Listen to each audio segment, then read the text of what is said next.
plans to help achieve your goals. Put the power of Oppenheimer thinking into your investing, wealth management, capital markets, investment banking. Well, you've got a mixed picture right now. This is after core inflation. It rose less than expected for a fourth month in a row. Core CPI, it increased 0.1% from April, 2.8% from a year ago.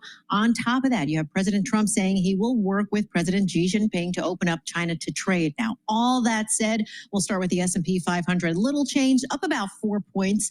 We go to the Dow, little change, down 29 points. The NASDAQ up 0.2%, 39 points. The two-year yield, 3.95%, down 6 basis points. The yield on the 10-year, 4.43%, and that's down 3 basis points. The Bloomberg Dollar Spot Index, that's little change. Few companies making news this morning. We'll start with NVIDIA. Its CEO, Jensen Huang, projecting that Europe's AI computing capacity is going to increase by a factor of 10 over the next 2 years, with more than 20 so-called AI factories in the works.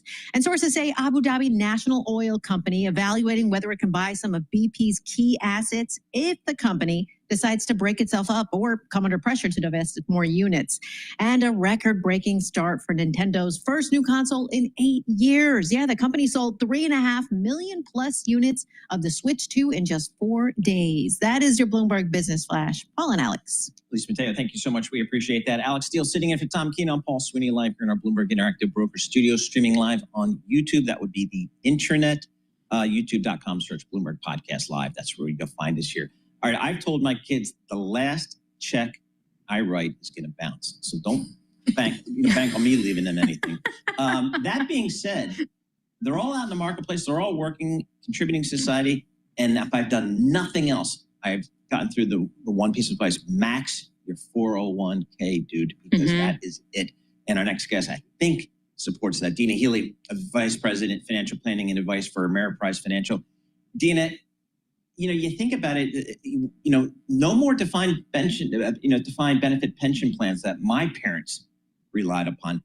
We kind of grew up with, you got to save for yourself, otherwise you're going to be in trouble. And it's even more so, I would say, for our children who probably won't have government support. I don't know how that's all going to play out in terms of that. How do you talk to your clients about, the parents and their children about saving? Sure. Sure, it's a great question. I think, first of all, you're absolutely right. Starting early when you can, and this is graduation season. Yeah. We have kids starting out perhaps in their first jobs, taking advantage of what benefits they have, taking advantage of a 401k, at the very least, making sure you're maxing out the match that may be offered. Yeah. But I think making sure that, first of all, you're thinking about what are your long-term goals as a parent and then as an adult child, understanding what retirement will mean for you, what you need for retirement, so that you can make appropriate decisions about investing, about saving. The nice part is that you have as a grad. Hello, this is DrPaulCottrell, and we are live streaming on Rumble, YouTube, and on my website, the-studio-reykjavik.com. We are doing this live stream on June 11th. I will also rebroadcast on my other channels. Please subscribe to all my channels. I have 4 channels on YouTube: Brighteon, Bitchute, Rumble. Please make sure you subscribe to all the channels to make sure that you get the different videos that I do. All these videos that I do are for free. I have thousands of videos out there for free for the audience. Please help support my work by sharing the links, asking your social media to follow me. There's censorship on YouTube. Recently, I received 2 strikes on 1 strike on 2 different channels. So it's really important that you help support the work that I do. We're going to go over the market and any breaking news, give you my perspective on that news and the market movements.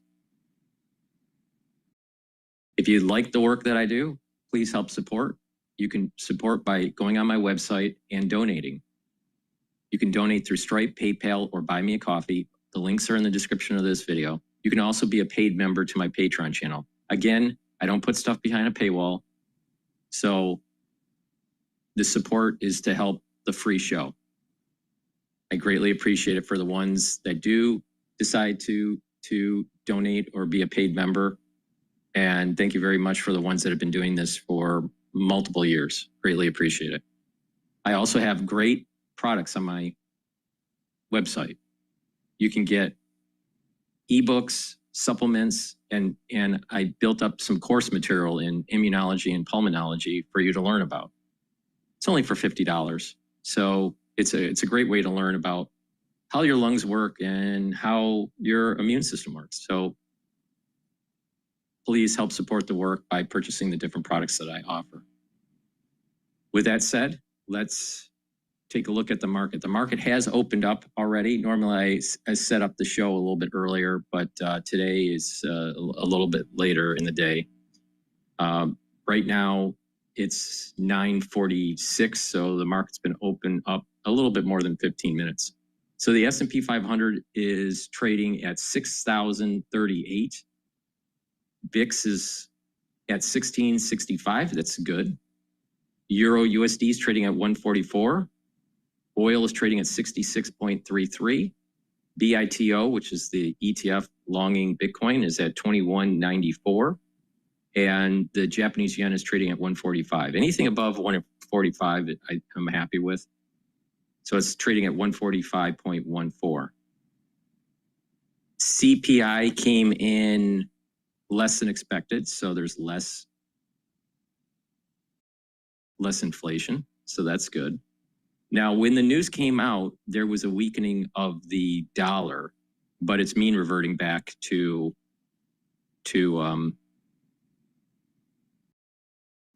normal levels. It's still a little bit elevated in terms of the euro and definitely in terms of the euro. We've almost completely mean reverted with the yen. There was a strengthening of the yen during the news announcement, but it's both of those currency pairs are mean reverting back. So we also have natural gas is at 3.597, and the Treasury market is the price of the 10-year is up, so the yields are slightly down, and that's because the CPI was lower. It only came in at like 0.1. It was expected to come in at 0.2, so there's not that much inflation really that's showing up in the data so far. So that's positive for Treasuries. All right, so we're gonna go back to Bloomberg and listen in here.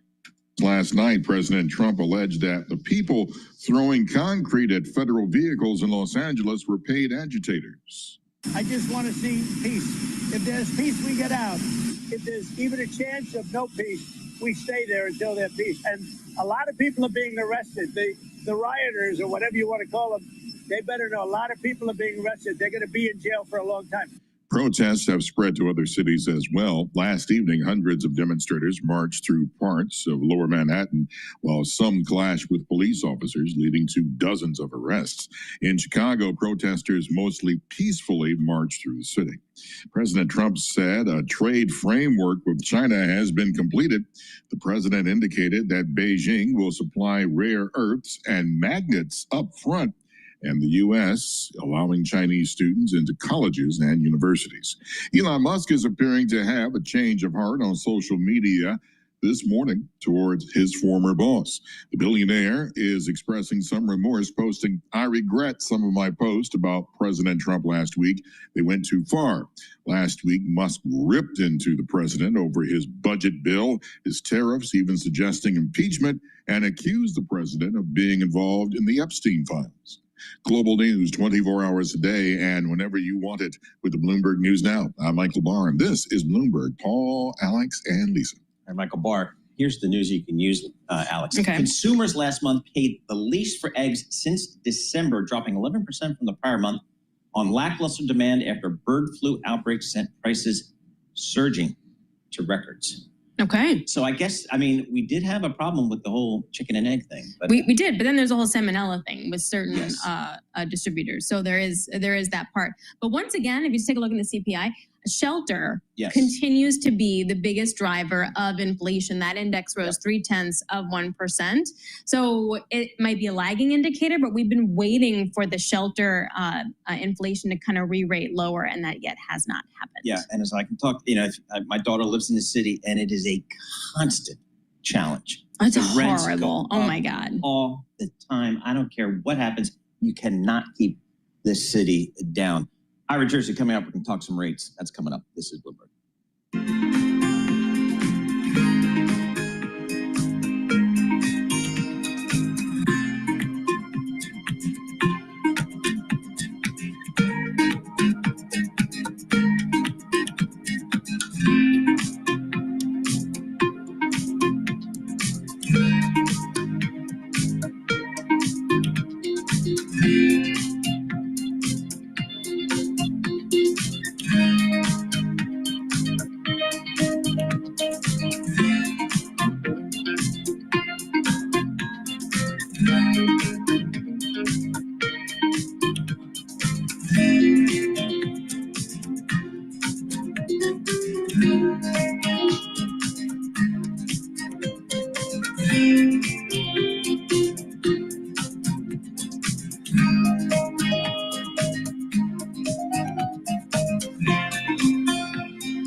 All right, we're going to go to CNBC here about the deal with China.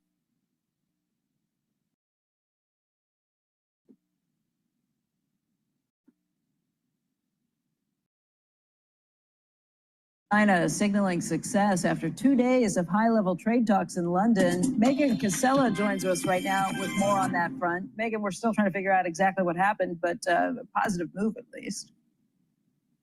A positive step in the right direction. That's absolutely right, Becky. So those talks wrapped just before midnight in London with officials from both sides saying they had agreed to a framework for moving forward. Each delegation is now briefing their respective presidents on the details, and pending approvals, then we will start to see implementation. And I should add here, guys, that just in the last few moments, President Trump actually posted on Truth Social about this deal. He is saying that the deal with China is done, subject to those final approvals. Full magnets, he says, and any necessary rare earths will be supplied up front by China. Likewise, we will provide to China what was agreed to, including Chinese students using our colleges and universities, which he says has always been good with him. He goes on to say, we are getting a total of 55% tariffs. China is getting 10%. The relationship is excellent. So clearly, President Trump has been briefed now on these talks, and he's confirming what we had been talking about for the past 2 days, that the focus really stayed on China's rare earths, which should now start to flow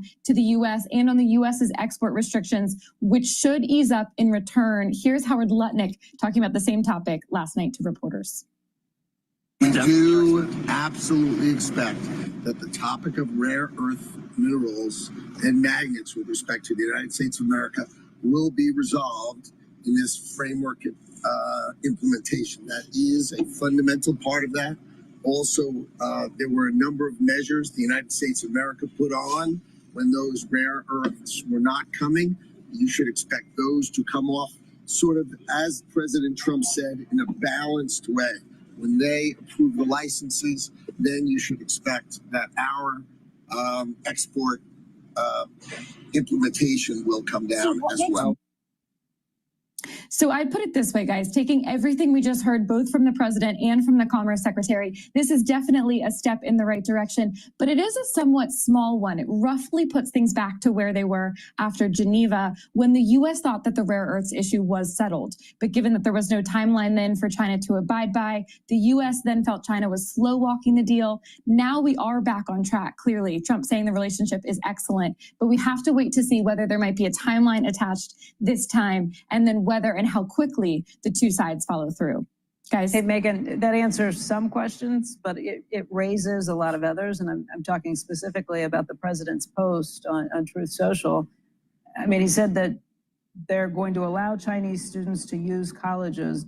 Doesn't mention Harvard. Does that include Harvard? Because it was just last week that the president signed a proclamation to restrict foreign student visas at Harvard in particular. That would be my first question. The second is no mention there about semiconductors and what we'd be allowing from our side on things. Rare earths is what rare earths minerals is what we were concerned about.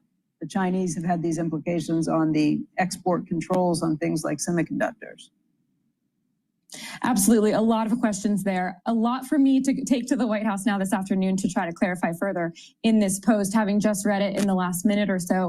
I'll say on the first question, I would imagine that this includes Harvard. Interesting there that the president says it's always been good by him for Chinese students to attend U.S. colleges and universities, obviously given the turmoil of the past couple of weeks. On the semiconductors front and the export controls, what we heard from Howard Lutnick overnight in London went a little bit further than what the president was saying here. And what we've been hearing all week is that we do expect the restrictions of sort of the past 2 weeks now to ease up only once we start to see the rare earths start flowing. So that's things like the export restrictions on jet engines, the ones on the chip software companies as well that we saw impact markets last week. So I would expect that to ease up, conditional on the Chinese following through. So we'll have to see that first. The third question that I would raise, Becky, from this post, the first one that I looked at was when he said we will now have total 55% tariffs against China. It's not immediately clear to me where that's coming from. Previously, the level had been at 30%. So more questions there, more to dig into, but he does say at least that things are moving in the right direction. We'll know how everything's settled, I think, when your kids are in college with China. I think they see the long-term relationship with China and the United States in trade and security and everything else. I mean, how many years we are talking, you know, I wouldn't even. So it might be small, but it's going to be just done in these incremental steps, I think. Yeah. And it's going to go past the Trump administration. So. Absolutely. Yeah, I think it is. We got to strap ourselves in for the long haul, Megan. Today, Ether.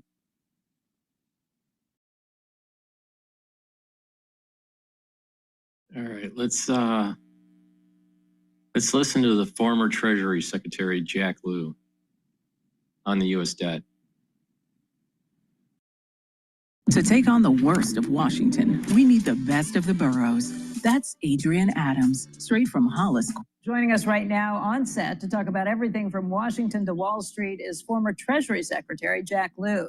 He's also a former OMB director and currently a professor at Columbia University. And, you know, Jack, I was going to start with, maybe we talked some of the trade talks, some of the other things, but we've already gotten into it here in the commercial break. We balanced the budget. And how long did that take? Let's just go straight to it. What are the problems we have right now with the debt and the deficit? How do we get our arms around it? The problem we have is we're on an unsustainable path in terms of the deficit and the debt, and the bill that's working its way through Congress makes it much worse. You know, you can have a debate as to whether you're adding $3 or $6 trillion to the debt. Whichever end you're at, it's too much. Well, Republicans they're not at 3 to 6. They're talking about growth. And that's what we were talking about with you. We need to raise taxes in your view. And I said, well, then we won't get the growth that we need. But you said it all comes down to Social Security. No, I think what you need to do is start with not making the problem worse. There's tax cuts that are being added, not just extended. You mean the tips and the things like that? Well, a host of things, business tax cuts, estate tax cuts. Those might be good, right? So they're not actually all showing up in the budget. They're being put in for a few years, and then there's this fiction that they're going to go away. Yeah, but we all know that sunsets never come to tax cuts. So that's why these bigger numbers of the debt impact are real. I mean, just looking at it though, are you now in favor of just extending the tax cuts from 2017 and making those permanent? I would go and pick and choose amongst them as to what are most essential. I don't think that the notion that was done in 2017 should be in place for all time is correct. I understand the concern people have that this wouldn't be a great time to raise taxes. It's not a good time to cut Always taxes. a good time, Jack. It's not a good time to cut taxes. And this bill cuts taxes. So this is making the problem worse. It seems like it would be political suicide for anybody, Democrat or Republican, to say we're just going to let these cuts expire and face a huge tax increase on American families across the board. If the debate in January, and I have a piece of running in Bloomberg this morning where I make this case, if the debate this year had started out, how do we deal with a deficit that's out of control and a debt that's out of control? You could have started with the building blocks. How do you not make the problem worse? Instead, there's a pile-on of new tax cuts. We need to go back to the Biden administration to start then, Jack. Obviously. Well, I think we could have a debate. Okay, but we are here either way, and you're talking $3 trillion. Okay, we're at 37. Yeah. My question to you is, what do you want to do with? I mean, you don't want to cut spending. I don't think Democrats ever do. But what do you do on the revenue side? Where do you want to raise taxes to balance the budget? You did it with Clinton, right? With the OMB, your OMB director. How do you do it again? Where do you get the revenue? Look, you start by not making it worse. You don't add to the problem. And well, then we got to go back to 2020. And that was my point. You don't pretend that you're paying for it when you're not, and you don't pay for part of it by taking health and nutrition benefits away from the most vulnerable in society. But Jack, we were at 800, 700 billion before the pandemic was the deficit with Trump in the first term. We got to 2 trillion under Biden, even though the pandemic was over, and we're still at 2 trillion. So, I know you just want to come and just say, you don't dig where you keep in. It's Trump's fault. It's 3 billion and all that. 3 trillion, sorry. 3 trillion. But we know, but everybody's guilty. Yeah. Biden was guilty. There were $2 trillion deficits one year after another with him. What do we do, in your view? Where do we raise taxes and without hurting growth to get it done? I think that you start by asking, what are we going to have to do? We all know Social Security is going to need some reforms to remain well-funded for the next generation. Right. I was part of the 1983 Social Security reforms. It was hard. It took bipartisan cooperation to do things that were hard but reasonable. You start by having a bipartisan conversation. You'll never do that with one side doing it to the other. Hard decisions are made in bipartisan. Would it be raising the age to 70 or means testing? Or I'm not going to sit here and negotiate what a package would look like. But if you want to know where you raise revenues, one of the places you raise revenues is to pay for Social Security. That would reduce the deficit also. How about the high end? Raise the high end? Yeah. You got to go to you got to broaden the base and get a lot of the middle. You need to raise taxes. Right? I think that most Americans, if they face the reality that Social Security is 70% funded going into the future, would say we got to do something to make it 100% funded. And then you do a mixture of things that don't. In 1983, the changes did not change the quality of life for people dramatically, but it filled a hole for over 50 years. It's something. 50 years is a long time. So you would raise capital gains taxes? I go back to where I started. I would start by not making things worse right now. You keep asking me, what would I do to get better? I'm worried that this bill going through Congress will make the problem worse, and it puts the burden on people. 16 million people losing health care is a big deal. Getting different health care. No, you say getting different health care, but if you take away Medicaid or if you take away a premium tax credit for the ACA, most of those people aren't going to afford it. You wouldn't take away any of the 7 million prime working age healthy adults that get Medicaid. You wouldn't try to transition them to work or off of Medicaid? Employers have taken advantage of this too by not offering healthcare. If employers provided healthcare to all these workers, you wouldn't have had 20 million uncovered. And that's what the Republicans have said. Even a Republican we had on today, a Republican senator today, said let the employers pick up some of these. I would be delighted if everyone had employer coverage. That would actually do this. They don't. Secretary Lew, just looking back, the national debt when you were secretary went from $16.7 trillion to $19.9 trillion. That's an over $3 trillion increase. I mean, that's what perplexity tells me. Is that the case? And what happened? That was a $3 trillion increase over the time of your tenure. The arithmetic is simple. Whenever there's a deficit, Finance professionals keep things in check for their clients, all while managing mountains of documents. You're going to be increasing the national debt. So your annual, when you make a budget, there's only, a couple of variables. You have revenue, you have spending, and what's left over, you got to borrow. We should have stopped digging then. That's why I'm saying We should have stopped back then, not just now. We were engaged in a serious bipartisan negotiation where we were prepared to do hard things. Both sides were prepared to do hard things. About it was the grand bargain negotiation. Yeah, but why didn't President Obama make that a binding vote? It didn't. Simpson Bowles wasn't the negotiation. The negotiation was a grand bargain with Obama and Boehner, and it got close. It didn't come together because there was just a need for more revenue than they could have Republicans accept, and they were demanding more tax cuts, more spending cuts than Democrats would vote for. If that could have been brought into balance, we would have had a deal. So where do you see, I guess, the seeds for that in Washington today? It seems to me like it's gotten tougher. I think there are very few C's, and the reason that I'm reminding people that we've got a big problem and the only way to deal with it ultimately is a serious conversation is to slow down before you make it worse, because it only gets harder. At some point, there's going to be a bad event in the world and the bond market, and people are going to say, oh my God, what do we do about it? At that moment, if the problem is $3 or $6 trillion worse, then the consequences are that much harder. You mean we're spending like this when there's not a financial crisis? This is not a moment when we ought to be digging such a deep hole. Promising so much. I'm a big believer that when the economy is in crisis, you do what you have to do. And, at the beginning of the Biden administration, it was the end of COVID. At the beginning of the Obama administration, it was the financial crisis. Frankly, we should have not put the brakes on when we did in the Obama years. If we could have kept going for a year, the economy would have grown. We're still at the pandemic level spending instead of going back to pre-pandemic. Yeah. And you don't want to cut any spending. Yeah, you're not hearing me say I wouldn't cut any spending. How do we get back to pre-pandemic levels of spending? I think the goal has to be, what can you do to achieve greater fiscal sustainability without hurting people inordinately? In the debate right now, there's this pretending going on that you take nutrition benefits away from people and it doesn't hurt. You take health insurance coverage away, it doesn't hurt. You were talking earlier this morning about rural hospitals.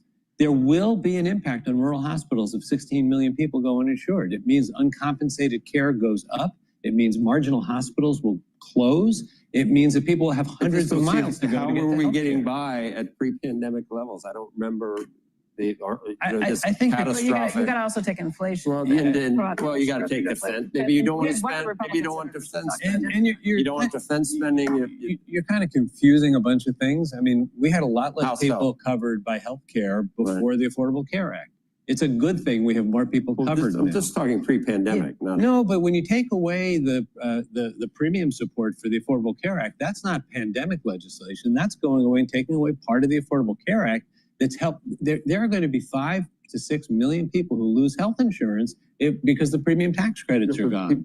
I mean, the ACA giveth and it taketh away. It caused Medicaid to be growing at 3 times what any other entitlement has been growing at.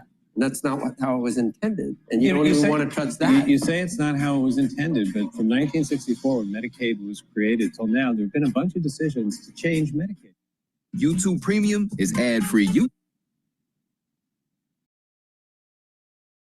United States definitely has to deal with its debt, that's for sure. But the party is just going to keep on going and going and going until there's a big crash. But in the end, I think that through innovation in a growing economy will work itself out. Okay.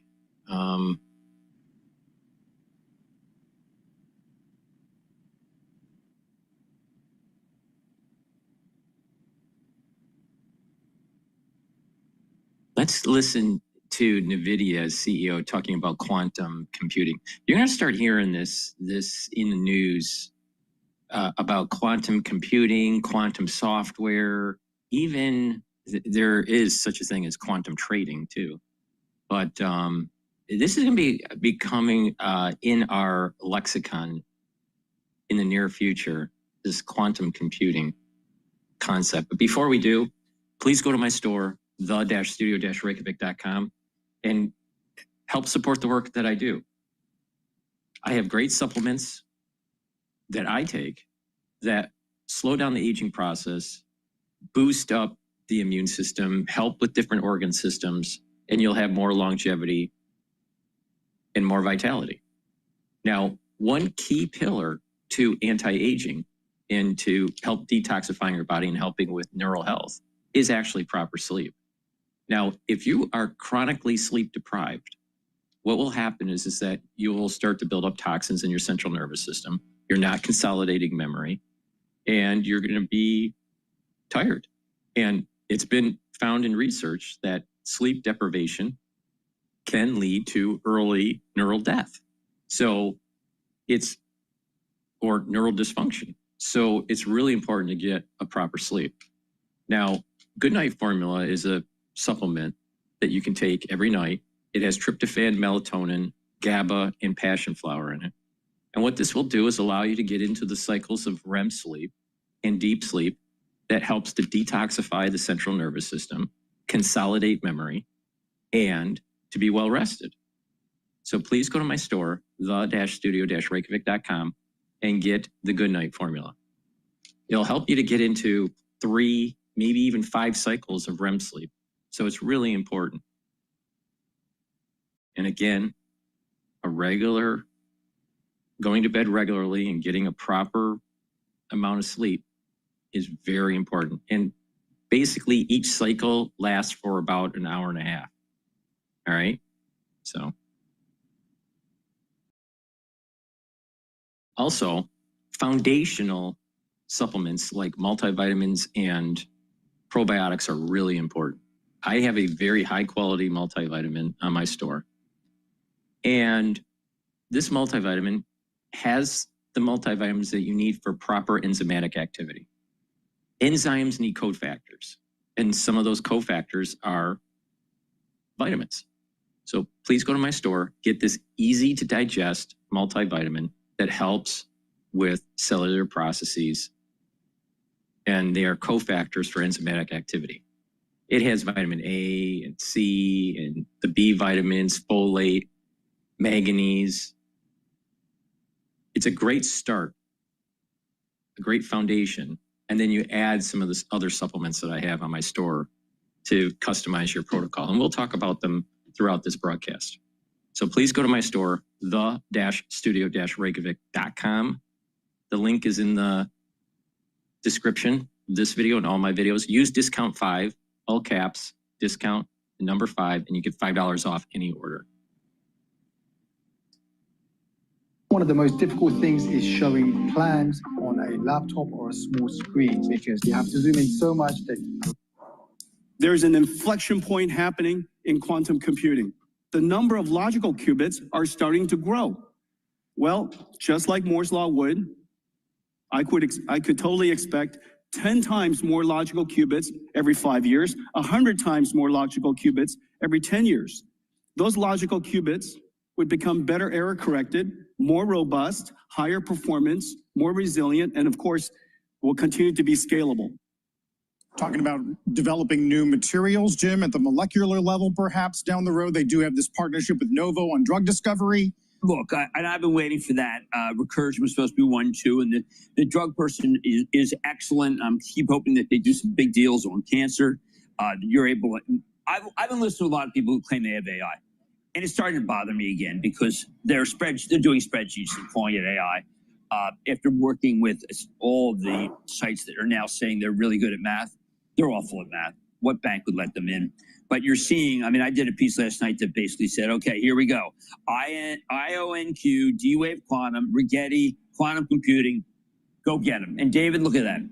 I'm not saying I'm a sage. No. I am saying that Jensen is giving the green light to a lot of companies that may mean absolutely nothing, but they have quantum in their name.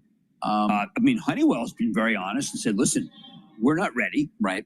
And IBM does have quantum. And that's one of the reasons why IBM is at an all-time high. Those are incredible moves. If you were lucky enough to have decided that quantum was where you wanted to be at the beginning of this year, you are very happy, or even last year. Well, what do you mean by that? Well, I mean, I think it's not yet proven, right? We don't know. But it's younger people who are really cashing in. And you've made sit here and tell people to buy smarter. You've made this point, right? You've made this point about nuclear and certain crypto assets. Well, it's very disheartening. I'm disheartened by it. Well, don't be disheartened. Why? By the way, What value added do we you have? want to get I read the names. You want to get heartened? Read Sam Altman's blog post from last night. It's entitled "The Gentle Singularity," and we had Jensen. I think when you talk about the leaders right now in terms of where the future is, it's Jensen, and it's a lot of it's Sam Altman. Well, they're great friends. And you remember, nothing took off. I took out a few things until that he just gave Sam I the took tips. out a few things that just struck Sure, me in please what is tell me something in good. what is a letter that I think people should read because it's got a lot of different things in it. But part of it is, of course, talking about the near-term advances that are coming. As for the 2030s, for example, he writes, intelligence and energy ideas and the ability to make ideas happen are going to become wildly abundant. We hear that word a lot, by the way, abundant. These two have been the fundamental limiters on human progress for a long time. With abundant intelligence and energy and good governance, we can theoretically have anything else. He goes on to say, if we have to make the first 1 million humanoid robots the old-fashioned way, but then they can operate the entire supply chain, digging and refining minerals, driving trucks, running factories to build more robots, which can then build more chip fabrication facilities, data centers, and the rate of progress will be quite different. And finally, last part I'll take for you guys, and the one I've been focused on, there will be very hard parts, like whole classes of jobs going away. But on the other hand, the world will be getting so much richer so quickly that we'll be able to seriously entertain new policy ideas we never could before. We probably won't adopt a new social contract all at once, but when we look back in a few decades, the gradual changes will have amounted to something big. Well, okay. Because nobody's going to have a job, so we're all going to be wandering around looking for some purpose. But we're going to have an age of abundance. An age of abundance. It drives me crazy. Thank you. We I've have succeeded. a birth rate. My work here is done. We have a birth rate that's like the Handmaid's Tale, and we need people. And you may think that and we're rounding up people in this country and sending them where God knows where. We don't let anybody in the country. We have a series of jobs now that the only people who really wanted them were people who felt, look, this is how I can get my kid to a college, which is really kind of the goal. And you're going to need all the robots you can get, and you need robots making the robots. And I don't know why you are so cavalier about the idea that we have enough people in this country to do jobs. I'm not talking about the population at this point in terms of the lack of growth in certain countries. Obviously, our country is far from in danger. South Korea, they got a real problem. It's something like Italy has 0.7 in Italy, yeah. But all that said, I just want to point out that you're going to continue to hear, whether it's whether it's Musk or Altman or Hassabis at DeepMind, this idea of an age of abundance coupled with huge social changes that may have to take place in the social safety net, perhaps, revolution. Or a universal income. It's coming fast, Carl. How about those potentially? Now, I always sit here and remember we talked about autonomous cars 7 years ago, like they'd be here tomorrow, and they're finally just about they're about to get here. fly too. I mean, Joby just got a lot of money from the government. They're not always right. Joby's real. I got to tell you, Carl, David probably in another time sat here and bemoaned the seamstresses. Or the farmers. He misses the agrarian economies. He misses the Jeffersonian period. The man brought us tomatoes, all right? So, enough. I'm Whitney Tilson, and I'm running for mayor.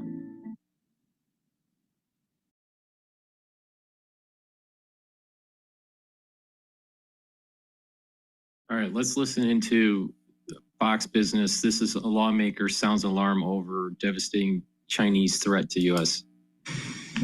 Welcome back. The Department of Justice arresting another Chinese scientist from Wuhan, charged with smuggling biological materials into America and making false statements to federal agents. The student accused of shipping 4 packages of the pathogen to the University of Michigan, both this year and last year, where she was planning on doing research, she claimed. This, the third Chinese national charged with agro-terrorism in recent weeks. Joining me now is Iowa Congressman Zach Nunn. Congressman, thanks very much for being here. And you say Chinese agro-terrorism in the heartland is threatening the U.S. food supply. Tell us about that. Yeah, Maria, you're absolutely right. Look, this is the third individual that the FBI has been able to identify on U.S. soil, trying to find ways to inject themselves into the U.S. agricultural supply. The fungus that was mentioned earlier that was discovered in Michigan labs would have wiped out corn, wheat, barley, rice. This would have left us as the United States, highly vulnerable to a food shortage and crisis. When this exact fungus broke out in 1996 in the US, it cost billions of dollars. In today's terms, that could be devastating to our ag producers. And worst of all, Maria, this isn't the first time they've done it. In my home district in Iowa, all the way back in 2011, we saw Chinese nationals come to the United States, go to a US test field, and steal corn kernels out of a test field to try and take back to China. Thankfully, the FBI stopped them as well back then, but it took us almost 5 years to be able to prosecute them. It's one of the reasons I'm leading legislation now to be able to stop this today and prevent the type of devastation that things like COVID did to the human population, this could do to our crop situation. Well, this is incredible. And we know that at least one of these individuals signed a pledge to follow the values of Mao Zedong and be in line with the Communist Party of China. Can you make the connection that the CCP is behind this? Look, I spent the bulk of my career as a counterintelligence officer working operations out of China. I feel very confident that not only is the Chinese behind this, they're directing these type of operations. We've seen it time and time again here. In the last year alone, the 3 largest cyber attacks have all been directed directly by the Ministry of State Security within China, and they've gone after things like agricultural intellectual property so they can get not only a competitive advantage against the United States, but also potentially threaten the U.S. food supply right here in America. Well, I mean, how is it possible that U.S. trade negotiators are talking about a trade deal right now with their Chinese counterparts, and the Chinese are saying, we don't want you to have any limits on student visas, while at the same time, weeks apart, we're seeing people who are students from China bring in these pathogens? Maria, you bring up a good point. We have to monitor who's coming into this country, but we've also got to be able to hold them accountable on the front end. My new legislation, it's called the PLANT Act, Preventing Lethal Agriculture as a National Threat Act, would go after this, and it would make sure the Department of Justice has the tools to hold these guys accountable. 10 years in prison in a U.S. prison, up to 20 years with extended, and we do a much better job at the front end empowering Customs and Border Patrol, the Department of Justice, and USDA.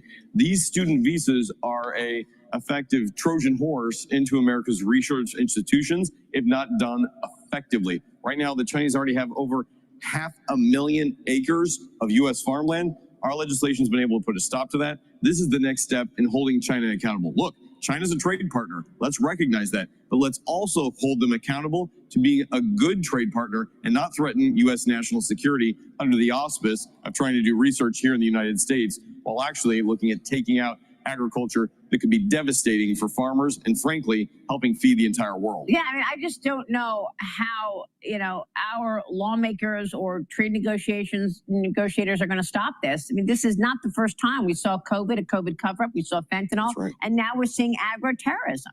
What are they trying to do? Kill Americans right in plain sight?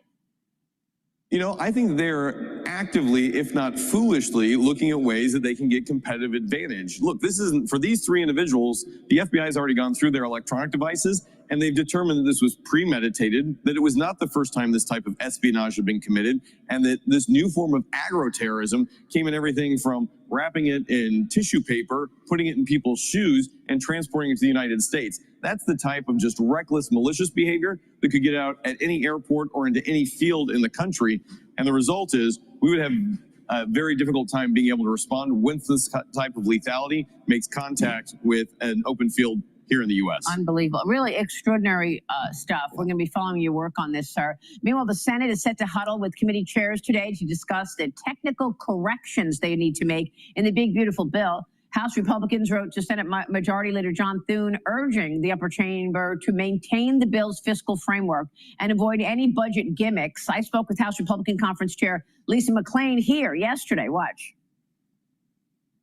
Do you have an expectation as far as when you'll get it back in the House after the Senate makes its changes? What we're hearing right now is we'll get it back the last week in June, in time for us to get it passed by July 4th. Yeah, there are some family squabbles, but I think we've seen this movie before. So I'm optimistic that we're going to get this done by July 4th.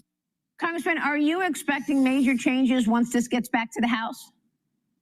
Look, here's what I'm expecting off the bat. The same promises that Trump and House Republicans and Senate Republicans made was that we were going to secure the border, that we were going to have American energy independence, and that we were going to provide tax cuts to working class families and hometown businesses to help grow our economy. That's what's in this bill. We're working with the parliamentarian in the Senate today. We should have a heads up on some of the other things in there. But this is a 4th of July birthday present that the president's asked for, his ability to sign into law. The House stands ready to receive. I feel very confident that legislators on both chambers are going to be able to get this done. Yeah, and in terms of the SALT deduction lifting there, you know, the senators are not.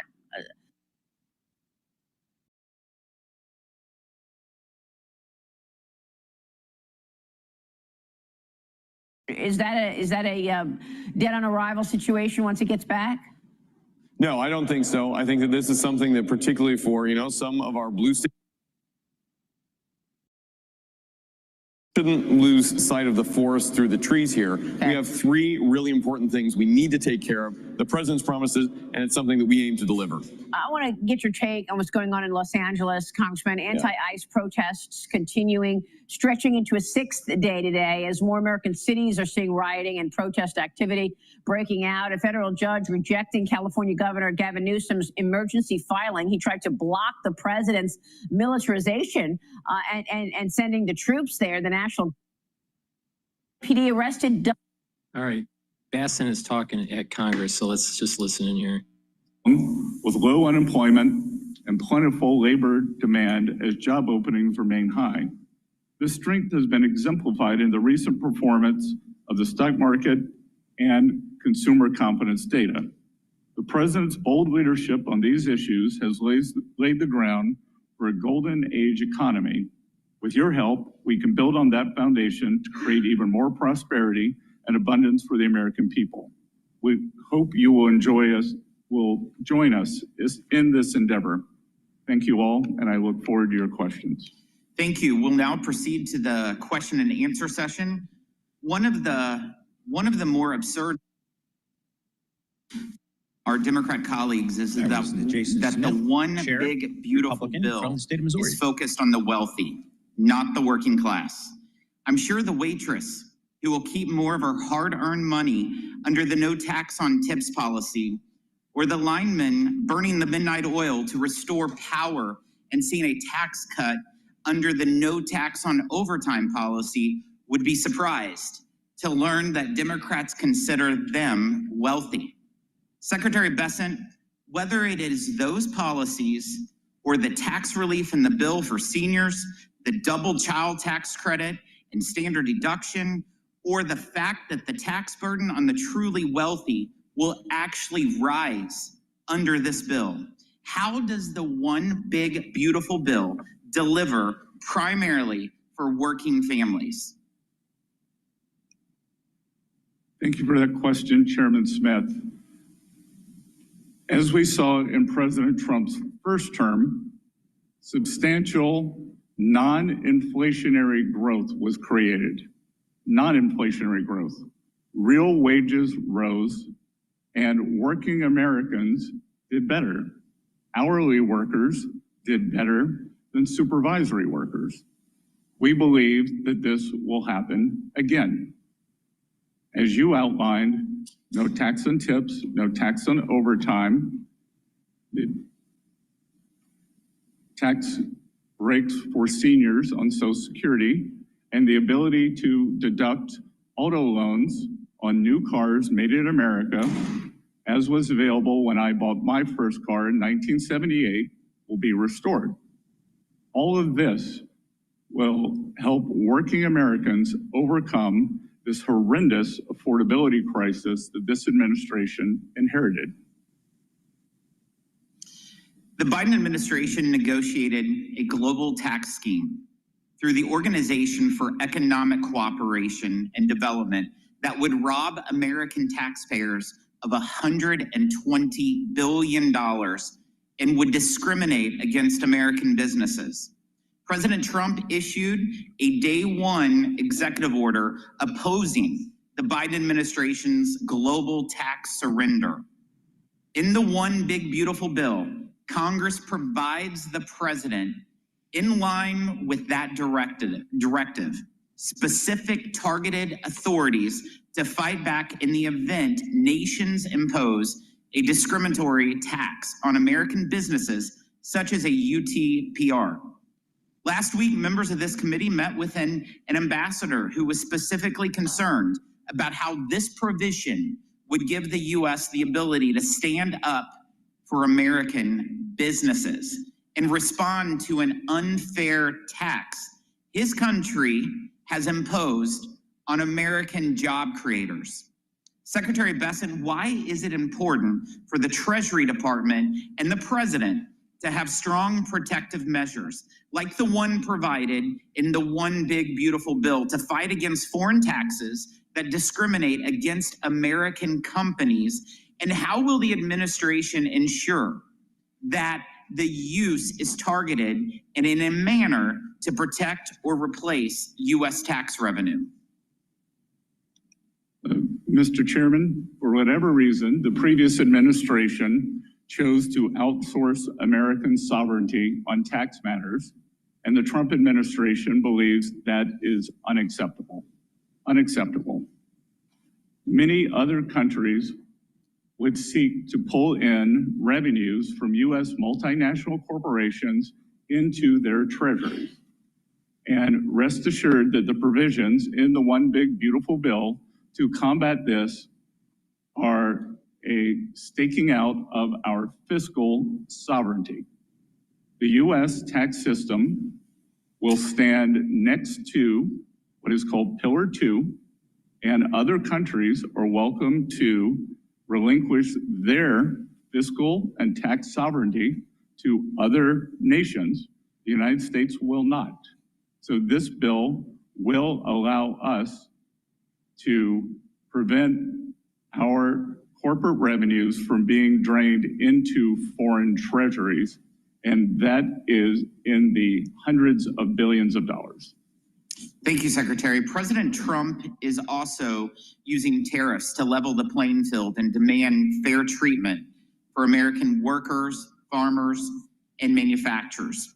Secretary, you are on the front lines of the president's economic policy agenda, including through your lead role in trade negotiations to demand fair treatment from China over the last couple days.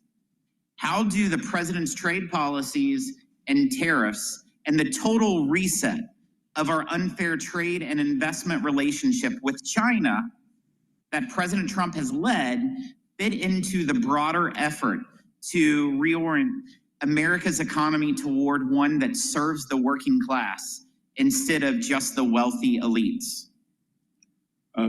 Mr. Chairman, China currently has the most imbalanced economy in the history of the world.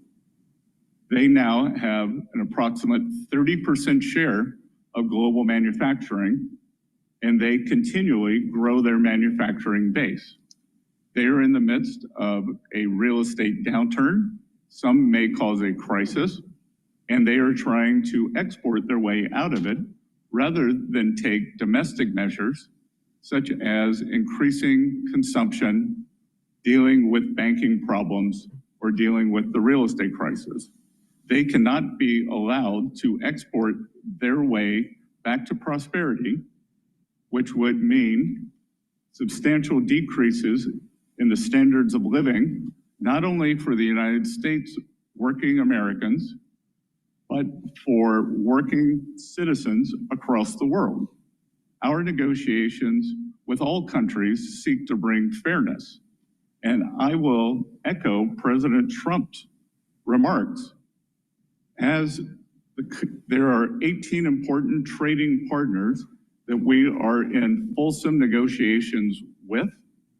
Many of them are coming to us with unimaginably good trade deals to bring down tariffs, non-tariff trade barriers, which the academic research has shown to can be even more pernicious than the tariffs, currency manipulation, and the subsidy of labor and industry.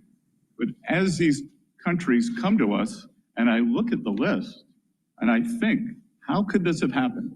How could this have happened? That that the United States willingly they became party to such unfair, and unbalanced trade. And as President Trump has said, I don't blame the other countries. If you could get away with it, you should. It was those sitting behind the Resolute desk or those making trade policy who've allowed this to happen over 40 years. And we are determined to rebalance that for the American people. Thank you, Secretary. I now recognize the ranking member for any questions he might have. Thank you, Chairman. So maybe we could stick to a couple of facts here, as previously discussed, and that is that if you made $1 million, to Richard Neal, Democrat from Massachusetts, $4,000 in tax relief with this bill. If you made under $50,000, you are likely to get about $1 a day.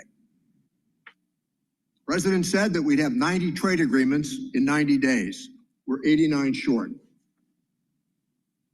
because of the manner in which some of these allies have been offended.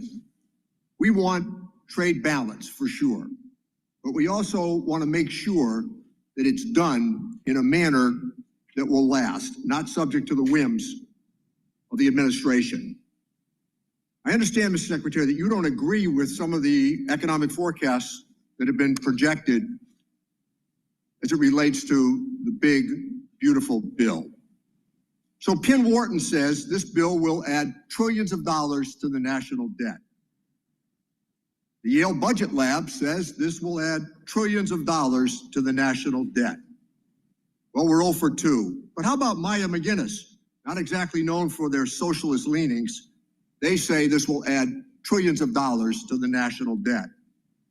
Well, let's go to the Tax Foundation. Hardly a left-leaning political organization. They say this will add trillions of dollars to the national debt because the money's going to be borrowed. Here, facts should matter. The advice of experts should matter. We have seen the bond market's reaction to some of these proposals. They're jittery. But you know what? In this committee, we listen. The administration is putting its head in the sand on this debt issue. The facts are going to be hard to escape. So let me turn to the impact of budget reconciliation as it relates to health care. In addition to adding trillions to the U.S. debt, the bill will cause 16 million Americans to lose part or all of their health insurance, according to CBO.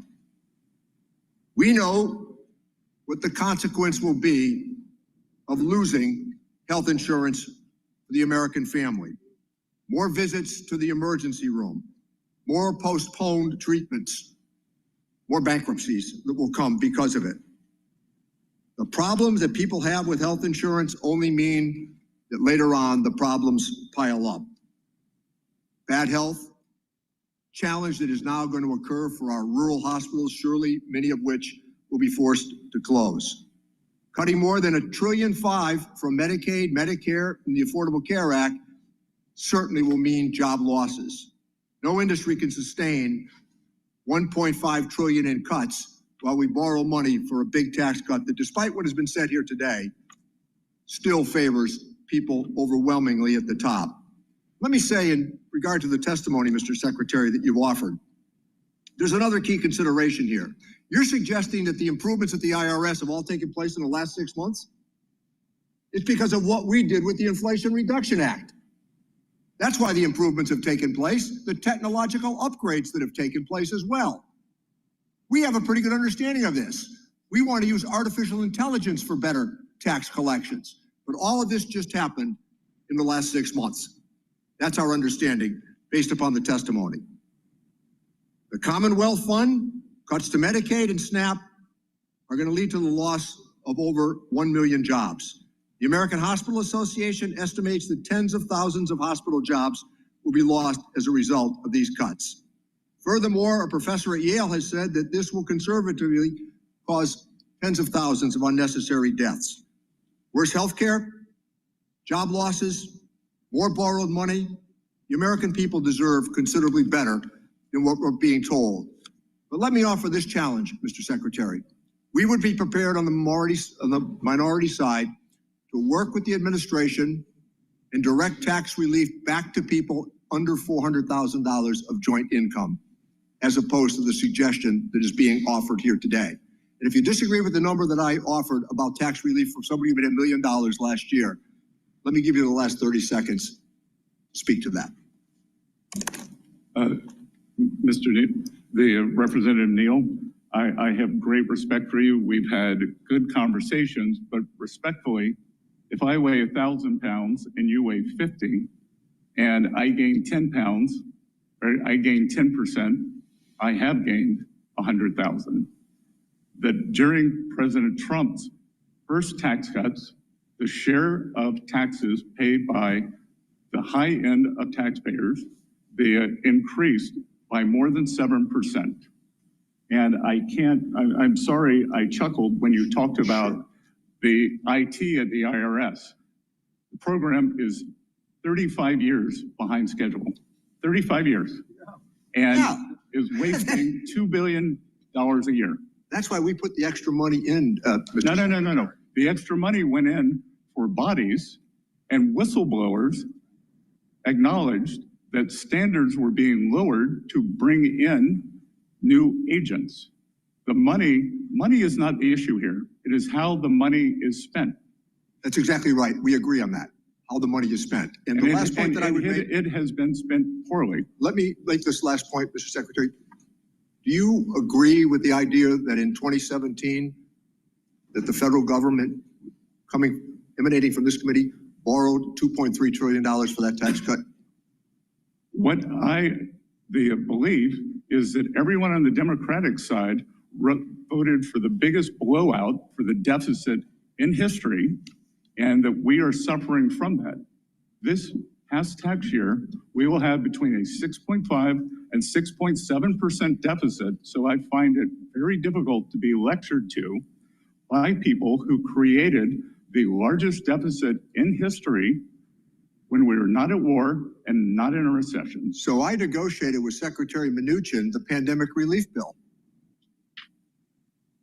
If that's the reference point, that's where overwhelmingly the money went.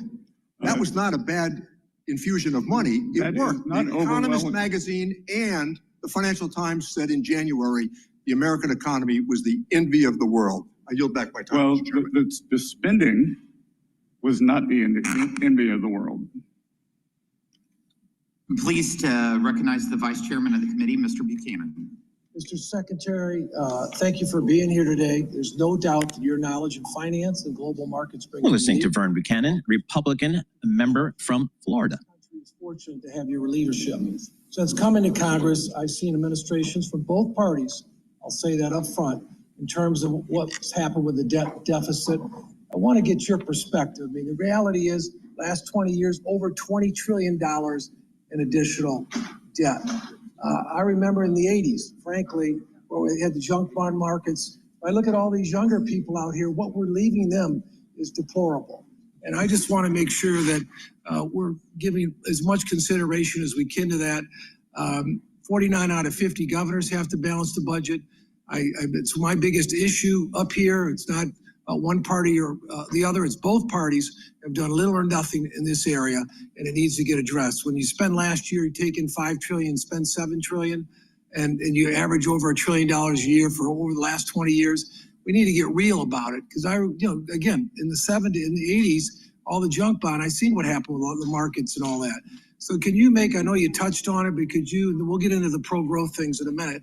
Can you just touch on it, your thoughts about where we're at and where we're going as it relates to that? I know we've got people looking at making cuts, but I do want to get your perspective on that. Congressman, I've enjoyed our conversations in the past. You, as a very successful private businessman, understand the power of this tax bill, especially in the expensing. You and I have discussed it in great detail.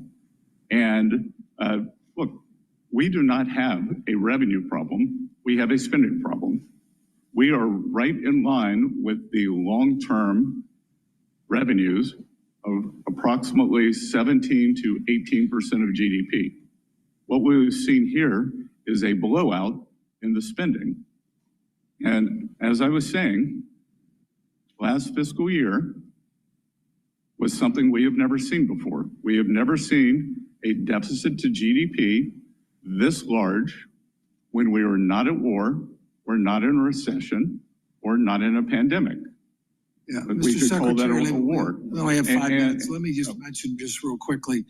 You mentioned, and I just want to get this in, that 100% expensing is like jet fuel. And 199 is huge. These are huge opportunities to make a big difference for small business. But to me, it's because I'm so passionate about it, because they're the job creators. So can you comment on that, your thoughts in terms of 199A and 100% expensing? Congressman, I'll very quickly comment on two things. It is the 100% expensing that is powerful, and we are adding not only expensing for equipment, as in President Trump's first term, we are adding 100% for factory structures. So if you want to build your factory here in the U.S., we want it to be tax efficient. We want you to have regulatory certainty. We want you to have quick permitting, and that is likely the single most powerful aspect. As the ranking member discussed, on the 400,000 level, that unfortunately is a disaster for small business in the 199. Most small businesses are pass-through entities, and those small businesses are substantially above that 400,000 threshold. Yeah, let me just add just a closing point. I do want to make on the whole thing of full expensing. It's probably the most powerful tool, whether you're buying or selling. Someone that's been in business for 40 years or so, I can tell you firsthand, it's a powerful tool, it's a job creating tool. I did want to have you comment the other thing on making, I'd say in Florida, I was chairman of the Florida Chamber. One of the big issues there is about making the tax, whatever we do on taxes, making it permanent. So they got more certainty, they can do planning and investing in terms of going forward. Do you want to add anything to that? Yes, sir. I was with a group of business leaders earlier this week, and they were telling me that they are in fact holding back on CapEx because they need for the tax bill to pass so that they will have certainty that the 100% expensing will come back.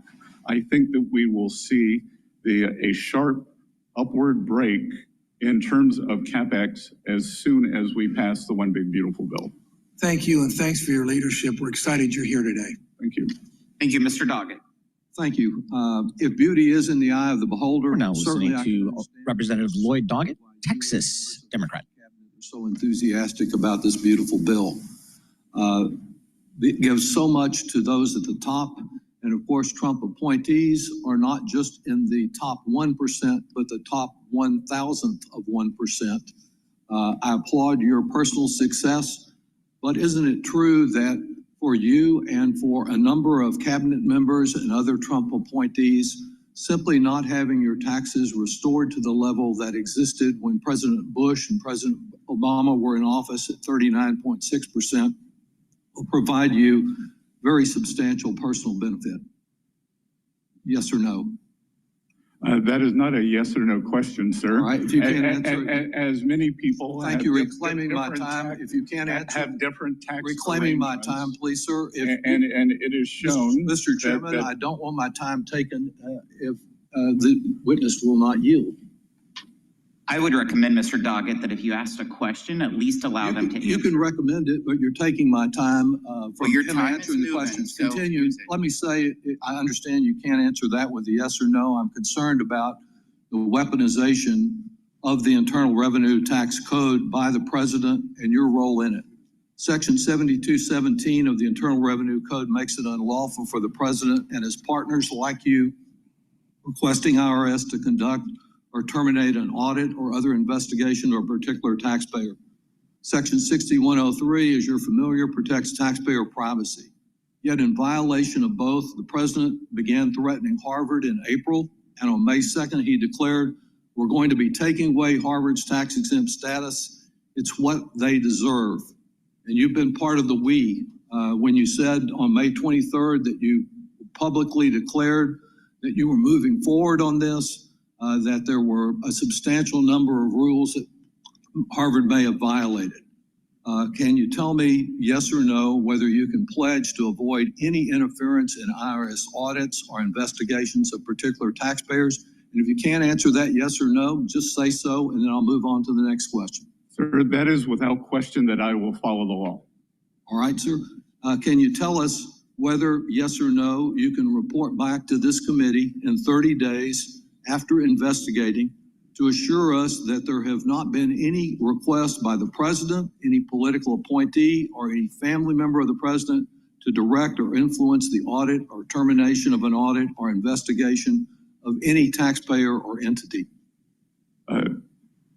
Well, Congressman, as you said, this is all private matters, so it would be out of line for me to report back on any of this. But I can assure you that I will follow the law and all proper procedures. Thank you. I'm just asking you whether you can report back in 30 days whether there has been any attempt. I'm not asking for the specifics of who was involved by the president or any of the other people I mentioned to influence or direct any audit or investigation of a taxpayer. Can you do that, sir? Well, I can report right here. I am not in the habit of repeating private conversations, but the president and I have never had a conversation on Harvard's tax status. So I will report that right here. We don't need. I'm not asking just about Harvard. If they can pick on Harvard, they can pick on anyone. And I'm just asking for a simple report on whether there have been any efforts to that, whether from the president or one of his associates. And it would seem to me that would be easy to do. But let me move also to the question of privacy as it relates to data sharing. Do you agree that there is no authorization for the IRS to share tax data broadly with DOJ or federal agencies for the general purpose of data consolidation? Section 6103 protects taxpayers' information. We have followed all proper procedures, and including in terms of the data sharing with the Department of Homeland Security. We are allowed to share taxpayers' information for those taxpayers who are believed to be criminals or have committed a crime. I'm asking you about DOJ and its apparent effort to have an omnibus information sharing agreement with agencies. Do you agree that you cannot share taxpayer data without statutory authorization from this Congress, and you don't have any for that purpose? We will follow the direction of the regulations and the courts, sir. Are you sharing any taxpayer information with DOJ for this omnibus information sharing agreement where they seem to probe into the privacy of every American, consolidating with Social Security and other private information? Or is there such sharing going on now, sir? Well, first of all, I would push back on that characterization. You can do so. And I will tell you, and there seems to be a misunderstanding among many people on your side of the aisle on what DOJ is. DOJ employees. I understand you had some misunderstanding about it, Mr. Musk yourself, but let me ask you again, just simply on the question I'm asking, are you sharing any of this data with DOJ without congressional authorization? As I said, we are following all of the laws. Thank you. I would have appreciated an answer to my question, but I will yield back since my time has expired. Mr. Smith is recognized. Thank you, Mr. Chairman, and thank you, Mr. Secretary, for sharing your time here today. We're listening to Adrian Smith, Republican member of Congress from Nebraska. But I do want to bring in a bit of a historical perspective that I think is relevant. Looking back, we can argue about CBO and JCT and. Let me just intervene just really quick. Just do a product plug here. Please help support the work that I do. Everything that I'm doing here is for free. Today is a little bit slow day because of the hearing at Congress, but the equity market is trading above 6,000. So we have the S&P 500 is trading at 6,057. VIX is trading at 1639, which is a really good number. And Japanese yen is trading at 144.79. I would like to see it above 145. So that is a little bit stressful there. Oil is trading at 66.22. The euro is trading at 114. BITO, which is the longing of Bitcoin, is for ETF is trading at 22.04. I believe Bitcoin is trading at 110 right now. Let me just double check here.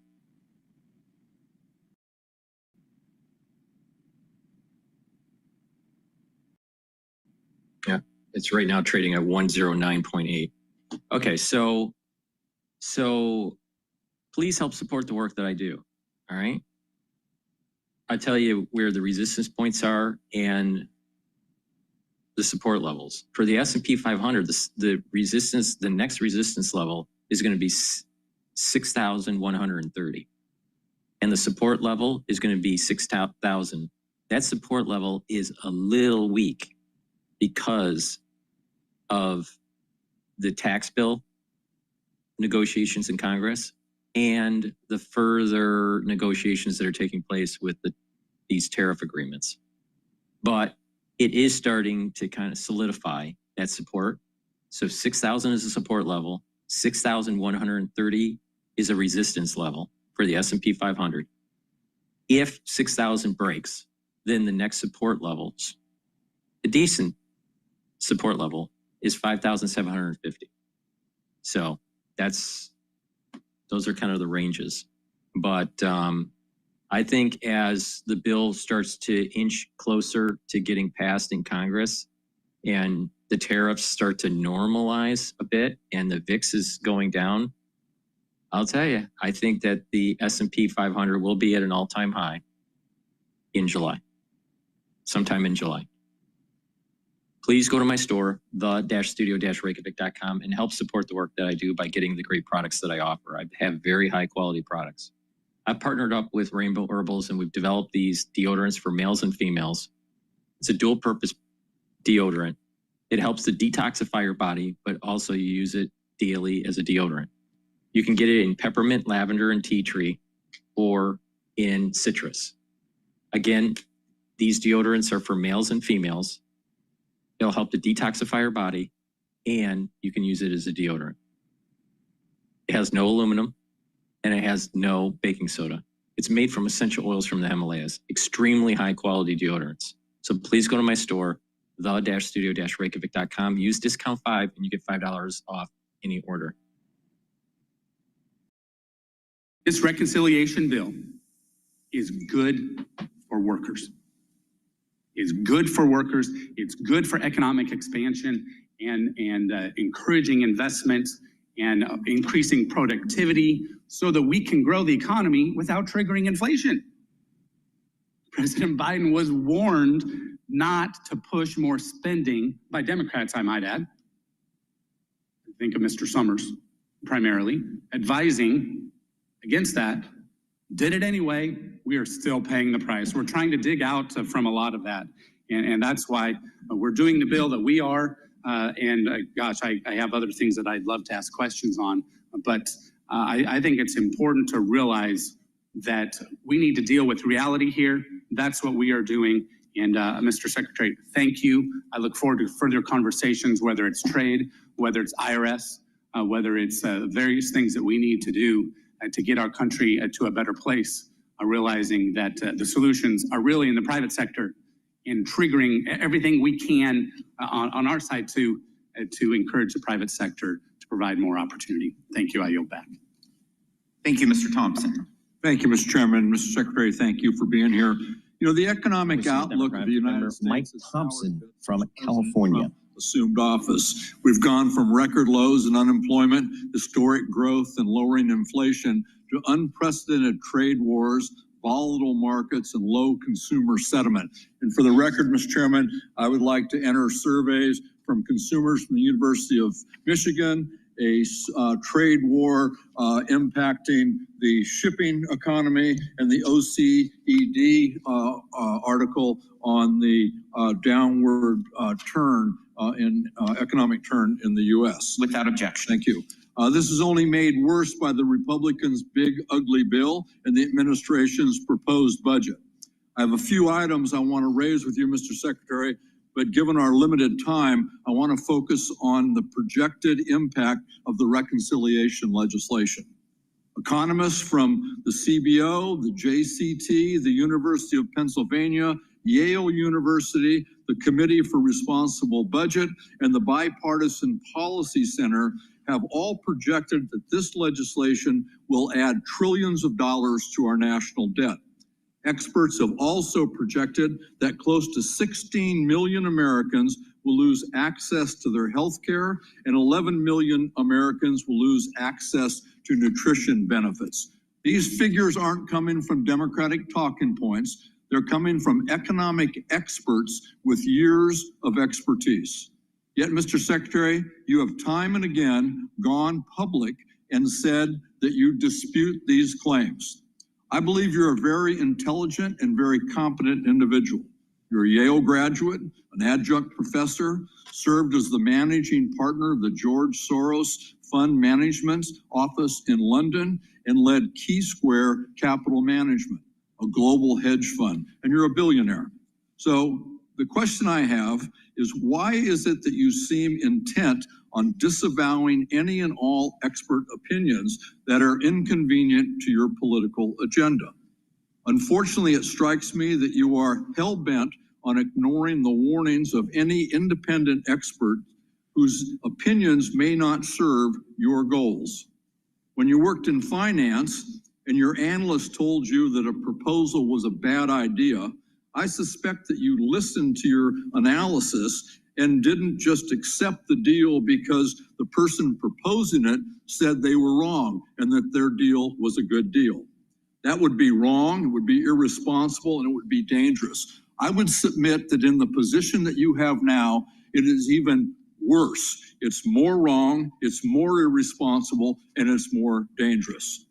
Mr. Secretary, can you point to one independent study, one study performed by an expert Ph.D. economist who is not on the payroll of this administration that says that this legislation will not add to our national debt? Well, Congressman, if... Yes or no? Can you point to one? If we want to look at the CBO... No, I'm asking you, is there an independent expert that you can point to that says that this bill will not add to our national debt? Yes or no? Yes. There is? Yes. What are they? Art Laffer. Pardon me? Art Laffer. Art Laffer? Great. That I don't think that one counts. Mr. Secretary, did the 2001 Bush tax cuts add to our debt? Sorry? Did the 2001 Bush tax cuts add to our debt? Yes or no? Again, yes or no? I think it's important to look at framing here. Okay, I'm reclaiming my time. It's clear that you're not going to answer the questions that are asked. And let me make it real simple for you. The Bush tax cuts added to the debt. The second round of Bush tax cuts added to our national debt. The last Trump tax cuts added to our national debt. And every expert will tell you that the proposed Trump tax cuts will also add to our national debt. That is the honest answer. And I would have expected you could have just given us a yes or no on whether or not these preposterous tax cuts that will benefit clearly the most wealthy people, the people who don't need a tax cut in this environment, will add to our national debt. This is bad public policy. It's bad for the American taxpayers. It's bad for our economy, and it's atrocious for our future in regard to the national debt. And I yield back. Next, we have the chairman of our tax committee, Mr. Kelly. Thank you, Mr. Chairman. Thank you for holding me. Mr. Secretary, thanks for being here today. We get into these back and forth, and it comes down to Representative John. I think Kelly, both sides of the from Pennsylvania talk about things and policies in the past that caused wherever we are today to be wherever we are today. The question isn't about the history of how we got here. The question is, how do we remedy it? How do we fix it going forward? I'm from the private sector.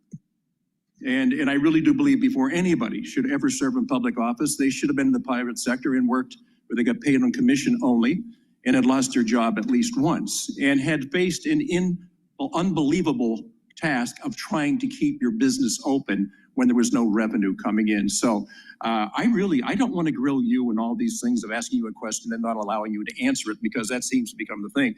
I'd rather go back to consistency and certainty The hardest thing for anybody in the private sector is trying to figure out what the next administration is going to do, or what's going to happen at midterms, and whether I'm going to make an investment or not going to make an investment, because that can change overnight. I get that. And I'm sitting here now and I'm trying to figure out, no wonder hardworking American taxpayers have lost faith in the way we operate. But I just want to ask you this, because I think it's really critical. So I have kind of a little bit of a football background. I look at this, we're in the fourth quarter now. It's a 2-minute warning and no timeouts left. I want you to share with us what could happen, and forget the Potomac amnesia about who's responsible for it. Let's go to what actually is going to happen if this bill doesn't get passed. How is it going to affect hardworking American taxpayers? Congressman, good to see you again. It is what we call in economics a sudden stop. It would be cataclysmic. It would be the largest tax hike in history.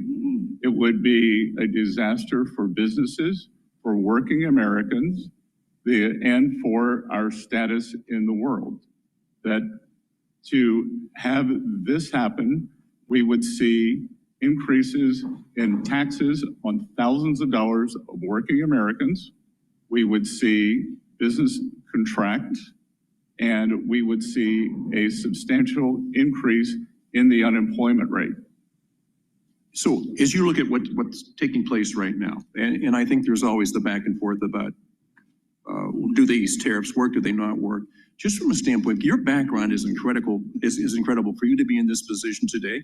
So I want to thank you for doing that, because you stepped out of a pretty comfortable life where people weren't firing questions at you and not allowing you to answer them. Just going forward. And you told people just now what's going to happen if we don't get this passed. So what is it that, in addition to what we could do, that we're not already doing? Congressman, it is certainty and permanence. As we have seen, the corporate tax rate is permanent. We are not arguing on that here. Businesses have great certainty. Households do not. Small businesses do not. And this administration, myself especially, given my small town roots, they are laser focused that Main Street can do well here. And Main Street is a series of small business owners who work every week to make payroll. On average, 9 employees, family owned, and this would be cataclysmic for them. On the other side, having permanence, being able to invest, being able to hire more workers, being able to expand, will lead a Main Street resurgence. We will also see a manufacturing resurgence. Approximately 9% of Americans are now engaged in the manufacturing sector. History has shown us that wage growth occurs more readily in the manufacturing sector for working class Americans than in the service sector. So the combination of small business and manufacturing, along with the president's tax agenda for no tax on tips, no tax on overtime, a tax cut for seniors, and the ability to buy a new American-made car and deduct the interest, they will solve this horrendous affordability crisis. Because the way to think about it, Congressman, we are dealing with two things here. We are dealing with affordability and we are dealing with inflation. Affordability is the stock of inflation, and we are working to pull that down. That can be pulled down two ways: through price levels or increase real wages. I think we can do both, but the real fill-up here would be increase real wages for working Americans. On the other side, we just saw yet another fantastic inflation number, much of that due to decrease in energy prices. Thank you for being here. And again, for you to step out of your private life was just very comfortable. To step into this arena, I can't tell you how much I appreciate it. Thank you so much for being with us today and your service. We appreciate it. Thank you, sir. Thank you. Mr. Larson. Thank you, Mr. Chairman, and thank you, Mr. Secretary, for... We're now hearing from John Larson, Democratic member of Congress from Connecticut. It's pretty clear, and listen, who needs to get into arguments when you need answers? And but you can see the frustration on this side. I appreciate your loyalty to the president and understanding your responsibility, but it seems pretty clear that in the time that we're given to ask a question, et cetera, the reason that people are seeking yes and no answers is because of the time that's allotted. It has nothing to do with you personally or whatever. You're obviously very bright and intelligent. So, Mr. Secretary, would you agree that I give great credit to Representative Massey, who stood on the floor and addressed the Congress during the debate on this bill. And he never criticized the president. He never criticized a fellow Republican. What he did was address the facts. And he laid them out very clearly. Let me quote what he had to say here. This bill is a debt bomb ticking. Congress can do funny math, fantasy math if it wants, but bond investors don't. This week, they sent us a message. Moody's downgraded our credit rating, and the bond investors who buy and finance our debt demanded higher interest rates on a 10-year note, 20-year note, and 30-year note. What does this mean? Very soon, the government will be paying $16,000 in interest for paying $16,000 of interest alone per U.S. family. What are we telling them instead of taking care of that problem? We are going to give them a tax break. The frustration you hear up here, of course, is that there's denial that tax breaks don't add to the national debt. Was Moody's wrong? Was Representative Massey's assessment wrong? I can tell you that clearly Representative Massey doesn't understand the bond market, and that any 24-hour window, as he's just said, is incorrect. That I will point out that the U.S. 10-year, which I repeatedly reference, is the only major 10-year bond that has a lower yield this year. So has a lower yield today than it did on January 1st or January 20th. German yields are higher, Japanese yields are substantially higher, but U.S. 10-year yields are lower. So I'm not sure what's on Representative Massey's mind. So Massey is wrong. And Moody's was wrong too? Moody's, even the Democrats say that.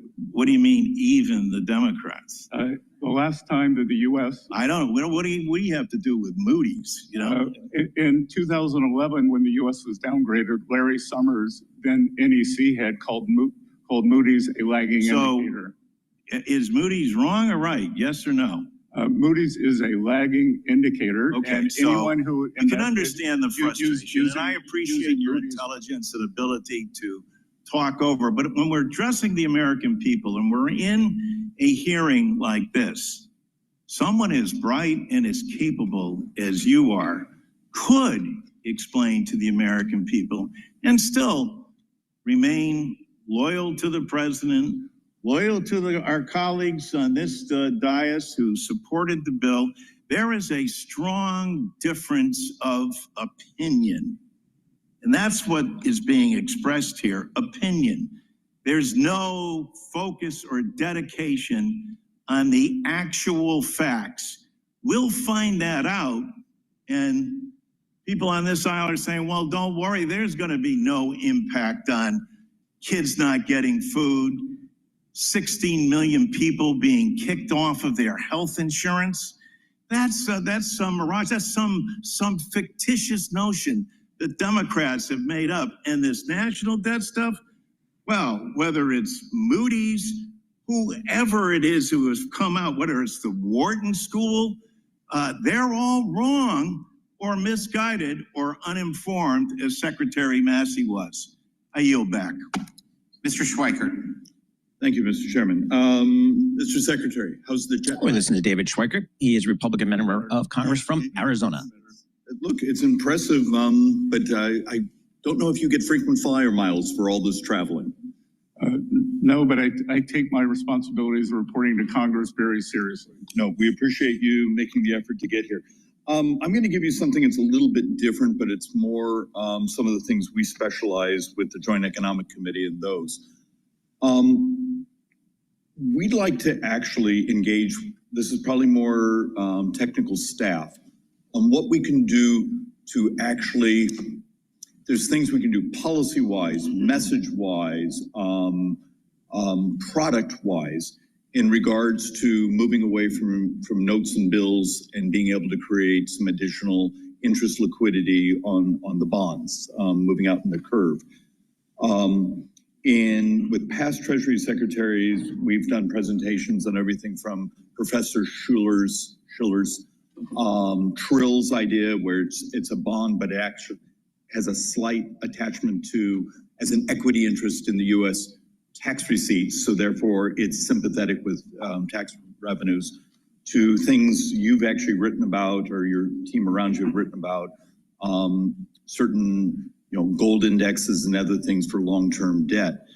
My interest is very much, and this is a intellectual conflict. I apologize. I need to just plug some products here.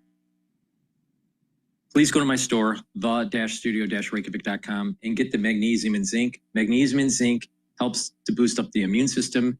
Also, magnesium helps with brain function, extremely important. As we get older, our brain doesn't function as well, especially post the crisis of 2020. It's really important to take supplements and apply a holistic approach to improve your brain function. We'll talk about that throughout this transmission, but supplementation is a big part of it. Also, make sure you drink filtered water and stay away from processed foods and reduce your sugar intake. So also take vitamin C and magnesium. Vitamin C helps with the skin, your immune system. And again, magnesium helps with the brain function. So this is a great way to boost up your immune system. Take the vitamin C, magnesium, and the magnesium and zinc. Now, make sure you drink it with filtered water. I also have very high quality soaps. You can get it in lavender, in peppermint, also in lemongrass and charcoal tea tree. They're made from structural nanosilver. So please go to my store, the-studio-reykjavik.com. Very high quality soaps. Help support the work and use discount 5 and you get $5 off any order. Issuance, as it is, I would add that in my lifetime, and I can't believe, to go back to experts, we always see, it's this industrial revolution, it's that industrial revolution. I'm not sure whether we're on the 4th or 5th, but I do believe that we are on an industrial revolution, an AI revolution that may lead to a productivity breakthrough that could be very important. Mr. Secretary, you're stealing one of my speeches, but synthetic biology, AI, automation, and that's actually, it's a side conversation on reindustrialization and the actual statistical information of how much of that's going to be labor substitute by automation. And therefore we may not get the same wage growth in the academic literature, but that's going to geeking out a little bit. My great interest is, I don't believe many of us on this committee have spent enough time, whether it be a Democrat in the White House, a Republican, on debt management and the fact we on this committee have the responsibility to work with you in Treasury to have as much stability in that model, because today we borrow what, about $72,000 a second, outside the math for extraordinary measures. I haven't done it by second, but I think on a daily basis. But Congressman, I can tell you the thing that would give us the greatest debt stability is the increasing the debt ceiling. No, because that I don't disagree that with is a cataclysmic outcome that we will never allow to happen. Mr. Secretary, absolutely agree. Visibility, capacity is important. But even your own numbers, in 9 years, we borrow about $100,000 a second, almost solely driven by demographics, healthcare, Medicare, and interest. I beg of you, it's hard to do in front of these microphones because it's uncomfortable to talk about, but it's math. And it's the reality of what we are as people. We need to work together to provide visibility to these debt markets. And with that, I yield back. Thank you. I now recognize Mr. Davis from Illinois. Thank you, Mr. Chairman, Mr. Secretary. Today, Secretary Benson appears here to right now, we're listening to Danny Davis, a Democratic member of Congress from Illinois. That is the most cruel, draconian, inhumane legislation that I've voted on since I've been here. Government, I seriously believe, should help people and not hurt them. I reject this bill that makes poor people poorer, sick people sicker, and hungry people hungrier. I reject this bill that rips health care from 16 million Americans, with over 498,000 Illinoisans expected to lose their health insurance, including 102,000 children and 27,000 seniors in my district alone. I reject this bill that threatens my constituent Deborah and her 2 children, whom she adopted from foster care. The picture behind me shows Deborah's children, who are medically fragile and rely solely on Medicaid for their health care. I reject this bill that will close hospitals in my district and kick people out of their nursing home, not only in my district, but across the country, especially in urban inner city communities and rural communities for sure.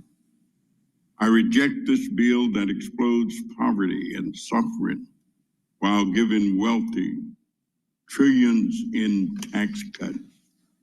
And I reject this bill's irresponsible explosion of the deficit that triggers statutory cuts to critical programs supporting children and families. These pay-go reductions would eliminate funding for the maternal, infant, and early childhood home visiting program, known as MACV, that have proven to improve mother and child health, family safety, and child development. It would eliminate the guaranteed funding for the Mary Lee Allen Promoting Safe and Stable Families program that we know helps prevent child maltreatment and strengthen families. It would eradicate the social services block grant that provides substantial investment in child care, child welfare, and adult protective services. These egregious cuts alone will cost Illinoisans over $72 million and hurt Illinois children, seniors, and families. I reject this bill that gives tax cuts to the wealthy, paid for by denying and depriving low-income, poor people, senior citizens, sick people, unhealthy people, the health care, food assistance, housing assistance, and economic development opportunities that they need. This bill reminds me that there is something rotten in Denmark. There is something wrong with the thinking that puts such a bill in front of us. This bill is actually what we call the Robin Hood in reverse. Take from the poor, take from the disabled, take from the sick, take from the hungry, and give to the wealthy. It is not good. It is immoral. I reject it, and I yield back the balance of my time. The gentleman yields back. Mr. LaHood is recognized for 5 minutes. Thank you, Mr. Chairman. Mr. Secretary. We're now receiving Darren LaHood. He is a Republican member from the state of Illinois. I would argue, Mr. Secretary, that President Trump got elected last November on two issues, fixing the unmitigated disaster at our southern border and fixing the economy. And obviously you play a big role in fixing the economy and working with us on that. Go back a year ago, we had high inflation, high interest rates, unaffordable energy costs, supply chain frustrations. And that factored into people going to the polls and wanting a change on the economy. And as we think about the bill that we've put together, the One Big Beautiful Bill, there's lots of things in this bill that help this economy. But fundamental to that is making permanent things like 199A, bonus depreciation, research and development tax credit, the affordable housing tax credit, unleashing American energy, all included in this bill. And I think we predicate this bill on how do we have predictability and certainty long-term in this economy. And those investments that are made by small, medium, and large companies, whether you're a plumber in Peoria, Illinois, or you're a Fortune 100 company, you want predictability and certainty. And as been alluded to earlier, if we do nothing and this bill doesn't pass, you're going to have $4.5 trillion tax increases. And if you think there's uncertainty in the economy now, wait until that happens. And so the other, I think, observation that's been made is there's a lot of money and resources sitting on the sidelines waiting to be invested. But we need that predictability and certainty. And I would argue we do that in this bill. I wanted to ask you if you can comment on what this bill will do to the economy and on predictability and certainty. Good, Congressman, thank you for that. And I would also like to talk about what this bill will not do to the economy. Because what we saw in the tax bill of under the Biden administration, which I believe was immoral, was rampant inflation, which is the best way to steal from working Americans. And the basket of goods and services that working Americans require had a substantially higher inflation rate than the 21% reported by the Bureau of Statistics. So in excess of 30% of purchasing power was stolen from working families. We had in the summer of 2024, we had a record amount of food bank usage in the United States of America at the same time that the previous administration's tax bill, we had a record number of trips to Europe. And that is not an America we want. Record trips to Europe, record food bank usage. So anyone who voted for that tax bill, that was the outcome. What we are doing is trying to get back, as you said, to President Trump's private sector job growth creation. And the tax bill will incentivize private sector growth. Equally important, this administration's economic plan is a three-legged stool. It is trade, it is taxes, and it is deregulation. And what we saw under the Biden administration that created the great inflation was we saw the impetus in spending as the government flooded the zone, but we saw substantial regulatory increase, so a demand shock was met with supply constraints. What we are doing with the help of this committee, and congressmen like you, we are creating a private sector demand shock that is going to be met with a deregulatory release. So we will go back to 2018 and 2019, we will have strong growth and will be non-inflationary. Thank you, Mr. Secretary. I yield back.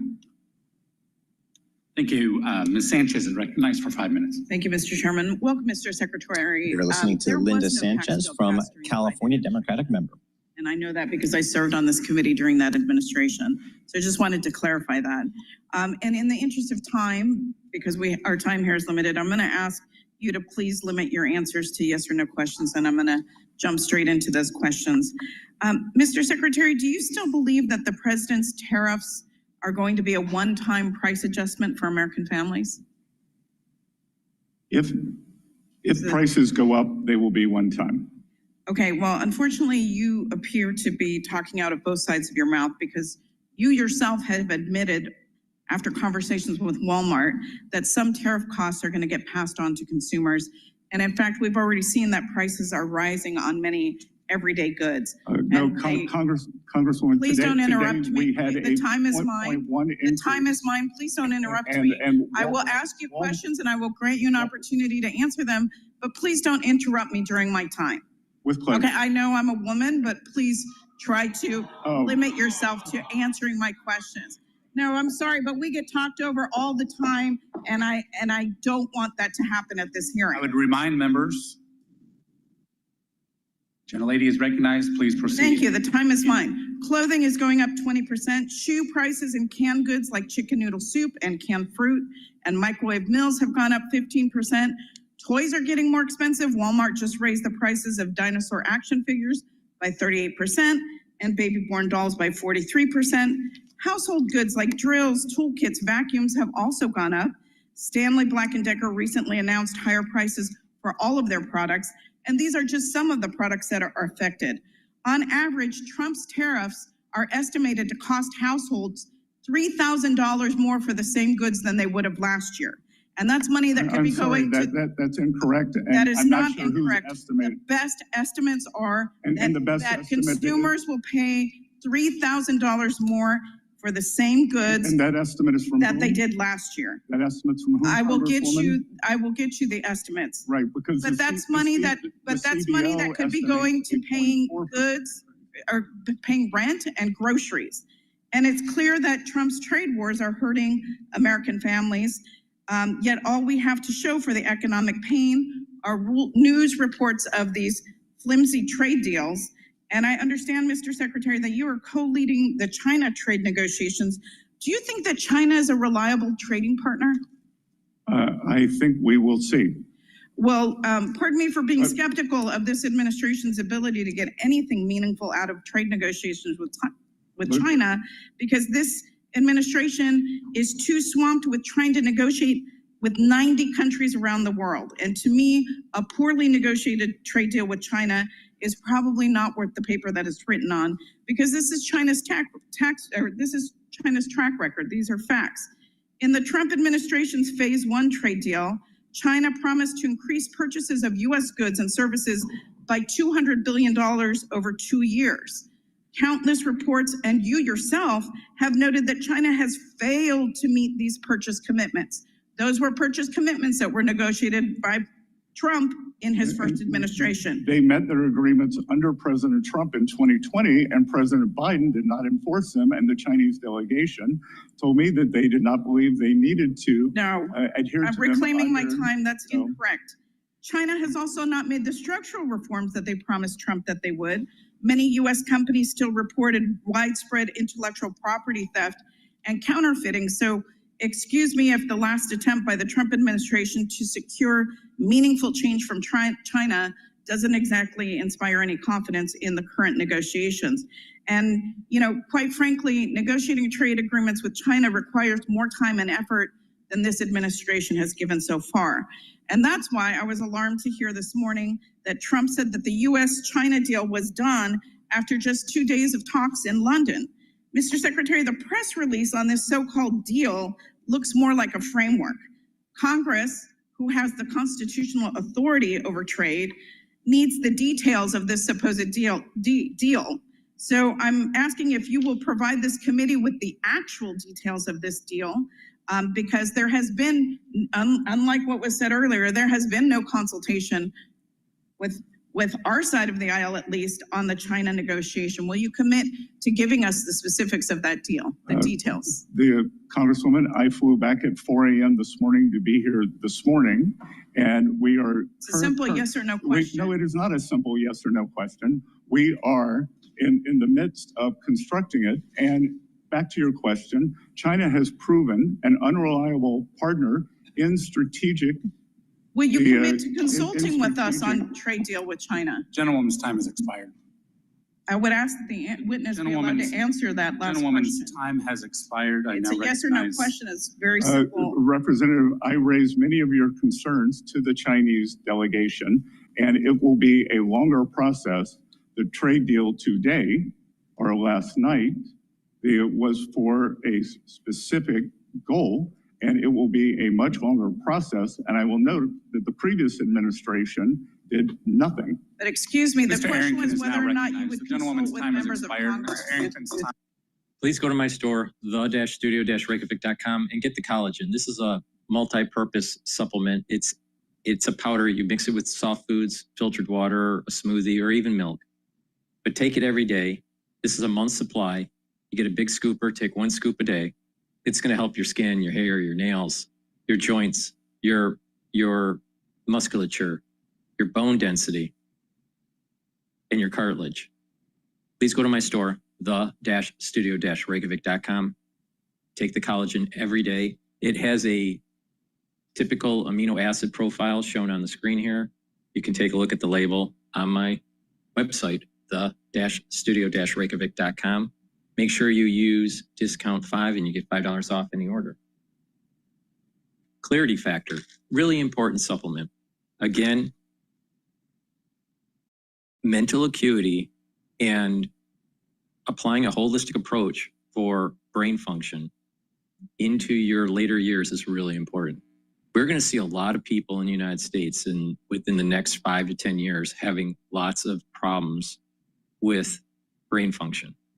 Some of it's going to be speech or gait issues or movement issues or problems with memory, right? This is going to be happening across the United States in mostly geriatric patients, but we're going to start seeing even a little bit before geriatric patients, this mental acuity issue. Now, part of it is amyloidosis. Part of it is maybe an uptick in prion, and which is a subset of amyloidosis. And the other is vascular dementia, or sometimes it's called mixed dementia or ischemic dementia. There's different terms, but basically it's vascular. And if you get less blood flow, either because of microbleeding or microclots or a constriction of the actual blood vessels, reducing the blood flow, over time, you're going to have neurological problems. So people need to start paying attention to this problem that's starting to arise in the United States. Now, some of it may be due to microplastics or nanoplastics. Some of it's environmental. So the best thing to do is apply a holistic approach. And that holistic approach is you got to do exercising, right? That's 4 modalities: resistance training, cardio, balancing, and stretching. They activate different types of neurons and you get better blood flow. Another is proper sleep. Help to detoxify that central nervous system and to be well rested and to consolidate memory. Train your mind by reading and writing and talking to people in the real world. Reduce your screen time. Screen time on your cell phone is going to make your IQ go down. In addition, reduce stress. And by reducing stress, you have less inflammation. And by having less inflammation, you are reducing damage to the myelin sheath of your neurons. Drinking filtered water and staying away from processed foods and staying away from sugary substances is super important for neural health. And proper supplementation, okay? So with Clarity Factor, it's going to get rid of that brain fog. And by getting rid of that brain fog, you're going to be able to concentrate on tasks, either at work or at school, or even if you're retired. So if you're younger, or, you know, let's say you're in school, and let's say, you know, you're in college or whatever, or you're in the workforce, or even if you're retired, you will benefit from Clarity Factor. Now, what Clarity Factor is going to do is it's going to get rid of that brain fog. You're going to drink it with filtered water, and you're going to be able to concentrate. And by concentrating on the tasks at hand, what's in here is also going to help to support your memory. All right. And over time, your memory improves. And over time, that brain fog goes away. And your neurons start to fire better. So you're going to have something called positive neuroplasticity, where you're going to have more dendritic connections, more connections between the neurons that allows for you to think faster. And it'll improve that memory. But you do this holistic approach that I just mentioned. You're giving the nutrients in that microenvironment to allow for that neuroplasticity. If there's lots of inflammation, you're not going to have positive neuroplasticity. If you have high sugary diets, you're not going to have positive neuroplasticity. You're causing inflammation because it's high sugar bloodstream. And that's inflammatory, right? If you're not sleeping well, you'll have high cortisol levels, and you're not consolidating memory. You're not going to have positive neuroplasticity. So taking this from a holistic approach and taking Clarity Factor, you're going to build that neuroplasticity that you need for faster memory, for faster recall, for better cognition. And in addition, with those 4 modalities of exercise, your gait will be better. You'll be moving around more. You'll have better blood flow. You'll have better musculature. All these things are very positive for slowing down the aging process. So take Clarity Factor to improve that neural health. Very important. So please go to my store, the-studio-reykjavik.com. Use discount 5 and you have $5 off any order. Makes scoring and all that stuff. There's nothing dynamic about that. You're quoting the CBO, I'm quoting the CBO, so let's level set. We can level set, but the reality is that I have constituents back home who are really scared. They're scared that prices have gone up. This administration has promised that prices will go down. That's absolutely has not occurred for them. And every time they hear the word tariff, they think of the fact that it's another tax on them that will be passed on to them for goods and services. At any rate, not only did the CBOs say that that this bill will increase the deficit by $2.4 trillion, the Committee for Responsible Federal Budget said at $2.5 trillion, the Yale Budget Lab $2.4 trillion. The point I'm trying to make is that you will add to the national debt over the span of this time. The second question that they wanted me to ask is, will all Americans have a net benefit from this beautiful big bill? It is it's difficult to. Yes or no? Again, it's impossible to say all Americans. It is ridiculous for me to give an answer for 337 million. Well, I can tell you what I can say the balance of probability is that Americans will get a substantial increase, especially if you're referring to working people in your district. Yep. They should do very well, as they did in 2018 and 2019. Tables tell us? You know, the distribution the numbers don't lie. The average tax cut in 2027 for people in this bill making $1 million is about $81,500. So someone who makes $1 million, and no one in my district makes $1 million, to my knowledge, will get a tax increase, will get a tax benefit of $81,000. That's $223 a day. Now, the average tax rate in 2027 for people making under $50,000, which in my district is about 63% of the people that I represent, they will only get a tax break or tax increase of $265, which is 73 cents per day. That's pittance. When you think about the fact that the IRS, which this administration has decimated, closing field offices everywhere, laying off or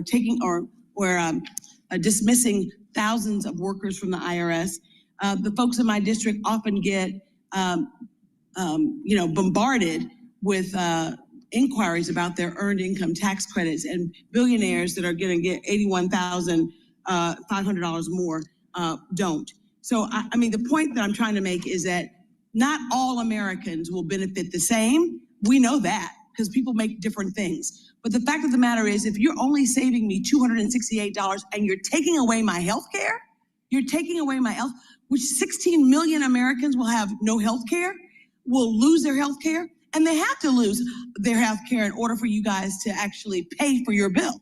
I mean, to pay for your bill by kicking people off health insurance and giving them no health care, to me, is immoral and not fair.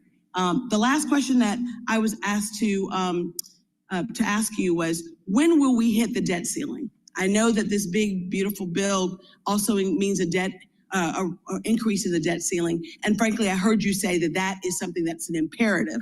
I would agree with that. When do we foresee us hitting the debt ceiling? Congresswoman, I want to congratulate you. You have a very sophisticated constituency to ask questions like this. That the so-called X date is a... With all due respect, just because you're poor doesn't mean you're ignorant. As I said, very sophisticated. Yeah. It was so can you answer the question? I'm in the habit I'd like to know whether or not... I'm in the habit of saying thank you to compliments. That the so-called X date is a moving target. So when do you you're the Secretary of Treasury. So tell me, when do you predict, given where we are right now, will we hit the ceiling? Some point in the middle to late summer. Is that August, July? Again, it is imprecise. Well, sir, I just think that it is an abomination that we are actually giving bigger tax cuts to the wealthiest Americans who don't need a tax cut. Gentleman's time Meanwhile, we're taking away food assistance and health care from people who desperately need it. Gentlewoman's time Thank you, and I yield back. I now recognize Mr. Estes for 5 minutes. Well, thank you, Mr. Chairman and Secretary of Assent. Listening Thank to you for Ron being here. Estes, I know, Republican member been from the very state busy the last of few days, Kansas. and appreciate you coming back with struggling through the jet lag that you're obviously feeling. I just want to, I have some remarks here. I just want to throw out a couple of comments that have been talked about. I mean, and I believe you mentioned this earlier, is that after the Tax Cuts and Jobs Act, the top 1% went from paying only 40% of the tax burden to now paying over 46% of the tax burden. So as we've put in this good Tax Cuts and Jobs Act, the top 1% are actually paying more. And I know a lot of questions from the other side of the aisle talked a lot about the deficit. And as you mentioned in your earlier remarks, the country's been fairly consistent in maintaining tax revenue at about a 17 to 18% of GDP. Unfortunately, the problem we're dealing with now is spending has ballooned up to roughly 23% or 24% of GDP, which is creating that problem that we have an imbalance. So I have several things I want to cover. First, I want to talk a little bit about Section 899. It's a common sense provision that's based on two bills that Chairman Smith and I introduced. It's not new. It's not revenge, as some in the media have been proclaiming and wailing about the last few weeks. It's a reasonable approach to make sure that foreign countries don't pilfer the U.S. Treasury with UTPRs or DSTs. And the fact is, if we do nothing, we're ceding our tax authority to other countries. And the JCT is warning us that we will lose $122 billion in tax revenue over the next 10 years.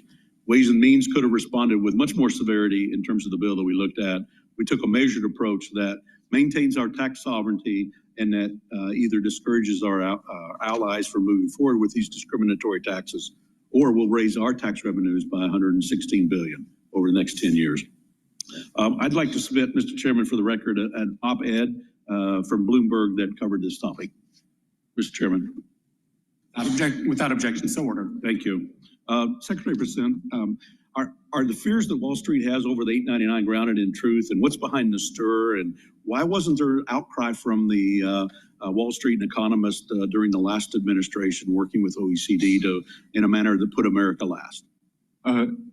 Sir, I believe that there is quite a bit of misinformation on 899, and I also believe that if businesses came back, took a deep breath, and much of the pushback is coming from overseas companies, and overseas companies are worried that their countries may try to usurp U.S. authority.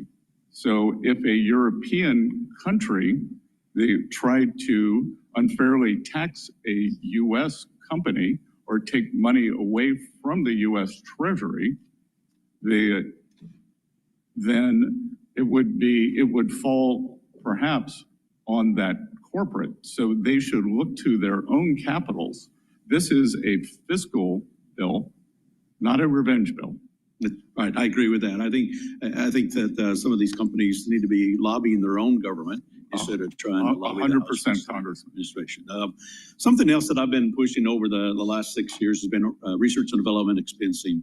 Mr. Chairman, I'd like to submit this Washington Examiner op-ed titled, "We're a nation of innovators, but our tax code no longer encourages it." Without objection, so ordered.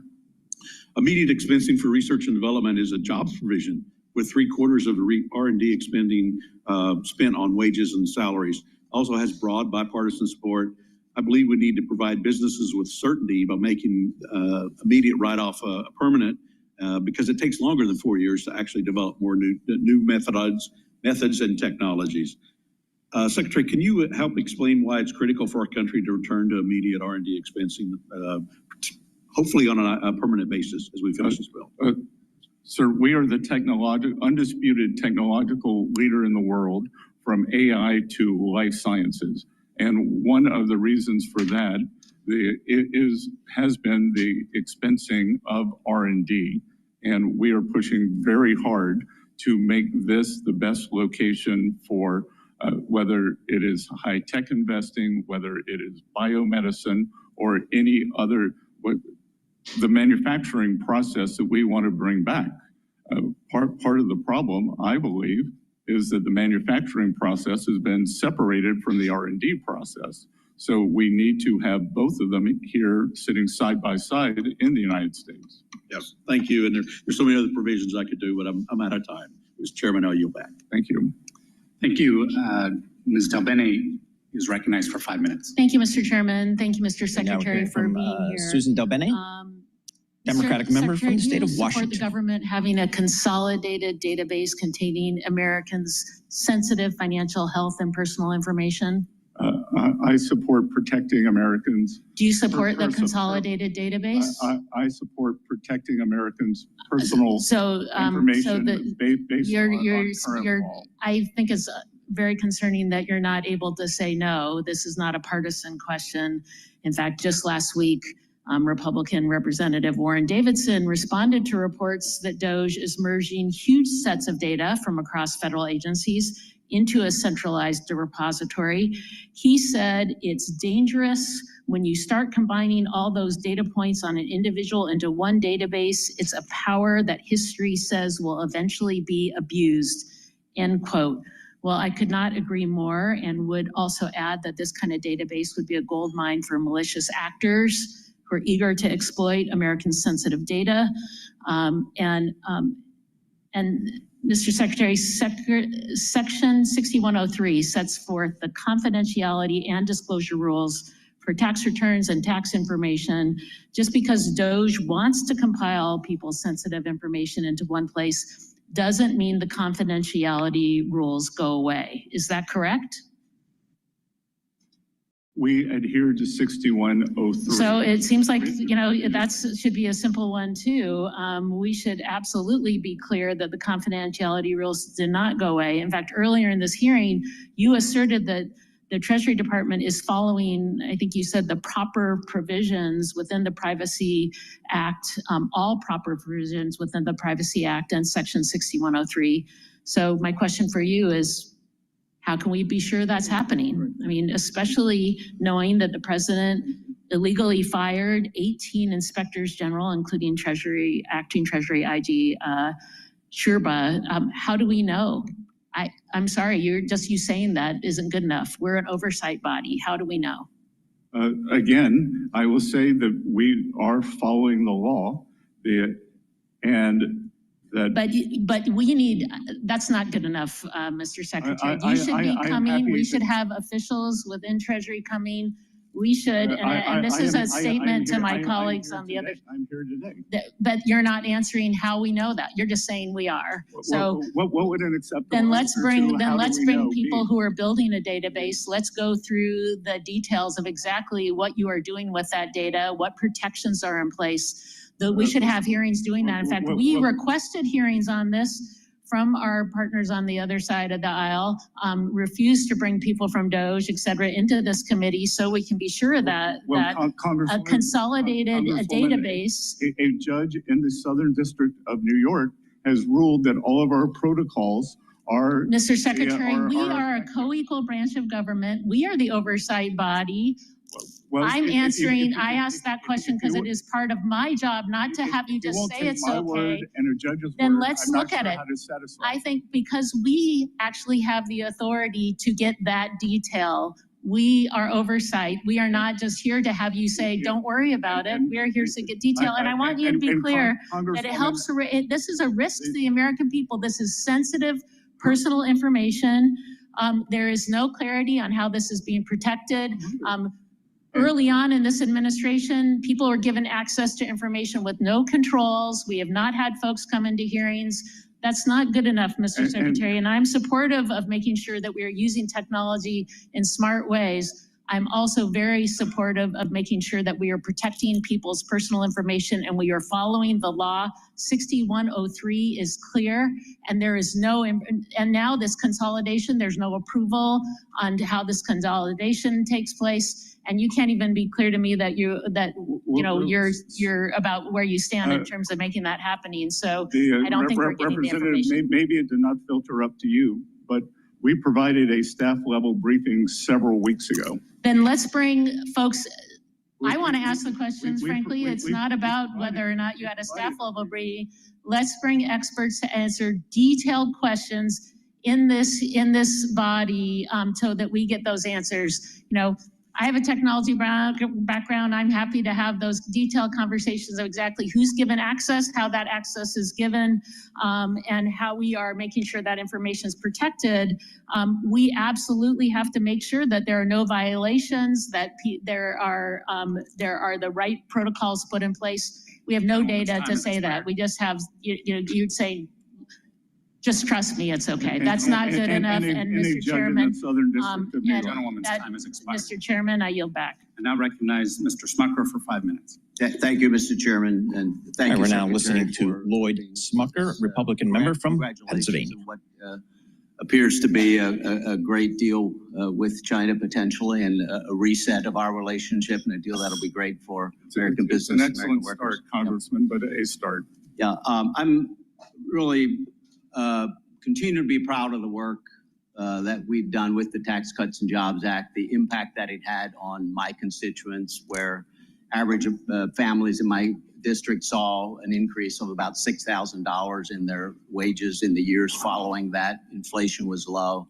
I'll put up any day the record of the previous Trump administration with what we've seen, the disaster that we've seen in this past administration. And so grateful to have the opportunity to work with you to extend those benefits once again to every American. And we're hearing a lot from the other side here today on things that just simply falsehoods about the bill, things that are not in this bill. And I just want to remind our listeners what Democrats are voting for by voting against this bill. They will be voting for a vote against this bill is a vote for the largest tax increase in American history, a tax increase that will affect average households at every tax bracket level.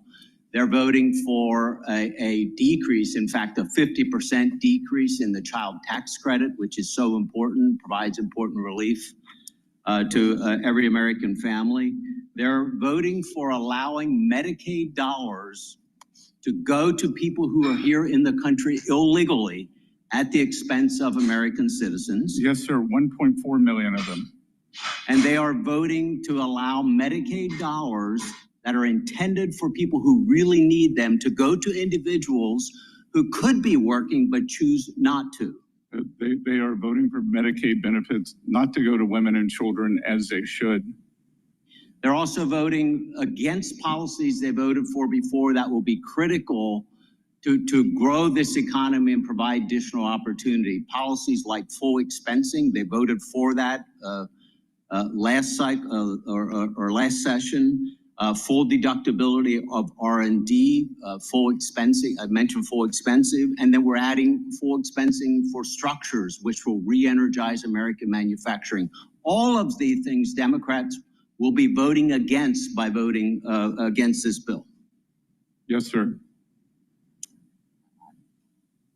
So I want to again say that we're doing this is going to be beneficial to every American, and we're also doing it in a responsible way by finding savings that will drive more efficiencies in some of these programs, but will ensure that we will not add to the debt, assuming we meet very, I think, conservative estimates on growth. Do you agree with that? Yes, sir. And to go back to the CBO, the CBO produces a black box. And that black box says the growth is 1.7 or 1.8%, whether we make the TCJA permanent and continue, and that permanence causes stimulus, or, as you said, whether we have the largest tax cut in history, which would be cataclysmic, obviously, but it also assumes no change in growth. So obviously both cannot be true. Exactly right. So we're going to do this in a fiscal responsible way. Now I do have one question for you, and I only have a minute left. One of the things that I was impressed with when during your confirmation hearings and leading up to your appointment as secretary was your 3-3-3 plan. And particularly in the short amount of time I have, you have a stated goal at least of getting to the deficit at being at 3% of GDP, which I know how much you're concerned about the debt. The Democrats today are raising concerns about the debt. I share those concerns. I think that's a great goal. Do you still hope to achieve that 3% debt to GDP, deficit to GDP by the end of Trump's term? Yes, sir. It's a deficit to GDP, which the other side of the aisle doesn't seem to want to talk about, or the total debt to GDP, which Secretary Yellen and I agree on. It is those two numbers that matter. The absolute number, while daunting, those two ratios are much more important. And I said that we would like to have a 3 in front of the deficit to GDP by 2028, the end of President Trump's term, which is the long-term average. And I think this sets, Gentleman's time is expired. This sets the basis for being able to achieve that. There's going to be a lot more work to do, and I look forward to working with you to achieve that goal. Thank you. Gentleman's time has expired. I now recognize Ms. Chu for 5 minutes. Secretary Besant, my constituents are sick with worry Representative about Judy Chu, losing Democrat from their California, coverage. questioning Treasury The Secretary Besant. nonpartisan Congressional Budget Office just determined that more people will lose. Please go to my store, the-studio-reykjavik.com, and get the vitamin B complex. This is a vitamin complex that you should be taking every day, especially if you're 40 years of age or older. The first 4 B vitamins will help the mitochondria. They'll boost up that ATP, which is very important for energy levels within the cell. They'll also help with cellular metabolism, and vitamin B complex will help to protect neurons. So please go to my store, the-studio-reykjavik.com. B12 is super important for neurons. Digestive enzyme complex, very important for your pancreatic health. Reduce the load on your pancreas. If you're age 40 or older, you need to start taking care of your pancreas. I don't care how healthy you are, you have an aging pancreas, right? So taking the digestive enzyme complex is going to help to break up the carbohydrates, lipids, and proteins, reduce the load on the pancreas. And what that's going to do is you're going to be able to digest your foods easier. So please go to my store, the-studio-reykjavik.com, and get the digestive enzyme complex. If you're an athlete, you would benefit from this also. Why? Because athletes have to do pre and post workout fueling, and taking the digestive enzyme complex will help to break up those fuel sources and reduce the load on the pancreas. Super important. So please go to my store and get the digestive enzyme complex. It has bromelain in it, and that's an enzyme that also helps to break up clots. So it's fibrinolytic. Omega-3, very important for cardiovascular health. Omega-3 helps to bring down inflammation. Omega-3 reduces the stickiness of the red blood cells, so it's reducing overclotting. And omega-3 helps your lipid profile by bringing down LDL levels and increasing your HDL levels. That will reduce plaque formation. So please go to my store, the-studio-reykjavik.com, and take the omega-3. So a great stack would be taking the omega-3 for cardiovascular health, taking the digestive enzyme complex to help with your breaking up food, so it'll help with your digestion and help with your pancreas. And the vitamin B complex helps with cellular metabolism, your mitochondria, and protects your neurons. So please go to my store, the-studio-reykjavik.com, and get that stack. It's a powerful stack there. Use discount 5 and you get $5 off any order. Go to my store, the-studio-reykjavik.com. The link is in the description of this video and all my videos. Reason that 16 million people are going to lose their healthcare coverage. It's so that millionaires and billionaires can get big tax giveaways and become even richer. The nonpartisan Joint Committee on Taxation just this week found that if this bill becomes law, the richest 5% of taxpayers in this country will get a bigger tax cut than the bottom 80% of taxpayers combined. To put dollar amounts on it, someone earning $1 million will get a tax giveaway of $81,500 in just 1 year, while someone earning less than $50,000 can only expect $265 in 1 year, which is only 73 cents a day. That millionaire will get a tax cut in 1 day that's almost as big as what the middle-class person will get over the entire year. And of course, this does not account for the burden of paying more for basic necessities because of Trump's tariffs, nor does it account for the loss of life-saving benefits like Medicaid coverage or SNAP food assistance. When the University of Pennsylvania included the benefit cuts into their analysis, they found that the poorest 20% of households in this country will lose $30,000 over their lifetime if this bill gets signed into law. It's quite literally a reverse Robin Hood scheme, taking from the poor and giving to the ultra rich. That's why I had an amendment that said there should not be tax giveaways for those earning more than $10 million per year. And so, Secretary President, I only want a yes or no answer. Would you have voted yes or no on my amendment? Again, no. I yield back. Mr. Hearn. Thank you, Mr. Chairman. Mr. Secretary, it's good to see you again. Thanks for sitting here. Your predecessor, Janet Yellen, pushed Congress for the last 4 years to adopt the OECD global tax deal. I'm grateful that you and the administration have been working to stop this. There's a lot going on in that space. And as the current global tax deal is formulated, U.S. multinationals are disadvantaged in two critical ways. First, they face 2 layers of minimum taxes, the existing robust U.S. system and the emerging OECD system. And 2, their traditional income-based tax incentives face stricter scrutiny against the corporate welfare regimes in China and the EU. The global tax deal fosters a kind of a Hunger Games style race for government handouts, cash subsidies, and refundable tax credits. The system rewards political connections and authoritarian regimes over innovation. And Mr. Secretary, as you know, countries are pressuring the U.S. to sign on to the global tax deal and want to push subsidies out of the income tax system into the hands of bureaucrats, distorting markets, picking winners and losers, and leaving their taxpayers footing the bill for political pet projects with dismal economic results. If other nations want to tie their economies in knots with that nonsense, that's their funeral.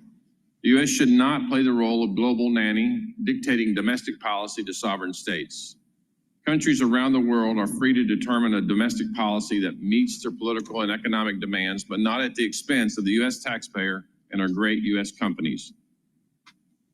My concern, Mr. Secretary, is that there is an on and off switch associated with the implementation of this global tax deal. A lot of uncertainty of what's happening after your time in office and the president's time in office. The tax sovereignty of this nation is under attack. The last administration gave away U.S. leverage trying to sell the jurisdiction and purview of this committee to the OECD in Paris. We must not let that happen. The global tax deal isn't just a friendly suggestion, it's a loaded gun aimed at countries that don't join the cabal. I, for one, don't want the U.S. to be looking at the end of their loaded gun under the next administration or the one after that. Mr. Secretary, will you commit to working with us to put a nail in this coffin on the global tax deal once and for all? My staff met with the OECD in Paris just last week, and we are pushing back and working toward a solution as soon as possible, Congressman. Thank you for your work on that. And then one last thing, the current tax code has certainly been biased against investments and structures, and I've been working on this issue for a number of years since I've been on the Ways and Means, including a bill I introduced that implements a neutral cost recovery for structures. While we should continue to do more in this space to drive down the cost of investment in structures, I know that's part of the big plan to get manufacturing back here quickly. I'm happy that we're moving in this right direction, and long depreciation schedules, as you know, and as you've worked on, erode the value of deductions, hindering growth on domestic manufacturing.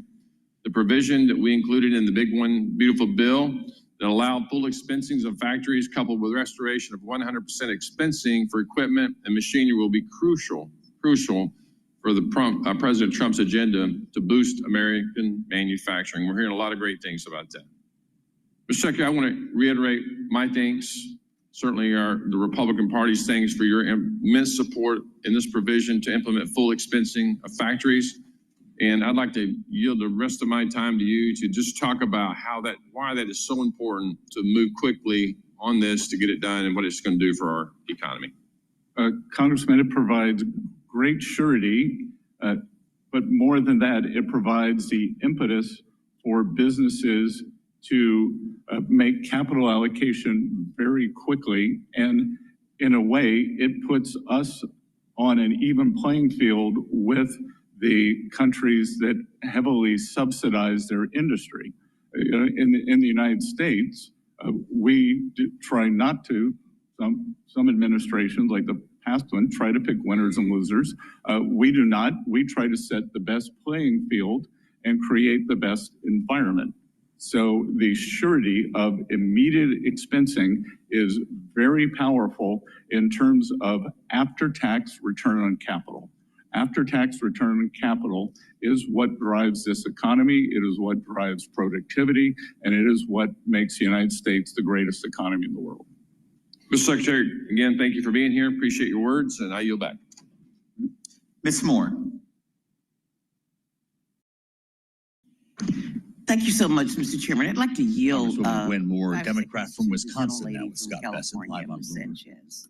Thank you, Ms. Moore. I would ask unanimous consent to enter into the record the nonpartisan policy research Yale Budget Lab analysis, which shows that $3,000 cut to household income because of Trump's tariffs. Without objection. Thank you. I yield back to Ms. Moore. The Yale Budget Lab is staffed by Thank you. This is my time, former sir. Biden officials. Where's the gavel, Mr. Chairman? He's taking up my time.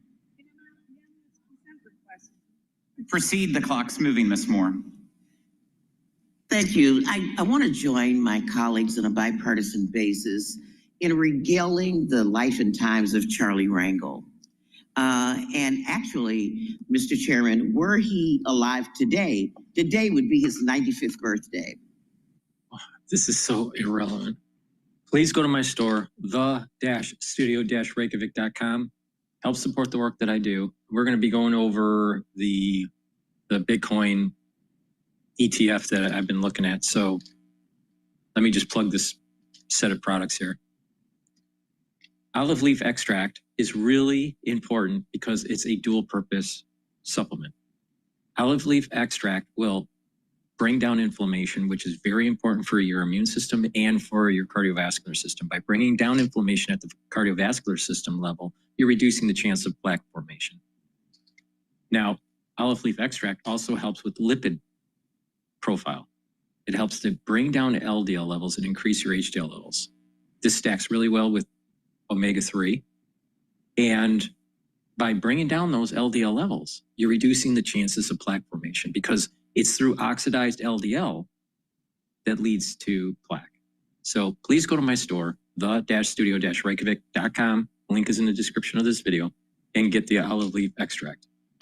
Take it every day. Now, another very important foundational piece to your health protocol is a probiotic. I have two types. I have the veggie cap version, and I also have a powdered version. I take the powdered version because I take all these different powders like collagen and lignans and boomer boost and gladiator barley. So it's just easier for me for lunch. But take a probiotic, either the veggie cap or the powdered version. Take it every day, drink it with filtered water. And a good probiotic is going to do this for your body. You're going to notice that your skin's better. You'll also notice that your mental clarity will be better. Your sleep will be better. In addition, a good gut biome is going to help you absorb your nutrients. Your metabolism will be better. Your immune system will be better. The mucosal lining within your gut is going to be thicker and more protective. And you're going to have a better gut biome. Your metabolism is going to be better, like I said. And the concentrations, your IgA, will also improve, and therefore your immune system is going to be better. That communication between your gut and your liver and your gut and your brain will improve. And over time, what you're going to be able to notice is that your body is processing better. So a good foundation to start with is that multivitamin that I have on my store and the probiotic. And then you add to, like the olive leaf extract or omega-3 or some of the other supplements that I've been talking about. So please go to my store, the-studio-reykjavik.com, and get the probiotic. It's an important foundational piece. Stacks really well with the multivitamin as a foundational piece. And again, the olive leaf extract is a dual purpose product. It helps with your immune system and your cardiovascular system. I'm just a simple question. Is that waste, fraud, and abuse? My priorities are collection, privacy, and customer service. Okay, but you didn't. We're not collecting that, and you cut 31% of the budget from the IRS that would have actually, processed these claims. The largest budget cut was in the IT department that began the modernization in 1990. Okay, the true cost of economic security has determined that 50% of Americans are financially insecure. 50% of Americans. So do you think that any of them are going to suffer from the cuts in Medicaid, SNAP, and ACA not to have these resources available to them? Yes or no? I believe that they will be better off under this tax bill, just as they were under President Trump's last term, as opposed to the ravages of inflation under President Biden's term. Well, let me just ask this. Why is this bill designed to take away some of the benefits that you claim people are going to have? They expire. They're trying to get rid of the fraud. Expires, all of these things that these families are supposed to get. If you're so into uplifting their needs, why do they expire? All right. Let's talk about Bitcoin for a second. All right. The BITO is the ETF longing Bitcoin. The short Bitcoin ETF, BITI. Now, it's a leverage fund, and you're going to have leverage decay, so you got to watch what you're doing. You got to kind of be sophisticated. Now, what you're going to notice here is that Bitcoin is trading at 109. It's having a hard time staying above 110. All right. So it'll go up to 110 and then it'll come back down, maybe go to 108 and then come back up. And so it's having a hard time at 110. Now, BITO is trading at 21.95. Now, BITO's next support level, nearest support level, is 21.40. Yeah, 21.48. That's the next support level. And the resistance level has still been, and I've been saying this for several sessions here, 22.50. 22.50 is the resistance, and that seems to be around the 110 mark. So right now, and it's just bouncing around. But once it passes that 22.50, once Bitcoin gets over that 110 threshold and stays above it, you're going to see BITO go up in the ETF. So you might want to accumulate shares, but it is leveraged, and there is some leverage decay that goes on there. So you got to be a little careful. But that's a interesting way to play Bitcoin. There's lots of ways to play Bitcoin, you know. So some people want to do the pure play, some people do ETF, some people do a basket of crypto, whatever. All right, so this is the way I do it.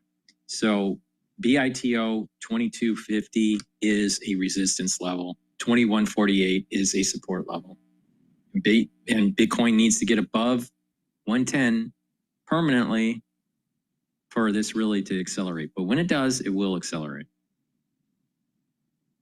Acknowledge that this new threshold would be difficult to administer and to lead to the taxpayers' confusion. So instead of working with us to fix it, the Biden Treasury unconstitutionally delayed implementation and then changed the threshold to try and ease the taxpayers' confusion in the election year. Unfortunately, there are still millions more 1099K forms that were sent out, and Republicans have worked to restore the 1099K threshold to the time-tested standard of $20,000 and 200 transactions by including my Saving Gig Economy Taxpayer Act in the One Big Beautiful Bill. Can you shed some light on how this policy and others being produced from your department will make life easier for our taxpayers? Representative, thank you for discussing these very important issues. As I said, I believe the underappreciated part of President Trump's economic plan is the deregulation. And what you were describing, the cutting back on paperwork, that putting thresholds at proper level is indeed deregulation, lower paperwork. And I think they correctly pointed out that the previous administration, I'm not sure that anyone ever signed the front of a paycheck or the back of a paycheck. I think they mostly received direct deposit from the US government because they're always government employees. So if you have never made payroll, if you are not processing paperwork, you don't understand the costs that are inherent in this. If you are a small business person, if you are someone with a lawn care business, if you are someone, as you said, we have a completely new economy today with the gig economy. Whether it is Uber drivers, delivery people, the contract workers who work from home, in programming fields. So I think that it was tone deaf, completely tone deaf for the nature of the new economy. You are so right. And I also want to voice my support for the ongoing trade negotiations that the president and you are working on. For too long, our trusted trade partners have quietly taken advantage of the United States. And I'm a firm believer that trade truly is the great equalizer and a powerful tool to bring the world together. However, sometimes the tool can be used effectively and not always with fairness. I'm particularly interested in the domestic steel industry from West Virginia.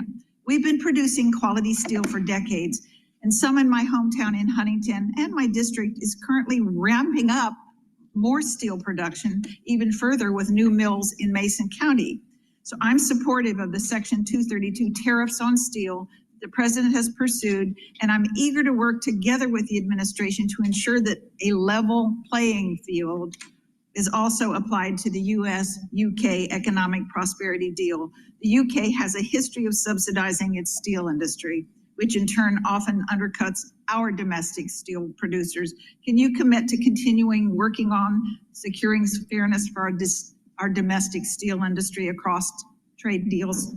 Representative Miller, I had the privilege of being with the president at the U.S. Steel factory in Pittsburgh a week ago Friday. And I can tell you that the president's commitment to the U.S. steel industry is unwavering, that we are bringing back domestic production. And what we have seen, and one of the previous questions about is China a reliable partner, what we have seen during COVID since then is that there are strategic industries in the United States where we must have an industrial base. And I would put steel in the top 3. Thank you. Mr. Chairman, I yield back. Thank you. The committee will stand in recess for exactly 10 minutes. Live from Capitol Hill and here on Bloomberg Radio, the chairman of the Ways and Means Committee, Jason Smith, there dropping the gavel for a bit of a break here. Treasury Secretary Scott Bessent has not had a lot of sleep, as you might think back to the late edition of Balance of Power yesterday when he was just leaving London following U.S.-China trade talks in for 2 rounds today. He will actually be back on Capitol Hill at 4 o'clock, and we'll resume our coverage of this hearing before the Ways and Means Committee with questioning on the U.S.-China trade deal, on reconciliation, and the greater strength of the economy. Wall Street is not getting a real lift out of this conversation if traders are paying attention, and we do want to update the markets right now. Charlie Pellet is at World Headquarters in New York with the trade. Charlie? Thank you very much, Joe Matthew. Indeed, earlier gains have fizzled. The S&P 500 index now in the red, trading lower by 5 points, a bounce off the bottom, but still lower. The Dow holding on to a gain of 89 points, up 0.2%. NASDAQ Composite Index right now is down 37, drop there of 0.2%. The 10-year on this CPI Wednesday, 4.42%, with the 2-year that's currently yielding 3.95%. Gold now at $33.31 the ounce, up $7, up by 0.2%. West Texas Intermediate crude oil up 2.5%, surging to $66.58 a barrel. And Bitcoin just about flat on the day, down 0.4%, 109,573 on Bitcoin. So bottom line here, we do have stocks shuffling between small gains and losses as traders look past that upbeat report on cooling consumer prices. We're also assessing the outlook for global trade. Recapping, S&P down 3, drop there of 0.1%. Balance of Power continues. Back we go to Washington. Once again, your host here is Joe Matthew. Hey, Charlie, many thanks to Charlie Pellet. He'll be back a little later in the broadcast as we keep tabs on Wall Street. And in the meantime, waiting for the Treasury Secretary to return following a brief intermission in the hearing before the Ways and Means Committee, we wanted to spend a bit of time with Stuart Paul, of course, U.S. economist at Bloomberg Economics, just to hash out a bit of what we heard and also talk about the data this morning. Of course, an important day here with U.S. core inflation rising less than forecast. He had the wind at his back, Stuart, when it came to CPI this morning and kind of the backdrop for this conversation. And we're getting a real I told you so out of the White House when it comes to Trumponomics, or whatever we call it. How good is this news and what does it mean for the Fed? That's right. So he started off this testimony before the House Ways and Means Committee with a bit of a victory lap because this morning's consumer price inflation data came in lower than expected. The headline rising just 0.1%, same for the core on the month. And I think that what most folks are breathing a little bit of a sigh of relief about is that the headline has not been blown out because of tariffs that had gone into effect. The thing that we see when we look at the details, however, is that things like home furnishings, appliances, electronics, sporting equipment, things that we import from China, those are all seeing the effects of tariffs. We are seeing firms pass through tariff costs to consumers. Where we're seeing disinflation offsetting that effect is in a lot of these services categories. So we're seeing shelter prices rising just a little bit less. But more importantly, we're seeing travel-related prices, airfares, hotels, they're just outright declining.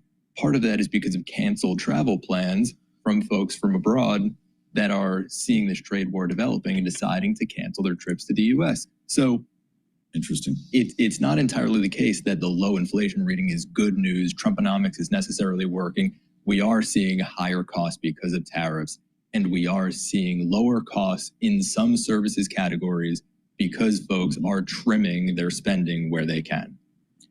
Well, part of the argument here from the administration now is that the reconciliation bill, the one big beautiful bill that's in between the House and the Senate at the moment, is going to goose the economy. It's going to create growth that is not being quantified by the Congressional Budget Office or mainstream economists. Scott Besson talked about that in his testimony a short time ago. Stuart, let's listen. The one big beautiful bill will also incentivize unprecedented investment in U.S. manufacturing. The legislation will provide 100% expensing for new factories, as well as existing factories that expand operations and support Made in America. It will streamline burdensome permitting processes that often stand in the way of new manufacturing projects. The problem, Stuart, and correct me if I'm wrong, is you cannot quantify the benefits of cutting red tape when it comes to economic growth, right? Can you put a number on that as an economist? It's very difficult to do. Beyond cutting red tape, Secretary Besson put forward the idea that the dynamism that you get from more efficient allocation of private capital that comes with tax cuts or permanent extensions or longer term extensions of existing tax rates, that helps to propel growth. What was interesting during the hearing, Joe, and I'm sure you saw this also, is that I believe it was Ranking Member Neal asked the question, Secretary Besson, can you name a single independent economist who would say that the dynamism created and the growth created by cutting these taxes more than offsets the cost of the bill, the reduced revenue? There were audible laughs in the room when Secretary Besson pointed to Art Laffer. It is a clearly politically wrought person in the field of economics and a politically wrought topic for folks to deal with. It is the case that the one big beautiful bill will undoubtedly add to the national debt on the order of a few $1 trillion. It is difficult to account for the dynamism created by cutting red tape, but that's because these are some of the consequences of the aggregate economic measures. It's not just so much the case that we could just mark down a number by waving our finger in the air and feeling which way the wind is blowing. Right. Well, look, we have a smart audience here. You're talking, we hear a lot of references, Stuart, to the Laffer curve, specifically when Republican lawmakers are trying to make that argument to connect the dots between tax cuts and growth, right? Between tax rates and total tax revenue. What should our listeners and viewers be thinking when they hear that reference? Sure. So the basic premise of the Laffer curve is that if you set tax rates exceptionally low, let's say at 0%, you will get zero tax revenue. If you set tax rates exceptionally high, let's say 100%, you crush economic activity so much that you also get $0 in revenue. There is some tax rate between 0 and 100 that gives you the maximum amount of revenue. And the question is always, if the tax rate is too high, then by lowering it, you can unleash economic activity and generate additional revenue. That's if you're above the point that we would associate with a peak of this so-called Laffer curve. Alternatively, and this is what Democrats typically argue, if your tax rate is below the point of maximum revenue on the Laffer curve, you raise taxes and raise revenues. It's one of those circumstances where when we look at current tax rates, most folks would say that raising rates would raise additional revenue. By pointing out one independent economist who would say that the one big beautiful bill raises revenue by pointing out that it's Art Laffer himself, Secretary Besson is in a sense esoterically acknowledging that there is no one else who would say that we are currently with tax rates above the point that generates maximum revenue. So this is incredible. I'd get, by the way, this conversation, I'd get fired anywhere else for having this conversation on the air, but this is Bloomberg, Stuart, and you just landed the plane so perfectly. When you go to the cocktail party later on, we give you permission. You don't have to give us credit for it. when you explain to everybody what the Laffer curve is, and they all ask you for your business card, just remember, it was Stuart Paul. Producer Matt reminds us, Art Laffer, not a tariff guy. Do we really want to keep hanging that name out there? No, his association is with taxes. It's funny that you bring up cocktail parties because the idea of this Laffer curve was originally just drawn on the back of a cocktail napkin at a cocktail party. He is a character mostly focused on taxes. And I think that most folks, even on the Republican side of the aisle, when they look at the One Big Beautiful Bill, they'll even acknowledge that the permanent or that the extension of tax of the TCJA will add to the debt. It's only when you account for revenue that comes from tariffs do you get to something closer to deficit neutral. But that's outside of the bill. That's coming from the White House. That is not coming from the Congress. Right. See, now you can admit that you just want to go to a cocktail party with Stuart Paul. The X date came up, Stuart. Secretary called it a moving target and said that he expects it will be middle to late summer. Pretty consistent with what we've been hearing so far. And then that brings up the whole question about whether they can get this bill done in time. It's got a raising of the debt ceiling in the reconciliation bill. But if they come too close on this, if things slow down in negotiations, they're going to have to handle this separately. How come he won't give us a more careful date on this? He seems to think, and he's said as much, that it creates more urgency if lawmakers don't know. Is that a good way to do business? Well, it's interesting. We've seen strategic ambiguity used as a concept in foreign policy negotiations, specifically with U.S. Relationship with China vis-a-vis Taiwan. Strategic ambiguity when it comes to when the U.S. would default on its debt obligations is certainly a new strategy here. Secretary Bessent has been urging the Congress to get this done before the August recess. I think that he's been ambiguous to try to provoke some doubt about when the X date is, try to encourage some folks to think that maybe it's in July. Let's get the bill passed before everybody leaves. By our best estimates, the X date is closer to mid-August. And if Secretary Bessent Is that why the bond market's not freaking out? I think that's right. But if Secretary Bessent knows it also, and he's just trying to encourage the One Big Beautiful Bill to get done, get the debt ceiling raised as part of this comprehensive program, he would want to encourage some of this ambiguity and questioning. Interesting. You know, we were talking earlier, Stuart, just the impression and the sort of gravitas and weight that the Secretary of the Treasury brings to the national conversation and how we look at them differently. When you think of testimony from Janet Yellen, there'd be roadblock coverage because she hadn't done an interview in probably 6 months, right? There'd be parsing of words. There would not be partisan conversation as we heard earlier. Are they getting back together, James? Brendan, oh geez, all right, well, hold that thought. And with that backdrop, listen to Scott Bessent here. Brendan Boyle, the congressman. Please go to my store, the-studio-reykjavik.com, and get the turmeric. Turmeric will soak up free radicals because it's an antioxidant. It'll also bring down inflammation, very important for the immune system and your cardiovascular system. Ashwagandha root helps to control cortisol levels and blood glucose levels, brings down inflammation. That will help with the immune system and your cardiovascular system. Lignans, it's a powder. You mix it with soft foods or filtered water. Take it every day. You get a small scooper in here. This will help with your immune system, bring down inflammation, also soak up free radicals, and help with your endocrine system. So please go to my store, the-studio-reykjavik.com. A great stack to help with your immune system and your cardiovascular system is to take the turmeric, the ashwagandha, and the lignans. You can take them separately, but you get max benefit when you take them together. Please go to my store, the-studio-reykjavik.com. Use discount 5 and you get $5 off any order. The IRA, the CBO scoring on that, it has been 3 to 4 times more expensive. So it's curious to me because you spent decades as an executive at George Soros's hedge fund, being very successful, making billions of dollars. Back then, you would always rail against deficit and debt. What's happened?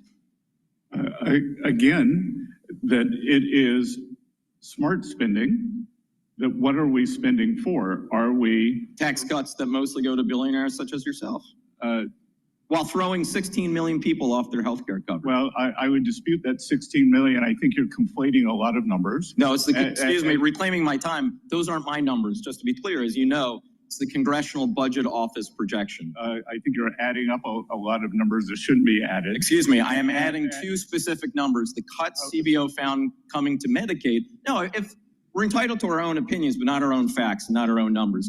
The CBO shows that 10.9 million will lose their health care coverage from the Medicaid cuts, and another 5.1 million will lose their health care coverage due to the ACA cuts. 10.9 plus 5.1 is 16 million. So you are adding numbers at 1.4 million. Yes, correctly. Do you support Medicaid for illegal aliens? I am asking the questions, not you. Although you'll be happy to know that in my Commonwealth, home state, Commonwealth of Pennsylvania, actually they check your citizenship status before you can enroll in Medicaid. But I understand why you're wanting to divert and change the subject. Let me move, since we've taken up already most of my time. The World Bank yesterday had a shocking growth projection. They slashed their growth projection for the United States by upwards of 40%.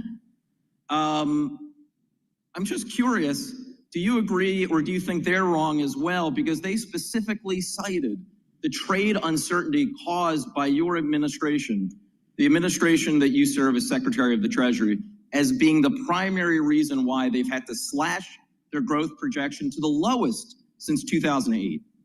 Congressman, you kindly cited the success that I may or may not have had in my previous career, but I could tell you I would not have had it if I followed World Bank projections.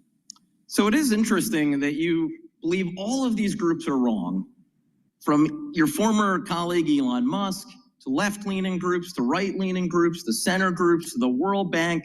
Everything is going hunky-dory. The reality is, I can see why you would have that opinion. You, as a billionaire, will reap the rewards of this tax cut, while 16 million Americans will lose their health coverage. That is the sad reality of the situation. We could look at who would be most harmed if these tax cuts expire. Well, you'll be happy to know that on this Democratic side of the dais, through an 18-hour markup, every single Democratic member voted to extend the tax cuts for everyone making under $1 billion. I see my time has expired. I yield back. Dr. Murphy. Thank you, Secretary, for coming in. I apologize for the bellicose manner in which you're being treated. I think if we all want respectful parlay. And Congressman Greg Murphy, Republican from North Carolina now, Ways and Means Committee. Just going to take a side. I am a physician in healthcare. I always want everybody to be able to access healthcare. But if I can say three words: illegal, ineligible, and able. So let's go to the illegal part first. The last party let in anywhere between 13 and 20 million people in this country illegally. And now they're placing their healthcare burden on the rest of the American country. So let's talk about the illegals, providing healthcare for illegals. By the way, those aren't American citizens. 2, ineligible. Last administration did not allow states to audit their Medicaid rolls. Guess what you're supposed to do? You're supposed to say, hey, you're still fit eligibility, you're a impoverished child, you're a pregnant woman, you're a disabled person, you're an impoverished senior citizen, you are eligible. But if you're not, you are not eligible for Medicaid, period. Able-bodied. Who can be against able-bodied individuals working to get health care? I mean, my gosh. So I'm hearing this ridiculous statistic of 16 million people who should not be eligible, who are not eligible. It is just embarrassing every time they bring this thing up. So anyway, I do want to get back to the fact that our nation now, and this is blames on Republicans and Democrats, has gone far too long as far as where our economy is. We've become a service economy. We've become a government employment economy. We make some things, we assemble other things, but we don't manufacture things. We've talked about this. I look at this, or what's happened in North Carolina, the drying up of cities, especially in the East. I want to talk a little bit about tariffs, and this is a difficult discussion. I'm hearing more and more from manufacturers in North Carolina that the tariffs in the short term are harming them. Specifically, tariffs on inputs used in manufacturing, driving up costs and making products uncompetitive when exporting to third country markets. These export markets are highly competitive, and U.S. companies have to compete with the EU, with China, other countries to be able to offer their products cheaper. Who can offer their products cheaper than U.S.? I really just would like to know how we're going to navigate this. I really believe our tariff policy was necessary. You can only affect economic policy by one of two ways: militarily, which no one wants, or by tariffs. And to get our country reversed back on a path it should be, we have to do this. But help me understand how the U.S. is going to help our companies in this difficult time remain their competitiveness. Well, Congressman, as I discussed earlier, the most powerful thing we're going to do is give them great certainty and permanence in this tax bill. We will also allow 100% expensing, both for the new equipment and for factory structures. And that will provide a substantial savings and impetus. So I believe that that will aid in the manufacturing here. We are also working with industry. And again, it is across a wide range that we will see.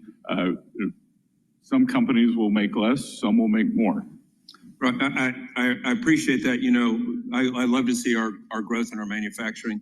During the last administration, we had 3 to 7 million individuals who are able-bodied adult of working age come off of the workforce. We need workers. And guess what? Some of those people will come off Medicaid and actually get insurance by their jobs. So again, just a little bit of truth. Real quickly. And Congressman, as I said earlier, that we have approximately 9% of the workforce that is in manufacturing. Historically, real wage increases accrue to manufacturing workers faster than lower end service economy workers. So I think we could still see real wage growth there also. Right, facts matter. Quickly, I'd like to talk to you about transshipment. Transshipment by Chinese companies have undermined President Trump's Section 301 tariffs, and the problem seems to be getting worse. Can you elaborate by any chance if any discussion with China was done about transshipment, or is that in order? Is that going to be discussed?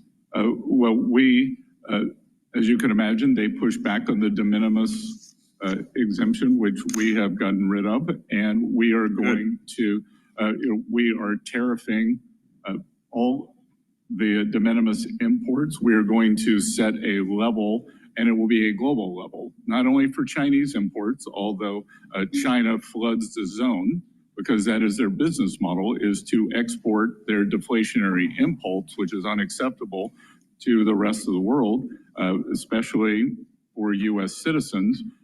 So we are going to set a global level for these de minimis imports. Thank you. It's nice to see an administration actually do something on trade. We did nothing in the last 4 years, and I'm sorry if it hurts people's feelings that they've tariffed against us and we're retaliating, trying to do things better for the American people. Support what you do, and thank you very much. Thank you. Mr. Kustoff. Thank you, Mr. Chairman, and thank you, Mr. Secretary, for being here today and after your long days of travel. So thank you very much for being here. If I could ask you, Mr. Secretary, there's been a lot of attention lately and a lot of conversation around the bond markets and rising yields for Congressman US David Treasuries. Kustoff of Tennessee now. If I could get Treasury you Secretary to Scott Bessent. address that, maybe some reassurance. Maybe a couple of questions. First of all, what is your current assessment of the bond markets and your view of the upward pressure on Treasury yields recently? Congressman, if I could break that down into three pieces. One is the smooth functioning of the bond market. So even during the April high volume, high volatility period, the bond markets functioned very well, trades cleared. There was never a question of financial stability. Two, at Treasury, our bond issuance is going quite well. We are actually seeing an uptick in primary purchasers as opposed to, so these are the end users who would hold it as opposed to dealers or flippers. And then three, as I said earlier, the United States 10-year is the only major 10-year yield in the world that is down on the year, down in the year. So for all the sky is falling and cries of what's happening, or that a crisis is inevitable, the U.S. continues to be the most stable bond market. You've had a lot of questions today about the One Big Beautiful Bill, and a lot of questions, very detailed questions. What would happen to the economy if Congress were to fail to pass the One Big Beautiful Bill and the majority of the tax cuts from 2017 were to expire? Well, again, Congressman, there are two parts there. So one, the OBBB, as I call it, contains the debt ceiling raise and extension. So that cannot happen. That must be raised and extended. And so we will not even talk about the ramifications of that because it will never happen. Two, as I said, it would be an economic sudden stop where we would see a cataclysmic event for working Americans, for job creation, for the financial system. So it's unthinkable that this could happen. It would be the largest tax increase in history. And again, I'm not necessarily, I was criticized for my criticism of the CBO. I'm not necessarily going after the men and women who work there. I'm going after their insufficient models, because their insufficient models say that if we make permanent the tax bill, that we don't get an increase in growth. But to your point, if somehow the One Big Beautiful Bill were not passed, that growth will remain the same, which is obviously the ridiculous assumption. Wouldn't it be devastating for the economy if we failed to pass the One Big Beautiful Bill? Sir, I think it could set off the financial crisis, the likes of which we have not seen since 08-09. Mr. Secretary, you would rather be Treasury Secretary than Chairman of the Federal Reserve, wouldn't you? Sir, I think I have, with the, other than some congressional reporting, the best job in Washington. And I am happy to do what President Trump wants me to do. And I think that we are making great progress at Treasury. I can tell you that having been in the business building now since January 28th, the professional staff is incredible, incredible. And the political staff that we brought in, everyone is working well together.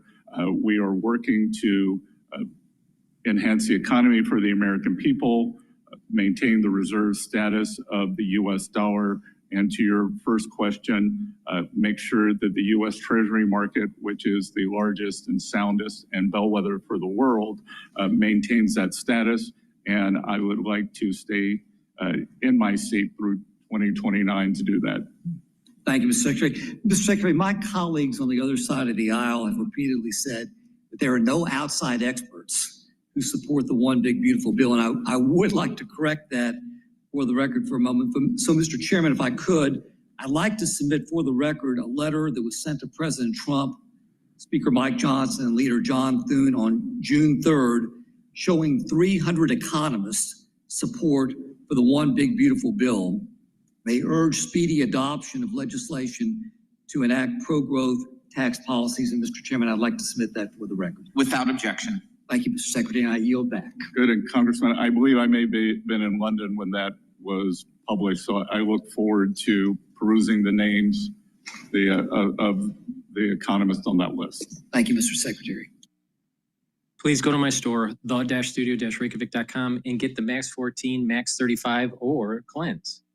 Cleanse is 30 parts per million. Max 35 is 35 parts per million, and Max 14 is 14 parts per million. You take it with a teaspoon, swish it in your mouth, gargle, about 20 seconds, 30 seconds, and then swallow. Do that every day. If you're not feeling well, take a tablespoon or two a day. All right? But the key is to do it every day. I've been taking max 14 or max 35 for 5 years every day. All right.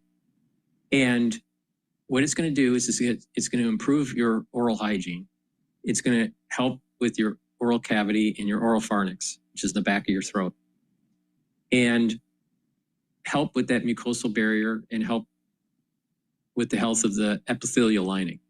And that way it's helping to boost your immune system. So please go to my store, the-studio-reykjavik.com, and get the max 14, max 35 or cleanse. They're at different price points for your affordability. In addition, let's talk about really quickly the core protocol. There's 4 pillars. The first pillar is max 14, max 35 or cleanse. That will help to boost up the immune system. The second pillar is C60. That's going to help to soak up free radicals. The third pillar, the turmeric, the ashwagandha, and the lignans will help with the immune system and the cardiovascular system. Bring down that inflammation, super important. And the fourth pillar is Boomer Boost. That's going to boost up those energy levels and rev up your metabolism. So you're increasing energy, you're soaking up free radicals, you're bringing down inflammation, you're boosting up the immune system. That's the core of the protocol. Now you have 2 foundational pieces, the probiotics and the multivitamin, and then you add stuff to this based on what you want to target. Neurohealth, cardiovascular, digestive, musculature, bone density, whatever you want to target. So please go to my store, the-studio-reykjavik.com. My protocol works. It's what I do every day.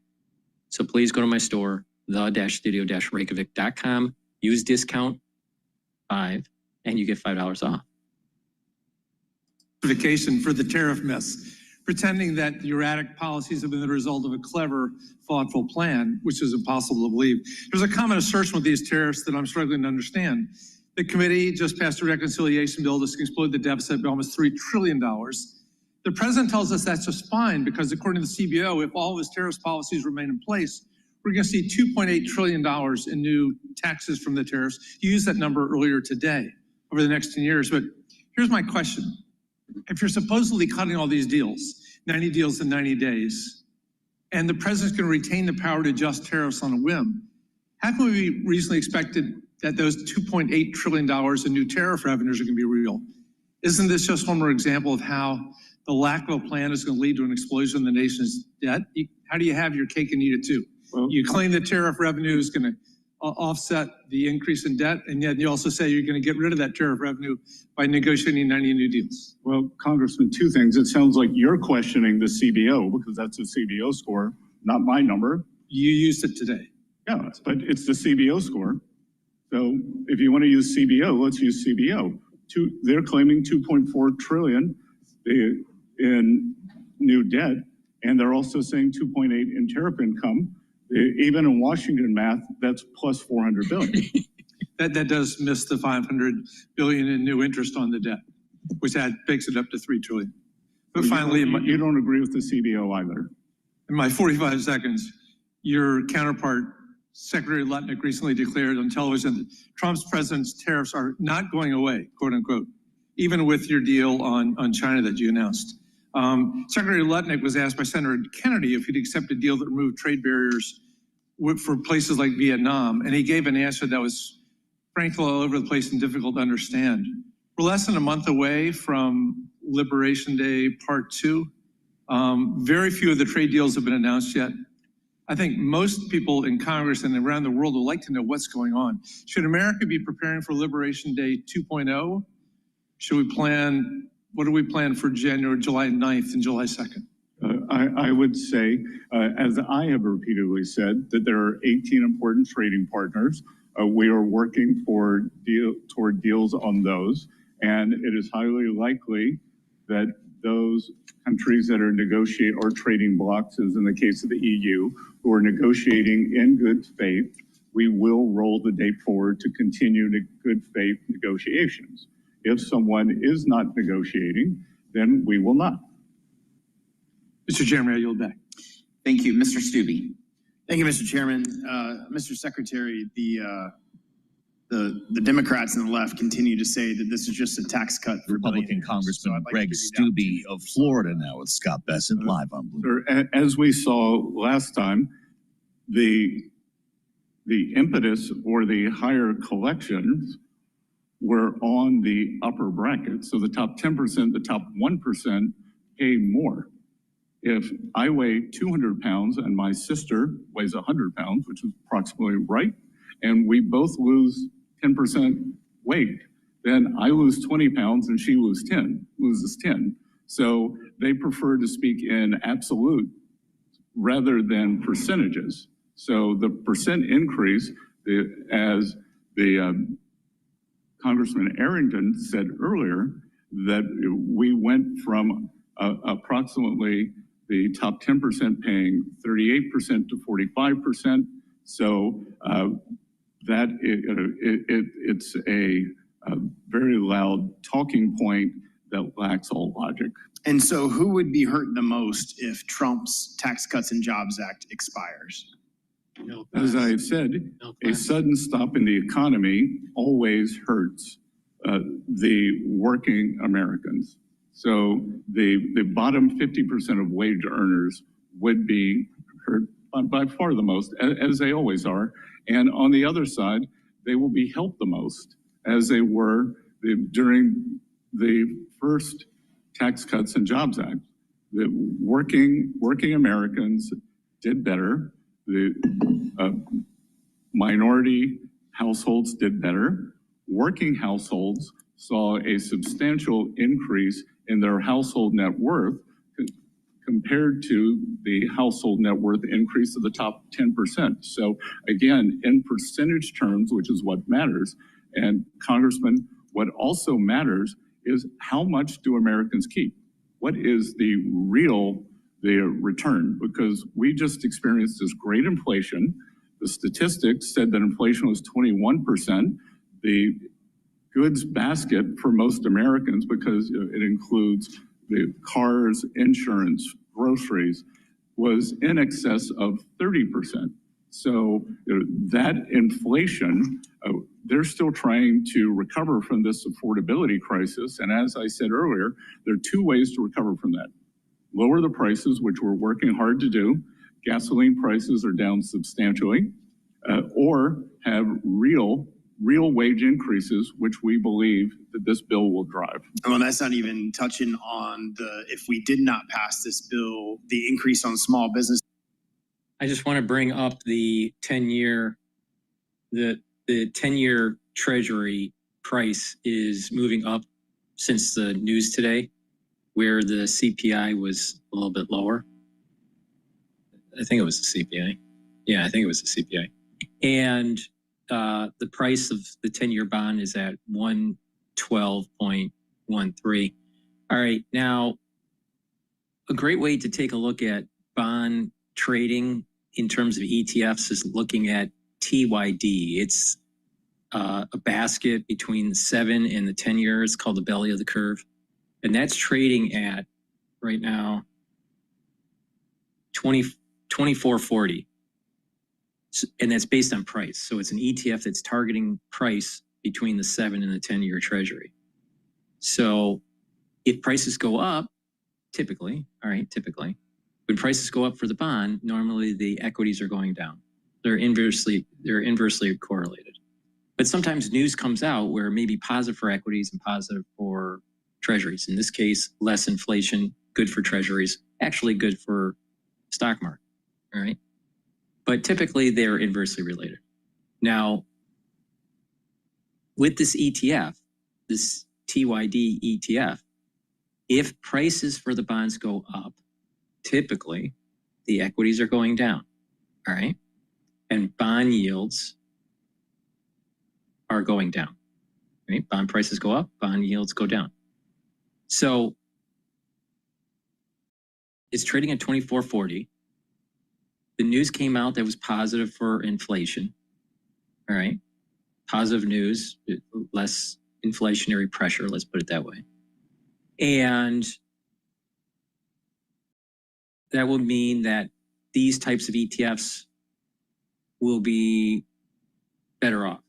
Okay. Now let's say the Federal Reserve lowers rates. Well, if you lower rates, that means yields usually go down, which would mean the bonds would go up. All right. In a typical fashion. All right. So if the Federal Reserve decides to lower rates sometime this year, most likely TYD will go up. All right. Now, when the Fed lowers rates, what they're doing is they're buying bonds and they're actually putting money into the market. So they're actually they're soaking up some of the bond supply and printing money. That's how they print money, right? Or it's one of the ways. But that's in the front. That's more of the front of the curve, and it affects the rest of the curve. It kind of transmits through the rest of the duration of the curve. The yield curve is what it's called. All right. So we have a support level. We have a support level at 23.96. It's trading at 24.40. So a support level at 23.96 and a resistance level at 25.02. All right.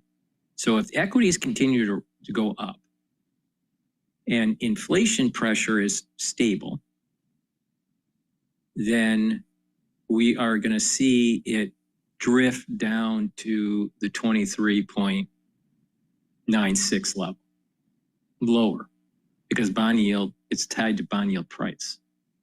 If inflation pressure accelerates, then this would also go down. This ETF would also go down. Now, if the Federal Reserve lowers rates, all right, you may actually see you'll see yields go down in the front of the curve, and it's very possible that you see a little bit of an increase in TYD. Now, you can play the inverse of what I just said. If bond prices go down, then you can play the TYO, all right? And that's trading at 14.13. That's tied to price. So if you think the bond prices are going to go down, then you want to buy TYO. If you think bond prices are going to go up, you want to play TYD. All right, so that's a little bit of an update on the Treasury market. But right now, Treasuries are going up. I mean, as I'm speaking here, there was another blip up in the price of the 10-year. Now it's trading at 112 and 18th. So, so that translates into a yield of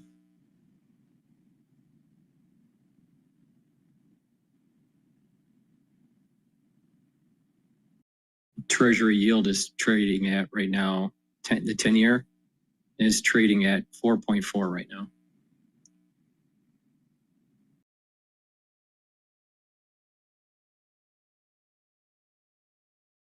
All right, let's go back to Bloomberg here. Out that China does have a lot of leverage over that in terms of whether it allows licenses for export and how quickly it allows shipments. And this is something that industry had pressed President Trump on. Is this going to be a cudgel that Beijing continues to hold over the U.S.? I mean, obviously, we're going to try to diversify and increase our sources of strategic metals and rare earths. I think the administration's been clear about that. But the fact of the matter is, Scarlett, I don't think the market ever really believed that the most onerous of tariffs was ever going to go in. I mean, even though the market was down 20% at one point at its worst day to day, I think on a daily close 12% in April. Earnings estimates for the S&P never really dropped that much. They've flattened out, but they didn't collapse. And so the market has been kind of looking through all this for a while now. Yeah, well, one stock that did move a lot, of course, is Tesla. And as a longtime skeptic of Tesla, I'm curious to get your take on the very public breakup between Elon Musk and President Trump. Musk is now saying that he has some regrets over his comments, and he also says that they went too far. Does this drama change Tesla's narrative or prospects in any material way? Yeah, it was all at the end of the day, big never mind, right? Look, I think that depending on how this all came about, there's all kinds of stories, and who knows? Certainly everyone is going to tell their side of the story. The fact of the matter is, it does look like the legislation, with a lot of benefits for EVs and solar, is going to change that dynamic dramatically. And that does have a material effect on Tesla's businesses, both in the auto credits for their customers, $7,500 each, the so-called ZEV credits, the emissions credits that they sell for cash, that looks like it may be going away. And then a variety of possible IRA credits and certainly solar credits for their Solar City subsidiary. So there's a lot for them to lose in the House legislation. It may change with the Senate and with compromise, we'll have to see. But when we get past all the personal stuff and kind of all the craziness from last Thursday, there's some real impact in the legislation. And it doesn't appear that the White House is backing down on that. Right, right. I mean, Elon Musk and his executives over at Tesla have also been promoting videos showing Brian Wilson, co-creator of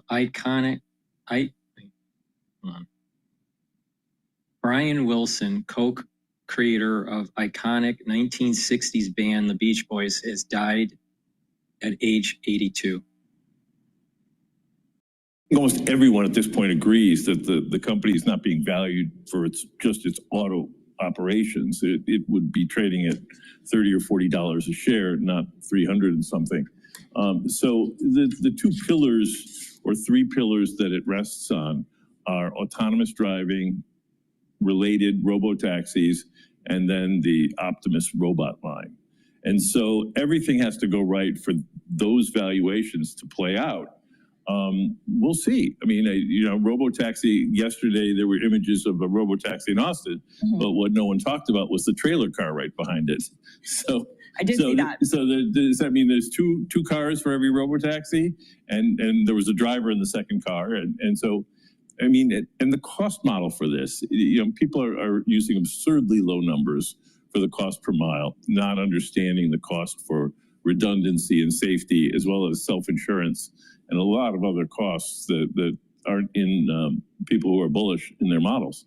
So we'll have to see. And as for autonomy, I mean, full level 4, level 5 autonomy, I mean, they've been promising it for 10 years now. But there's still a level 2, just like everybody else.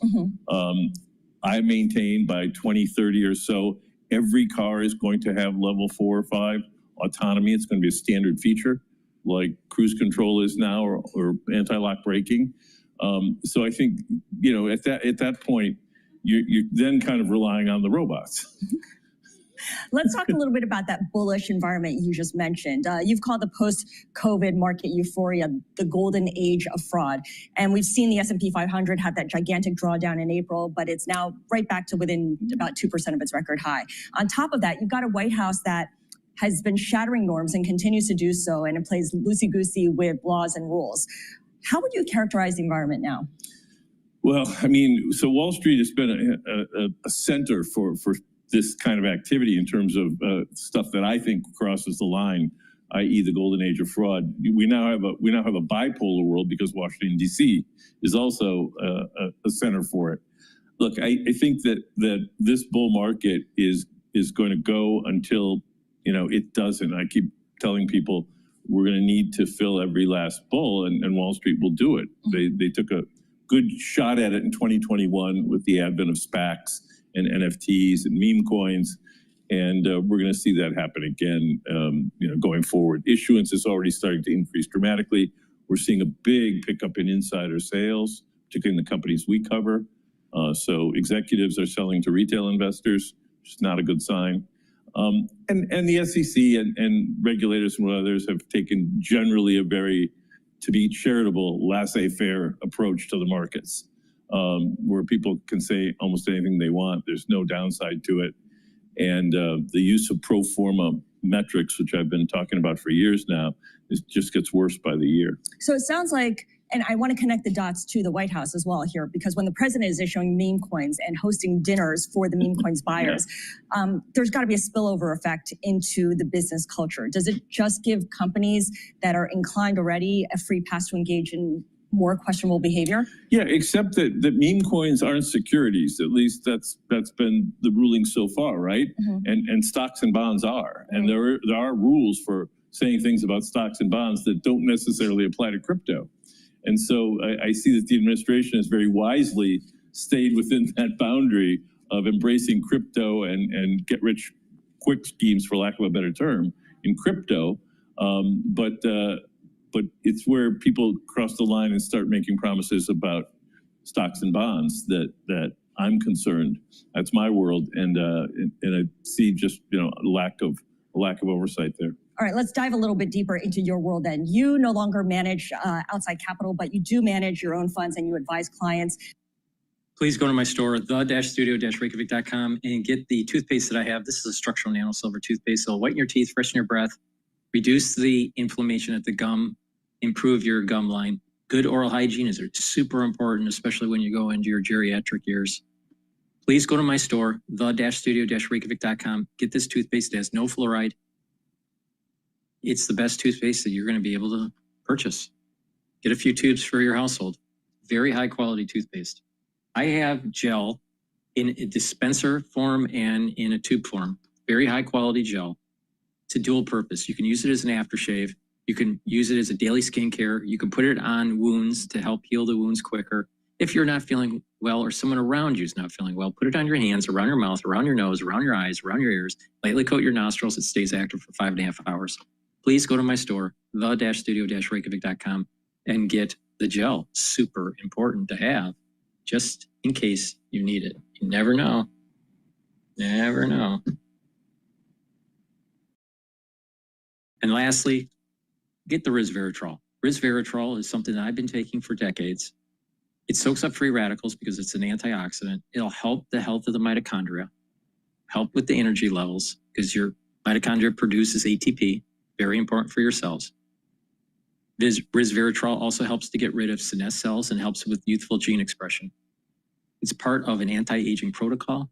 It stacks really well with C60, NAD+, and ubiquinol, and Clarity Factor. So please go to my store, the-studio-reykjavik.com, and get the resveratrol and stack it with some of the items that I just mentioned. Use discount 5 and you get $5 off any order. Go to my store. The link is in the description of this video. It's called the-studio-reykjavik.com. But that amount of income coming from sale of subprime loans is staggering. And you should not be putting an enormous multiple on this, 50, 60, 70 times. On top of that, two other things that are kind of new to the story. Number one is the short interest has collapsed. It was one of the most shorted stocks in 2023. And now the short interest is back to multi-year lows as a percent of outstanding. So the other bears have given up. And number two, we've seen a dramatic increase in insider selling, something we just talked about in May and June in the shares of Carvana. So the last time we saw this type of selling, the stock also was getting ready to go down dramatically. So that's another red flag. And of course, we should mention that we are out to Carvana for comment because of all of that. I want to switch gears a little bit here because you are also blowing up on social media over the last couple of days due to your call to go long Bitcoin and short MSTR strategy. Michael Saylor, the CEO of Strategy, spoke with us yesterday on Bloomberg Crypto. Here's what he told us about your trade. I don't think he understands what our business model is. We're actually the largest issuer of Bitcoin-backed credit instruments in the world. So last week, we just raised $1 billion by selling a preferred stock, non-cumulative, called Stride.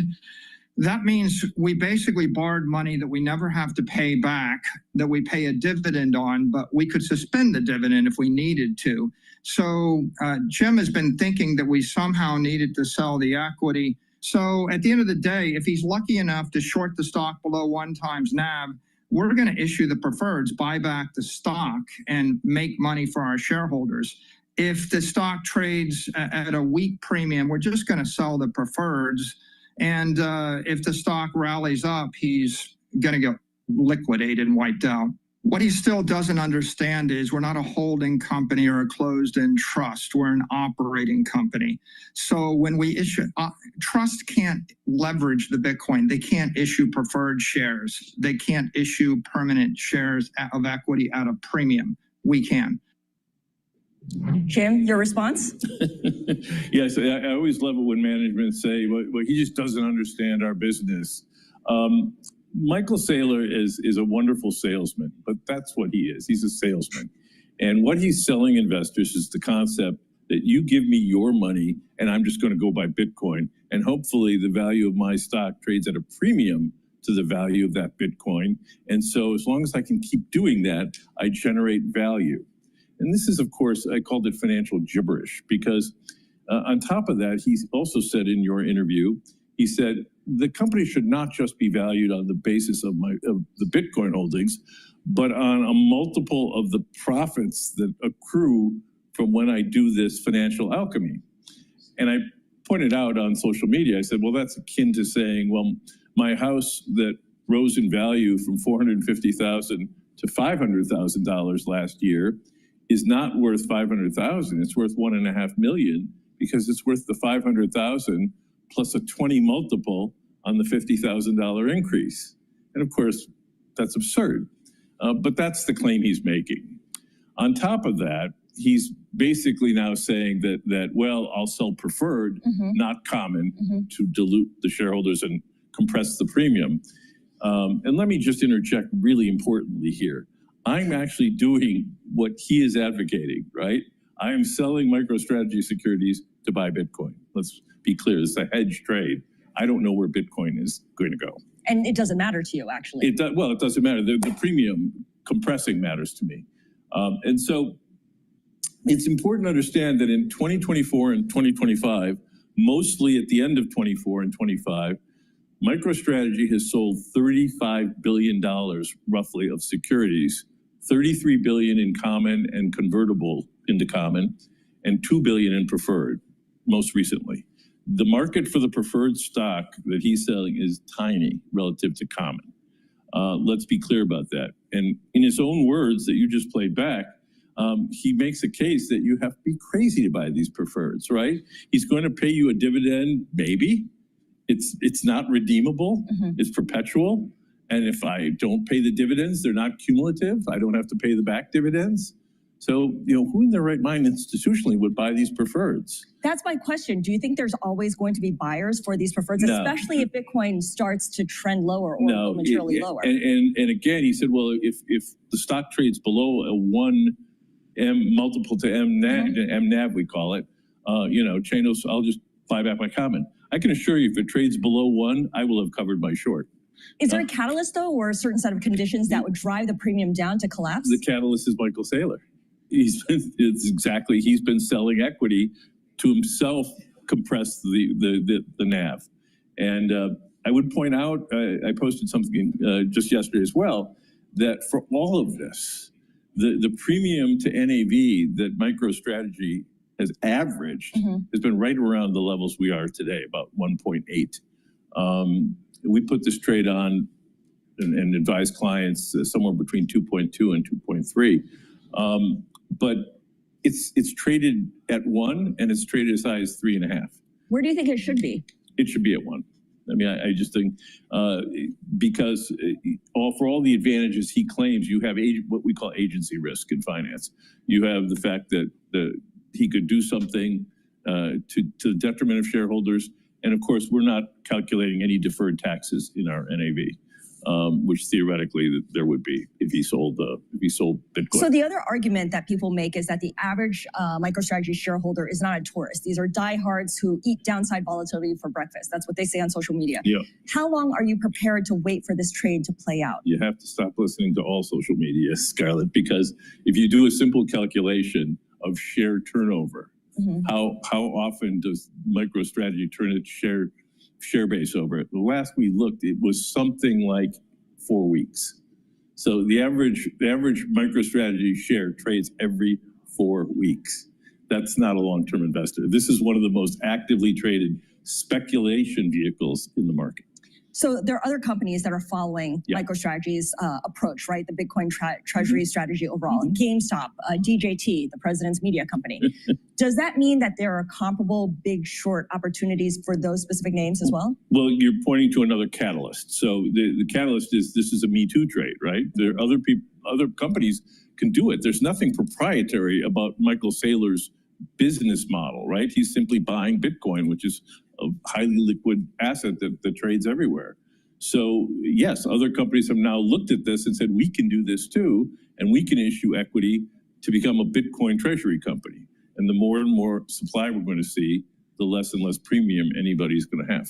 Jim, I'm going to wrap this up and ask you one final question to kind of put everything in perspective.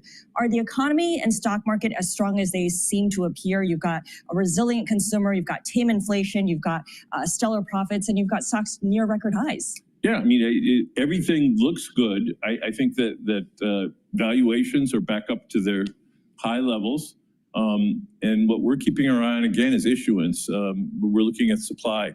I always keep joking that Wall Street has a printing press too, and the printing press is starting to gear up. It's whirring away. All right, Jim Chanos, always a pleasure. Thank you so much. President and founder of Chanos & Company. Kelly and Joe, I'll send it back to you in DC. All right, Scarlett Fu, thank you so much. Joined for a wide-ranging conversation by Jim Chanos. Pretty incredible to have him and Michael Saylor back-to-back on 2 days here on Bloomberg Television and radio. But of course, his remarks going well beyond Michael Saylor and MicroStrategy. Also interesting to hear from him on Elon Musk, who I believe he just described as one big never mind after Elon Musk's post on social media that he regrets some of his previous posts about President Trump. They went, to use his words, too far. They're making up, it seems. At least the president received the comments well and said he was pleased to hear that from Elon Musk. I don't know if they're going to end up in the Oval Office again together anytime soon. We're watching Wall Street as we get ready for another conversation that we're going to be bringing you here on Bloomberg with the Chief Financial Officer at General Motors. Kaylee, the markets have been keeping an ear on Scott Bessent in testimony, and it looks like we're getting a bit of a lift. So we want to check in with Charlie Pellet at World Headquarters in New York for an update on the markets here on Bloomberg TV and radio. Charlie, how's it look? Right now, the equity market is moving higher. A fourth month of surprisingly benign inflation drove bond yields down. Wall Street investors seeing greater leeway for the Fed to cut rates should trade friction slow the economy. Right now, we have got the S&P higher by just about 13 points. That is a gain of 0.2%. The Dow up 225, now up 0.5. NASDAQ up 27. That was a gain of 0.1%. The 10-year, 4.40%, with the 2-year currently yielding 3.95%. The Consumer Price Index, excluding food and energy, increased 0.1% from April. Again, the 10-year, 4.41%. Gold, a little changed right now, up $1 the ounce, 33.24. Crude is surging 2.9%, 66.85 for a barrel of WTI, and Bitcoin down 0.2%. Bitcoin right now 109,974 on Bitcoin. MicroStrategy, a stock we were just talking about, down 0.5%. A headline from the Bloomberg: Amazon to reorganize its grocery business, and according to the Insider, Amazon shares right now down 0.8%. Recapping stocks higher, S&P up 0.2%. Back we go to Washington. Balance of power continues, and once again, your hosts, here they are, Joe Matthew and Kaylee Lyons. All right, Charlie Pellet, thank you so much, Charlie. We'll get back together here in a couple to see how the trading day is progressing here on Bloomberg TV and radio. I'm Joe Matthew, indeed, alongside Kaylee Lyons, as we bring you a slightly different series of conversations today, sticking in New York. And a great pleasure to bring in our colleague, Matt Miller, who sits down with the Chief Financial Officer, Executive Vice President of General Motors. Matt, take it away. Yeah, Joe, Kaylee, thanks very much. And I also have to say, it's great to be on my favorite show on Bloomberg TV. So I watch Balance of Power every day, and it's really cool to take part in it. Paul, we're talking to you. I'm normally focused on automaking as a business. It's now very closely related to the kind of stuff that Joe and Kaylee talk about every day because of the tariffs. You've announced a $4 billion investment, or plans to invest $4 billion over the next 2 years, bringing production back to America. This is essentially what Donald Trump is pushing for. This is what he wants companies to do, and now you're actually making it work. How much is this going to offset the $5 billion worth of hits GM is expected to take from the tariffs? Well, Matt, first of all, thanks for having us. I think, this announcement that we made is worth much more than just the tariff side of it. The tariffs are obviously a piece of it as we're reacting to the new dynamic that's going to be out there. And it'll offset a good bit of it. So we'll move about 300,000 units of production. Some of it is new production and incremental. Some of it is a shift, but re-optimizing our manufacturing footprint and taking advantage of some underutilized capacity in the U.S. But it's also about, creating security for our people. You look at the Orion plant, we would tailor that to produce and scale EVs really fast. The market has obviously changed and pivoted a little bit. This gives us an opportunity to reallocate that plant, better utilize it for internal combustion engines on trucks and full-size SUVs where we know the demand is really strong for them. And that's great for our utilization, our efficiency, as well as for our consumers and our people as well. So it's about more than just tariffs, but with this will be about 2 million vehicles produced in the U.S. for the U.S. and we're continuing to make those investments. I bought a Silverado ZR2 a couple of years ago. Mine came out of Mexico. You're going to be moving most of that production, I guess, to the U.S., right? Most Sierra production to the U.S. Equinox production, does that come mostly to the U.S. too? What are we seeing in terms of the models that are moving out of Mexico? Yeah, we'll have Equinox ICE production in Spring Hill. In Fairfax. Spring Hill is going to be the Blazer. But Fairfax is going to be another great implementation of where we're going to be able to produce ICE and EVs on the same production line, creating that flexibility for us to be able to respond to consumer demand as it continues to grow.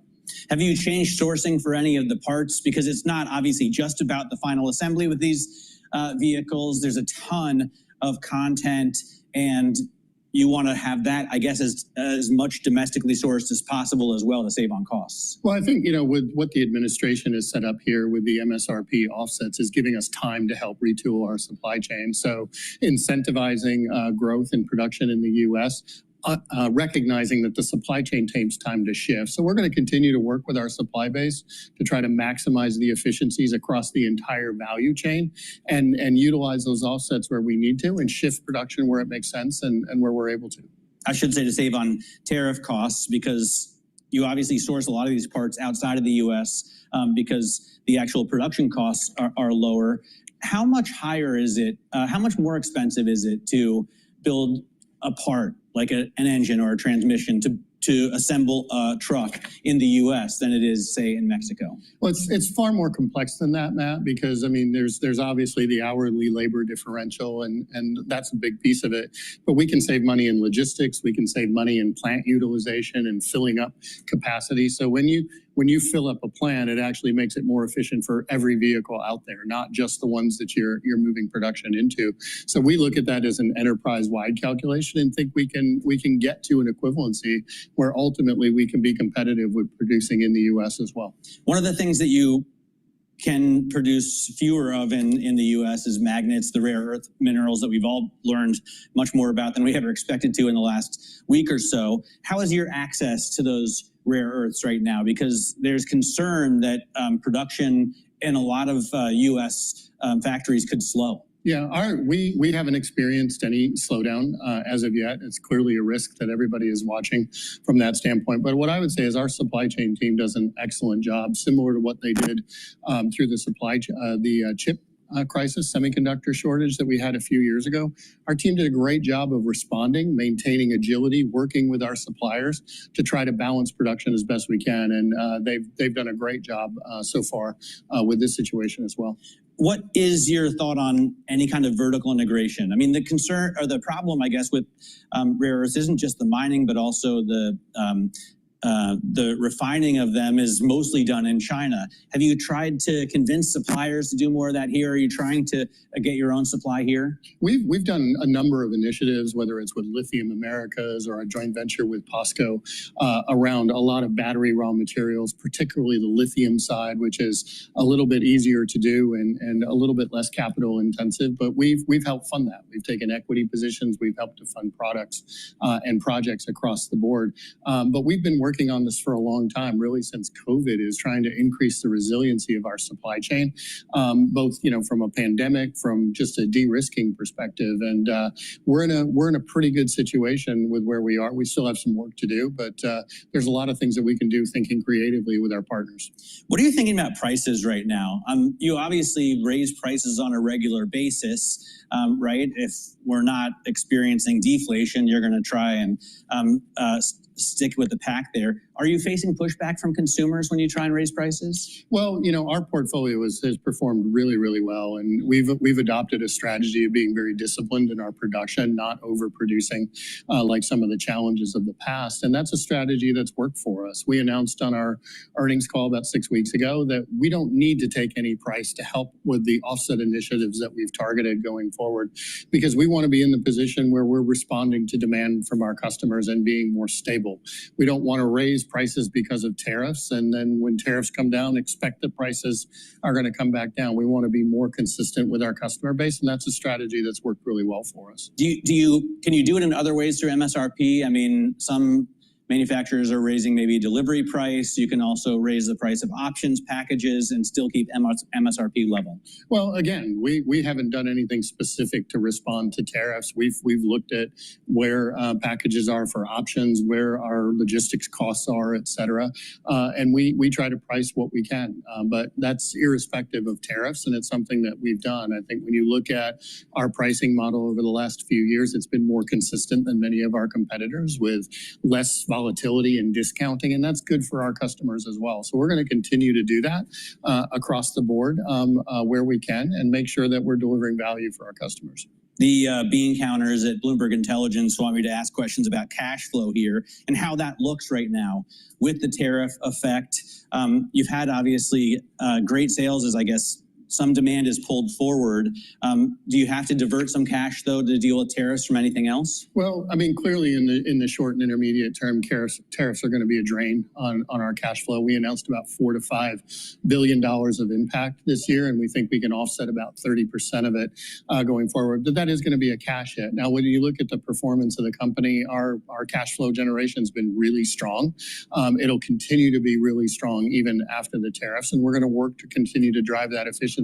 But we've got to create that stable cash flow across the board, because this is still a cyclical industry, and we need to be able to absorb these shocks. And I think the team's done a really good job of managing and being disciplined in order to continue to drive strong cash flow, even in the face of some of these short to intermediate term hits. What are you expecting in terms of SAR? Because we've had pretty strong sales numbers over the past couple of months. I think upwards of 17.3 million. Does that continue through the rest of the year? No, we don't expect it to. We would love to see that happen. But, you know, what we said about 6 weeks ago is we're planning for a year of about 16 million units, which is similar to last year.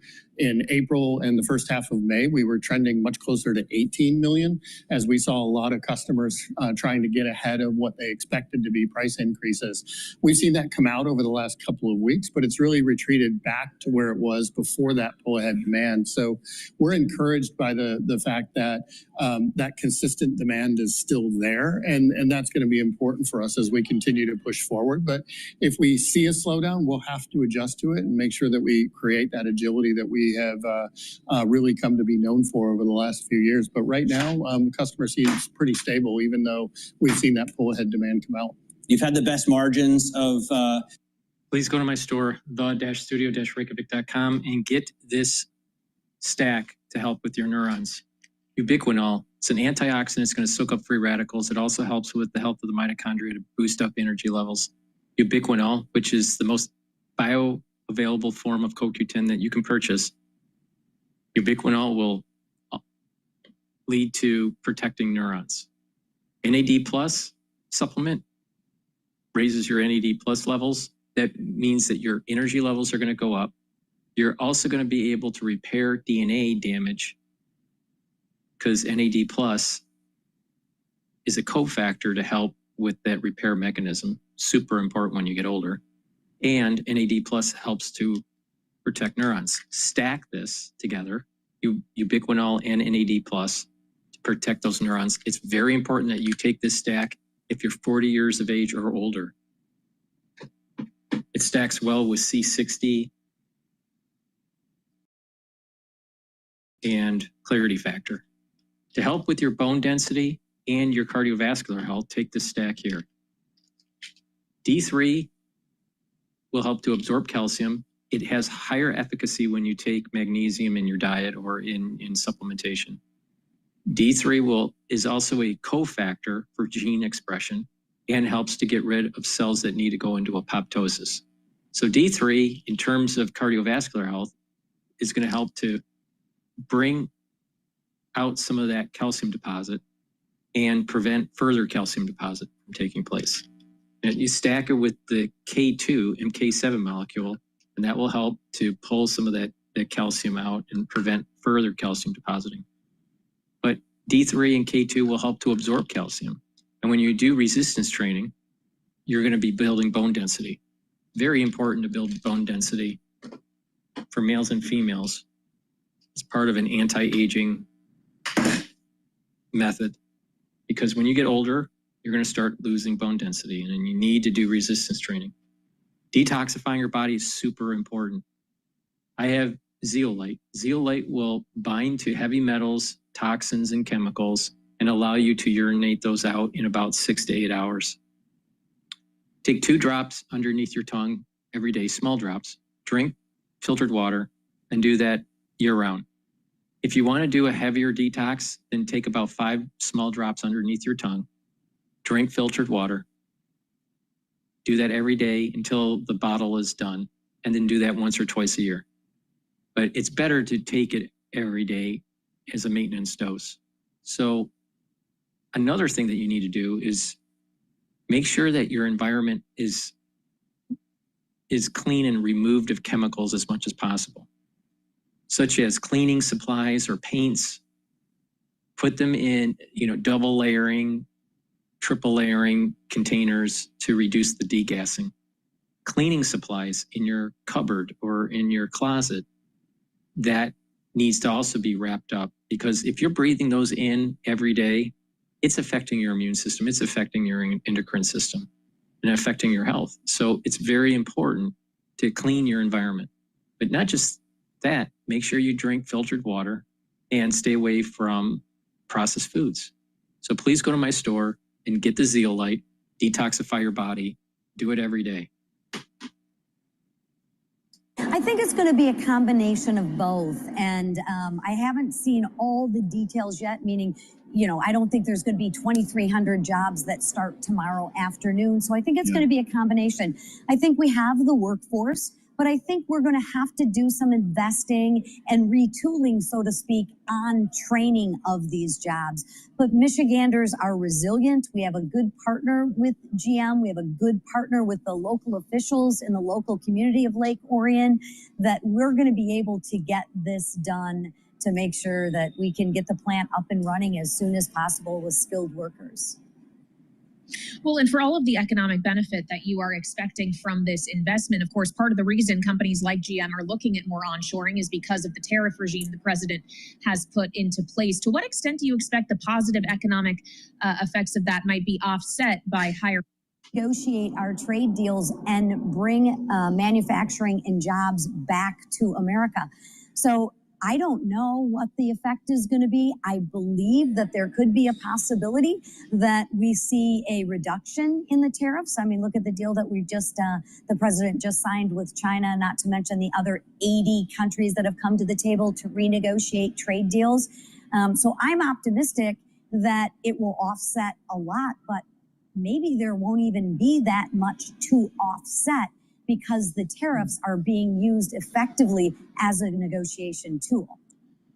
Yeah, we should note that we are waiting for that deal, the framework at least, that was announced to be formalized and approved by President Xi.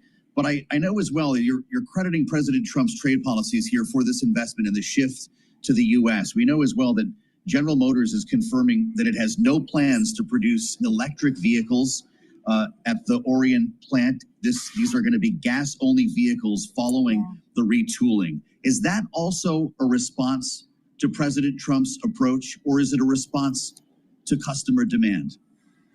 Well, I think you heard the gentleman on before Paul say it is a demand, right? I don't know that it's as much a retaliation or whatever words you use. I think it is more a reflection on the demand of what consumers want. President Trump, I don't think, cares what type of vehicle you drive, whether it's an electric vehicle or whether it's a gas-powered vehicle. He just wants the American people to be able to choose. And I think what you see from GM is without those subsidies, you're seeing the demand from consumers saying, hey, we prefer a gas-powered vehicle. You can still buy an electric vehicle, but the demand is for the ICE engines. And that's exactly how the free markets are supposed to work. Supply and demand should matter. Mm-hmm. Well, we know Elon Musk has had some strong feelings around this whole conversation around EVs and those tax credits being rolled back, which may have inspired possibly or at least fed into some of the social media posts we saw from him in recent days. Posts that he has since said went too far, according to his post from earlier today, that he regrets some of the things he said specifically about President Trump. And the New York Times just reporting, Chairwoman McClain, that Elon Musk did call Trump on Monday night before making that I regret post. But considering the things, in addition to commenting about Donald Trump specifically, that he's been railing against, are this one big beautiful bill that you have been advocating for vocally. Is this an apology that you would accept? Do you think the president should? Yeah, I think they are. Listen, the president is a very smart man, and Elon Musk is a very smart man. What did we think was going to happen when you have the most powerful man in the world and one of the richest men in the world? Is I think sometimes your emotions get the best of you, and they're both businessmen. They both care about the country and doing what's best. So I think this will be put to bed rather quickly, and actually it has been put to bed rather quickly. So I'm optimistic. Let bygones be bygones, and let's focus on what's best for the American people. Well, does getting over this help passage of the reconciliation bill? I know it's coming back your way, but likely with changes in the Senate, Congresswoman, and there were concerns that some of the fiscal hawks might have been paying attention to Elon Musk, urging them to vote no.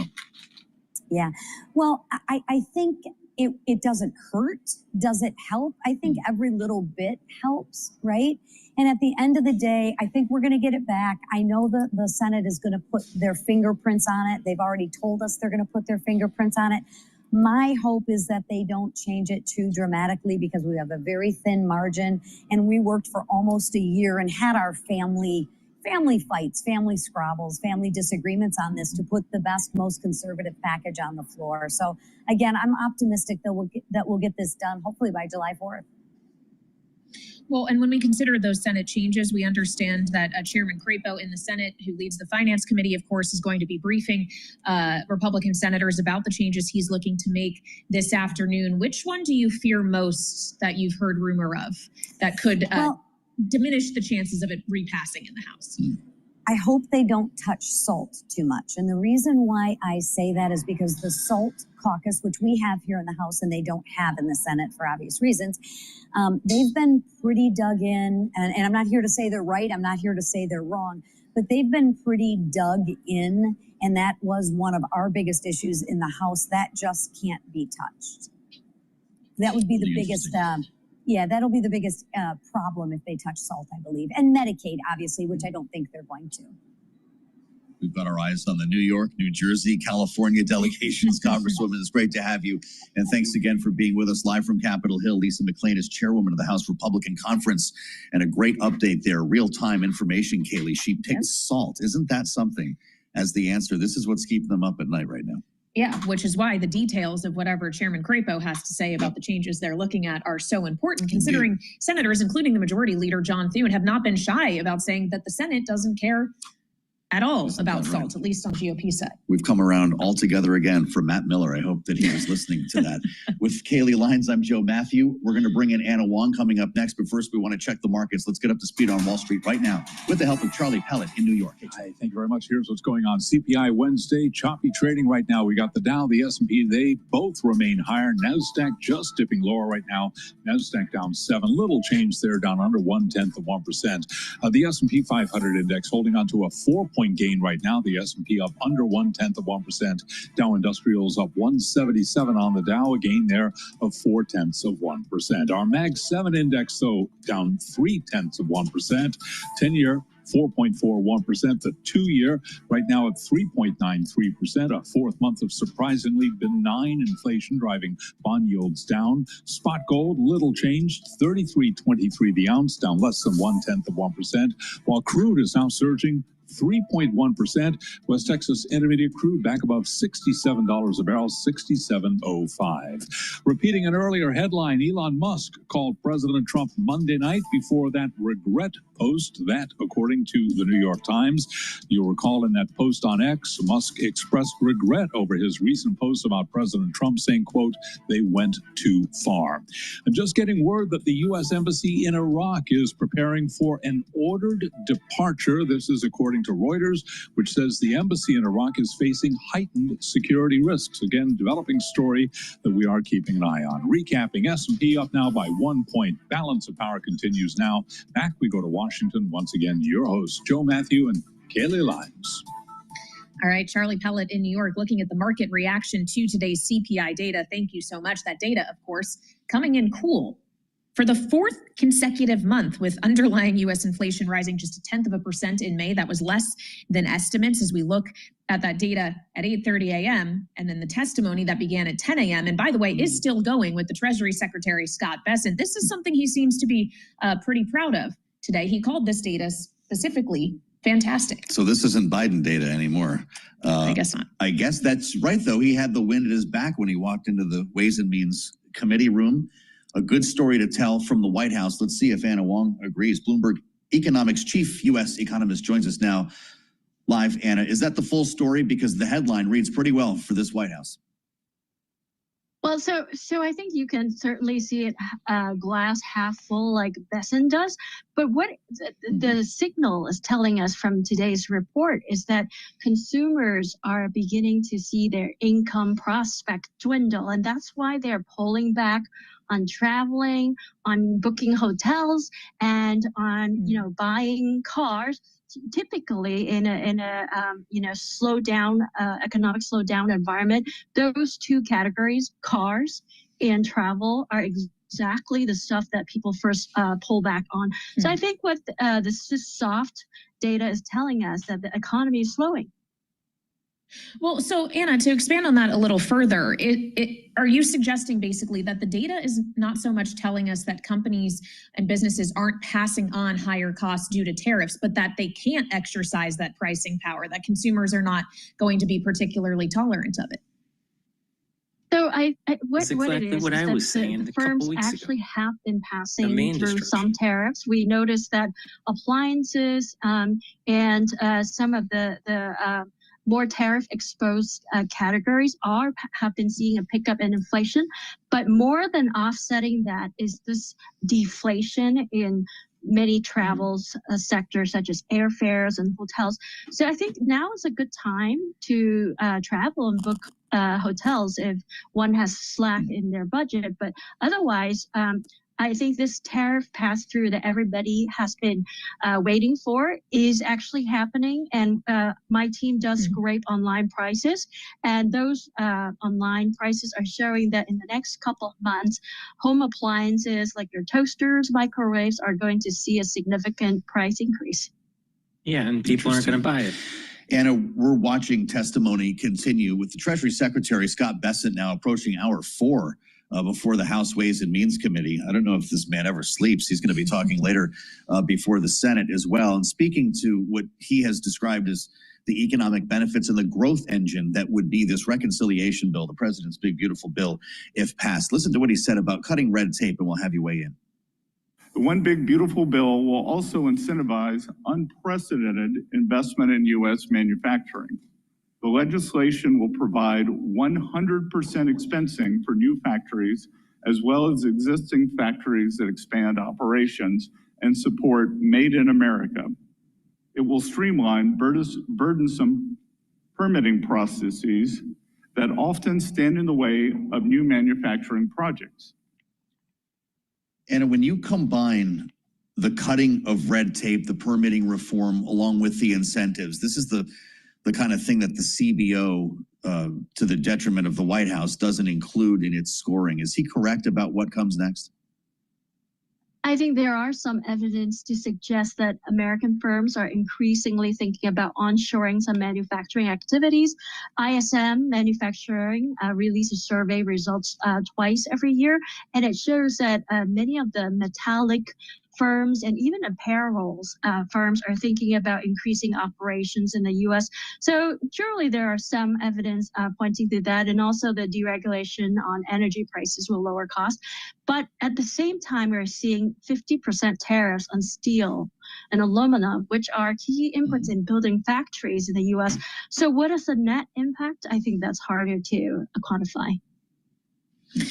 Well, and finally, Anna, I would like to ask you about the Fed, because of course, President Trump had some thoughts about what the Fed should do in the aftermath of this data today. He posted on True Social, CPI just out, great numbers, and reiterates his call for the Fed to lower 1 full point. I know you aren't in the camp that the Fed's getting ready to move 100 basis points, but does the data today make it potentially more likely we see a 25 basis point cut sooner than expected? I don't think so, because what this data shows you is still the impact, net negative impact from the April Liberation Day tariffs. And the paradox of tariffs is that if they go really, really high, they could be deflationary because the pullback in income expectations is just so steep. And that's what we're seeing today. But the de-escalation in Geneva and thereafter has really bolstered the stock market. And we expect that in July CPI report, we're going to see a boost from financial easing of financial conditions, as well as those home appliances price increase that I was just telling you about.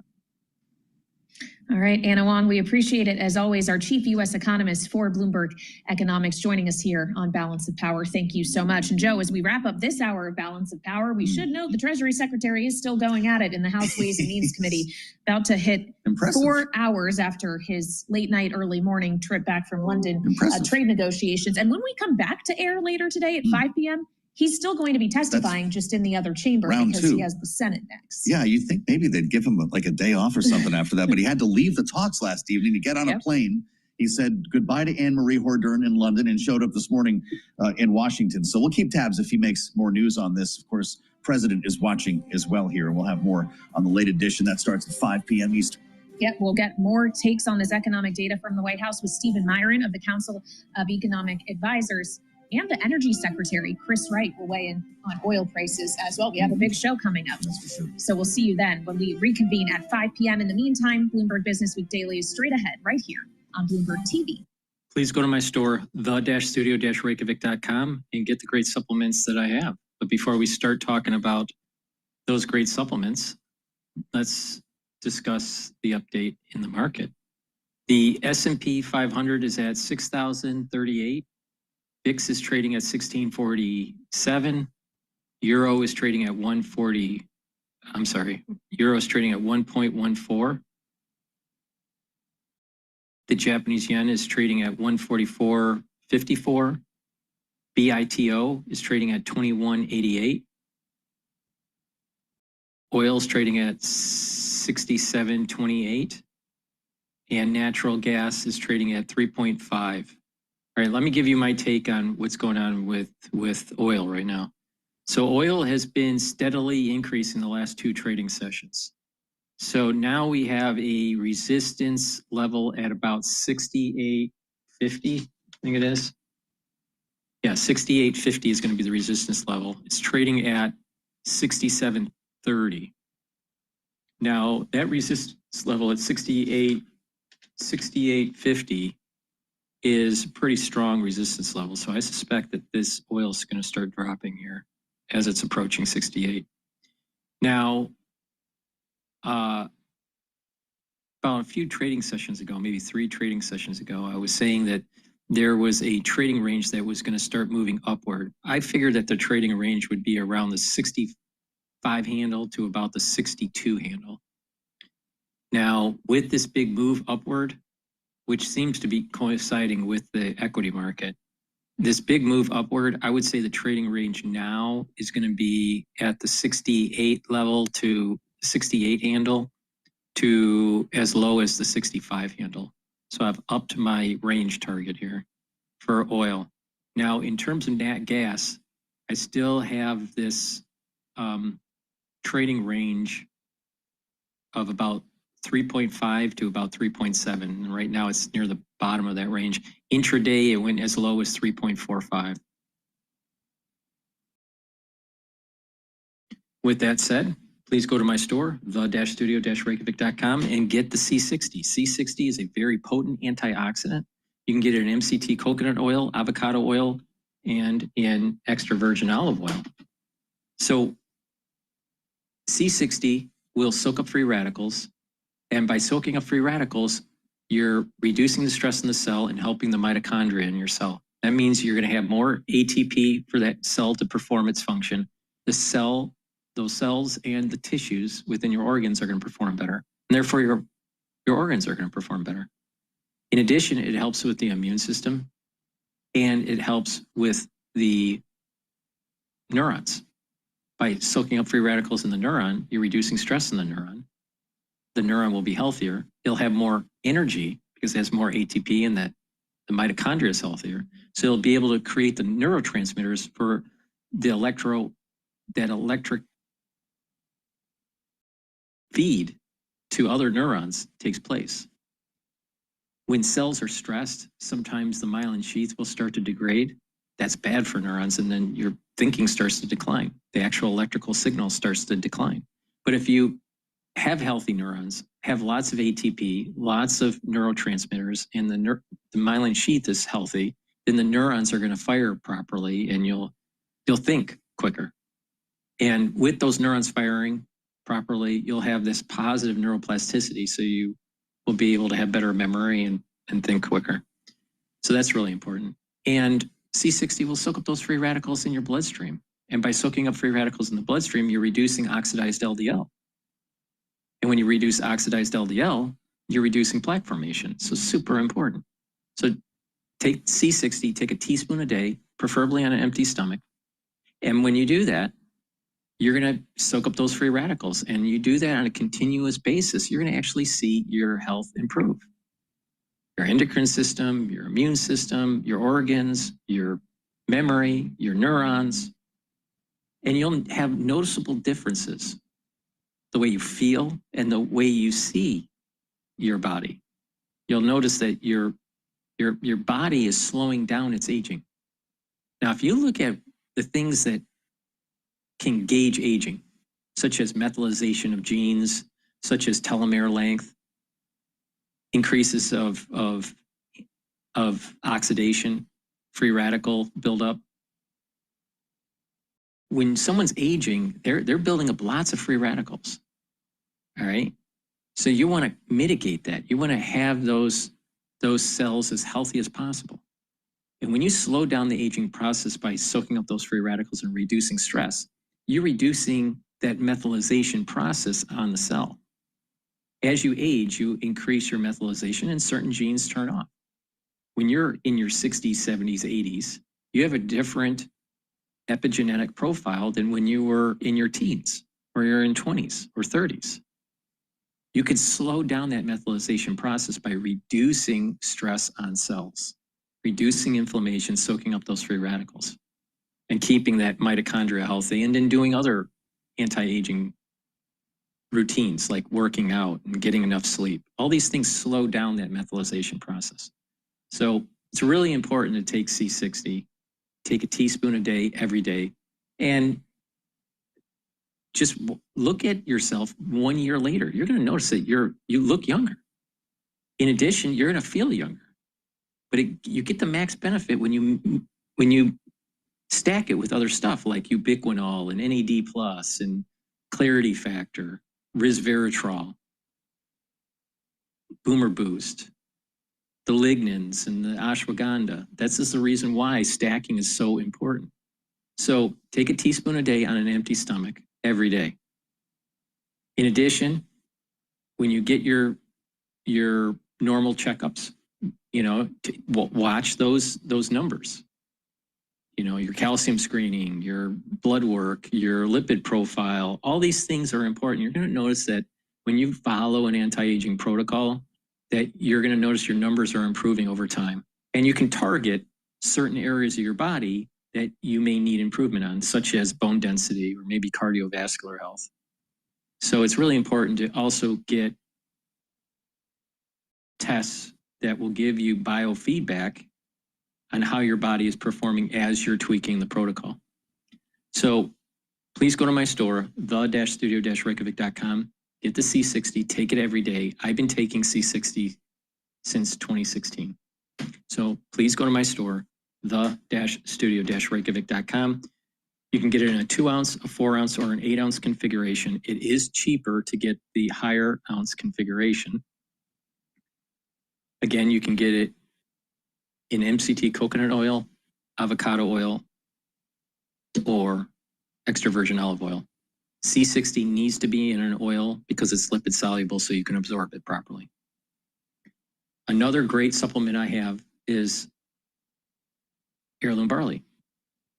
You get a big scooper, you take it once a day, mix it with soft foods, filtered water, milk, or even a smoothie, but take it every day.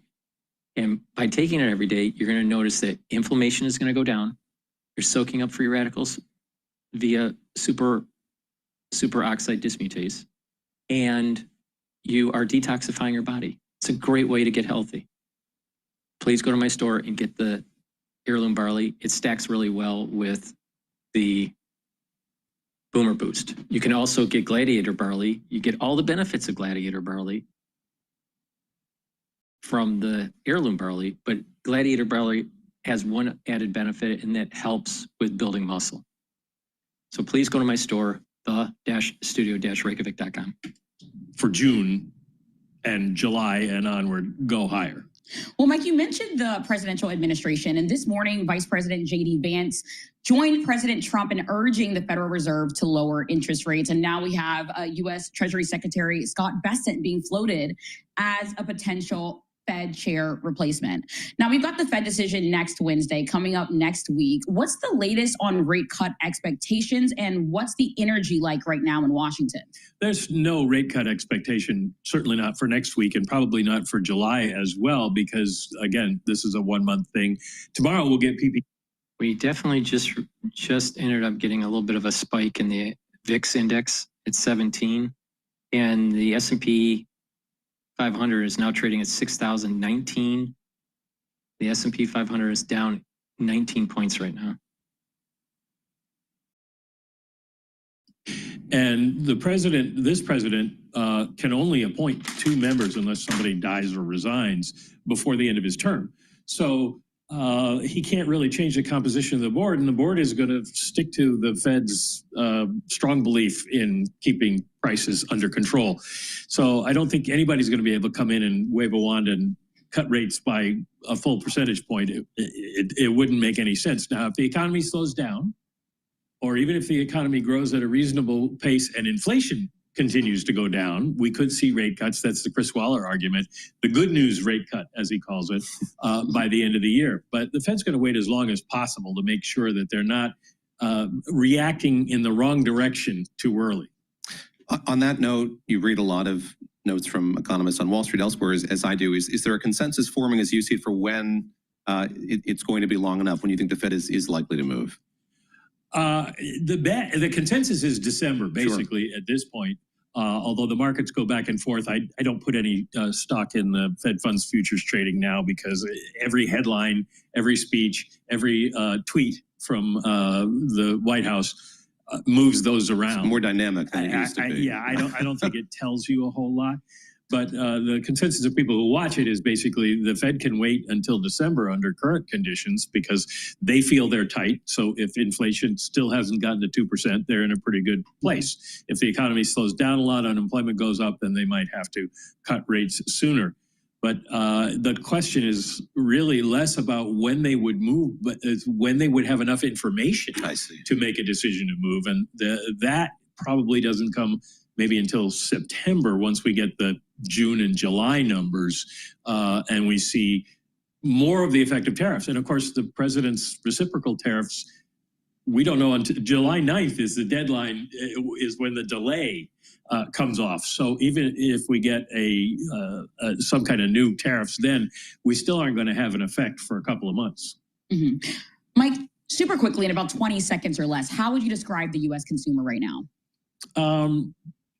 They're not as unhappy as the surveys would suggest, because we're still seeing them go out shopping. But I think they're worried about what could happen. They are backing off a little bit of that because there's been a lot of warnings from us and others about inflation and about the economy slowing down and the impact of tariffs, but none of that has really hit yet. And so until that does, probably they aren't going to change their behavior a whole lot. Mm-hmm. Our thanks as always to Mike McKee, Bloomberg News international economics and policy correspondent. That was the latest on the economy. I want to turn now to the markets, and our colleague Lisa Bromwitz is in Hollywood, California. She's there for a conversation with Jeffrey Gundlach. We're going to talk to her in just a few moments here. She's been at the Bloomberg Global Credit Conference, which has been taking place there over the course of the day. Jeffrey Gundlach, of course, at DoubleLine, the CEO and the CIO of that company, known as Bond Market Royalty. Bond Market King, I think, was the name that he has enjoyed for a long while. But just a fascinating conference that's taken place, Nora, over the course of the day. We've heard some really big names in global credit. Most definitely. I mean, it's a lot of big names that we've got going on over there. But I'm also looking at what's going on in markets today. I mean, I'm seeing markets that are mixed right now. We've got the S&P 500 down about 0.2%, NASDAQ down about 0.4%, and Dow up about 0.1%, excuse me. As promised, our colleague Lisa Bromwitz, co-anchor of Bloomberg Surveillance in Hollywood, California, for a conversation with Jeffrey Gundlach, CEO and CIO of DoubleLine. Lisa, over to you. Rearrange the outlook for credit investing more broadly. And I want to start there, considering the fact that you've talked about how the U.S. is going to go bankrupt and how it's on an unsustainable fiscal path. Are we seeing that priced in, or is there still a reckoning to come? Well, it's certainly behaving differently than it was for the last 4 decades. I mean, what we've seen is in the last 15 years, there's been a number of corrections on the S&P 500. And in every single one of them, when the S&P goes down more than 10%, the dollar index, the trade-weighted dollar index goes up.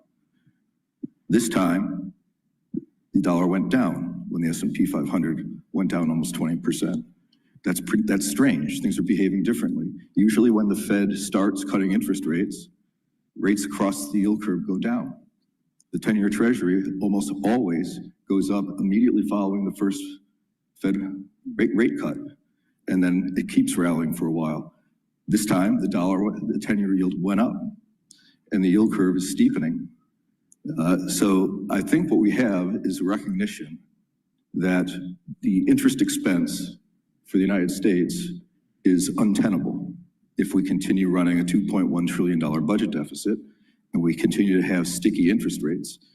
One thing that people fail to appreciate is how much the average Treasury payment has gone up. The average yield, the average coupon on Treasuries was below 2%.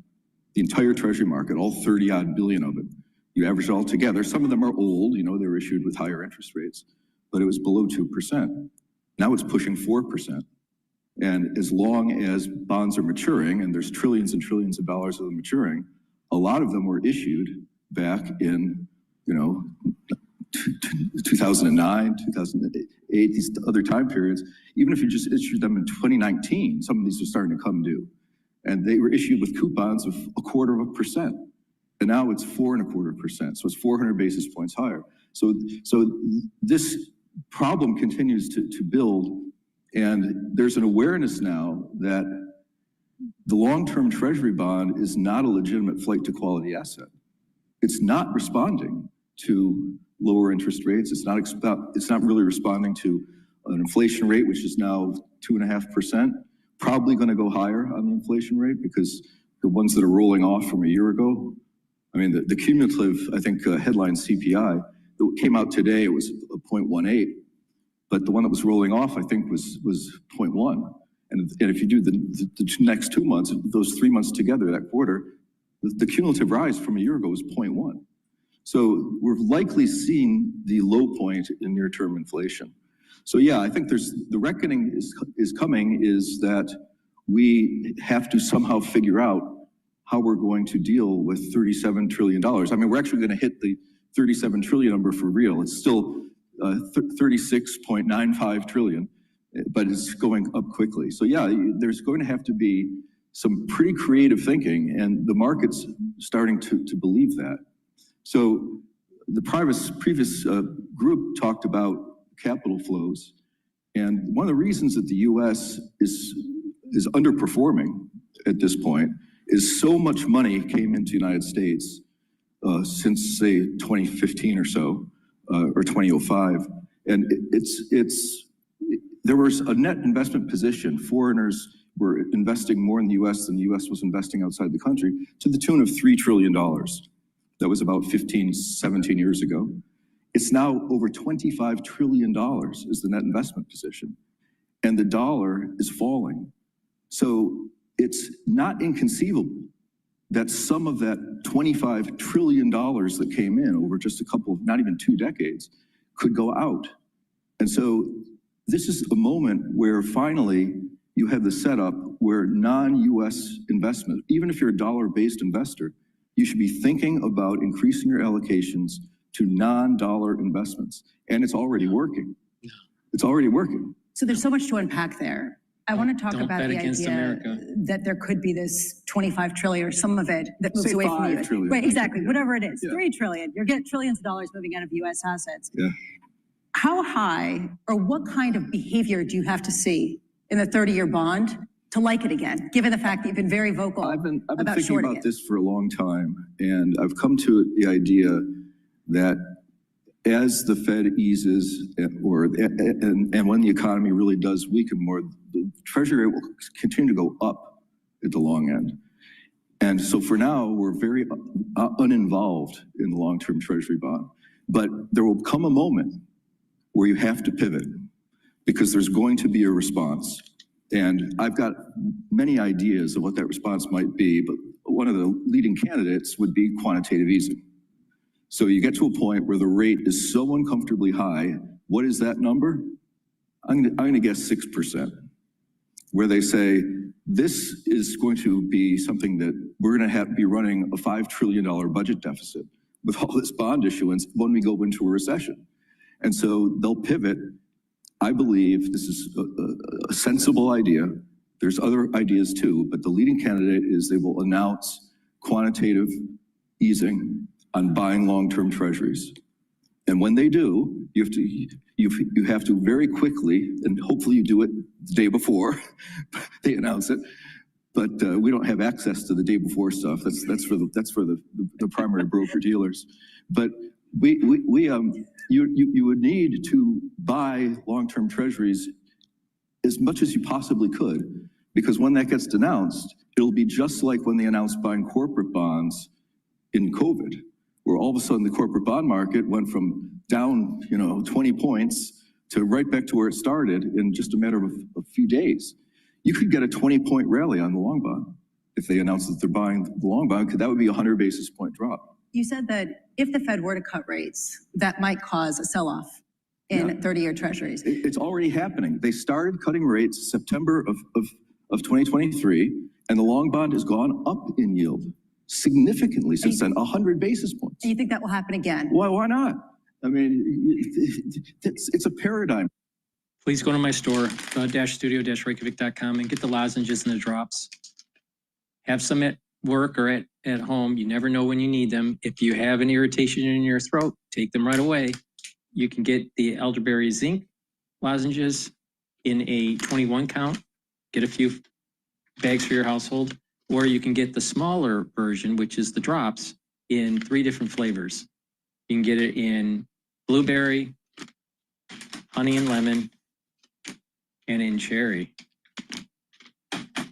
So please go to my store, the-studio-reykjavik.com. Get the drops and the lozenges. You never know when you're going to have that irritation, depending on what season you're in. It's very important to take right away to mitigate that irritation, because if you don't mitigate it, then you're going to cause inflammation at the oral pharynx, and you're going to start disrupting your immune system. So it's better Once you have that irritation, take it right away. Another thing that you should be doing if you have issues with a sore throat, take the lozenges or the drops, but also take a hot tea, all right? Make a hot tea. And in that hot tea, you should boil slices of lemon, fresh chopped garlic, and ginger, and put some turmeric in it, maybe even some cinnamon or even cayenne pepper. And by putting that in there and letting it boil, all right, for a little while, and then maybe take that hot water and that boiled contents, you use a maybe black tea bag, all right, and then make a tea out of that and drink it, and make sure you eat the zest of the lemon and the chopped up garlic and the ginger, all right, and that's going to help boost up that immune system and soothe that irritation. But you want to do that right away, all right? So take the lozenges right away, mitigate the problem.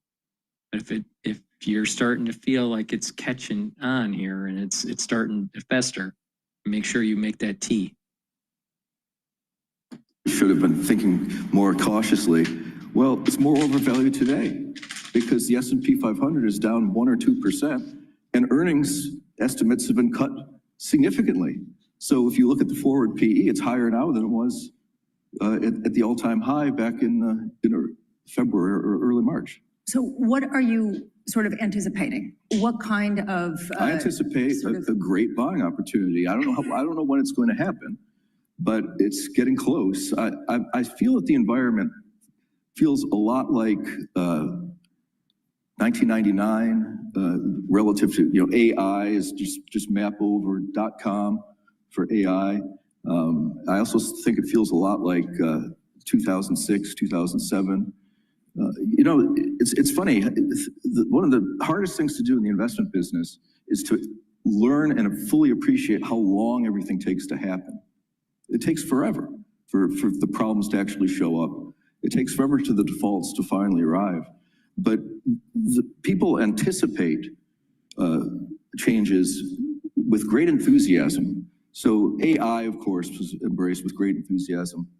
Electricity was all the rage back in 1900 because people realized that electricity could change the world.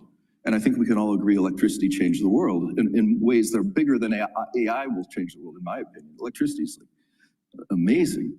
But there was a huge boom in electricity stocks in the first decade of the 20th century.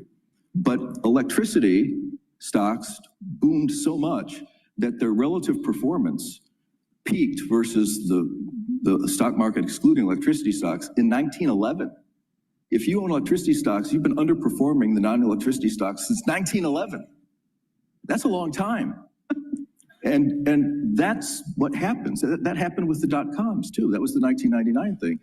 Sure, it turned out that some of those stocks were great investments, but that enthusiasm becomes very excessive. They see the possibilities, but it takes a long time for the possibilities to arrive.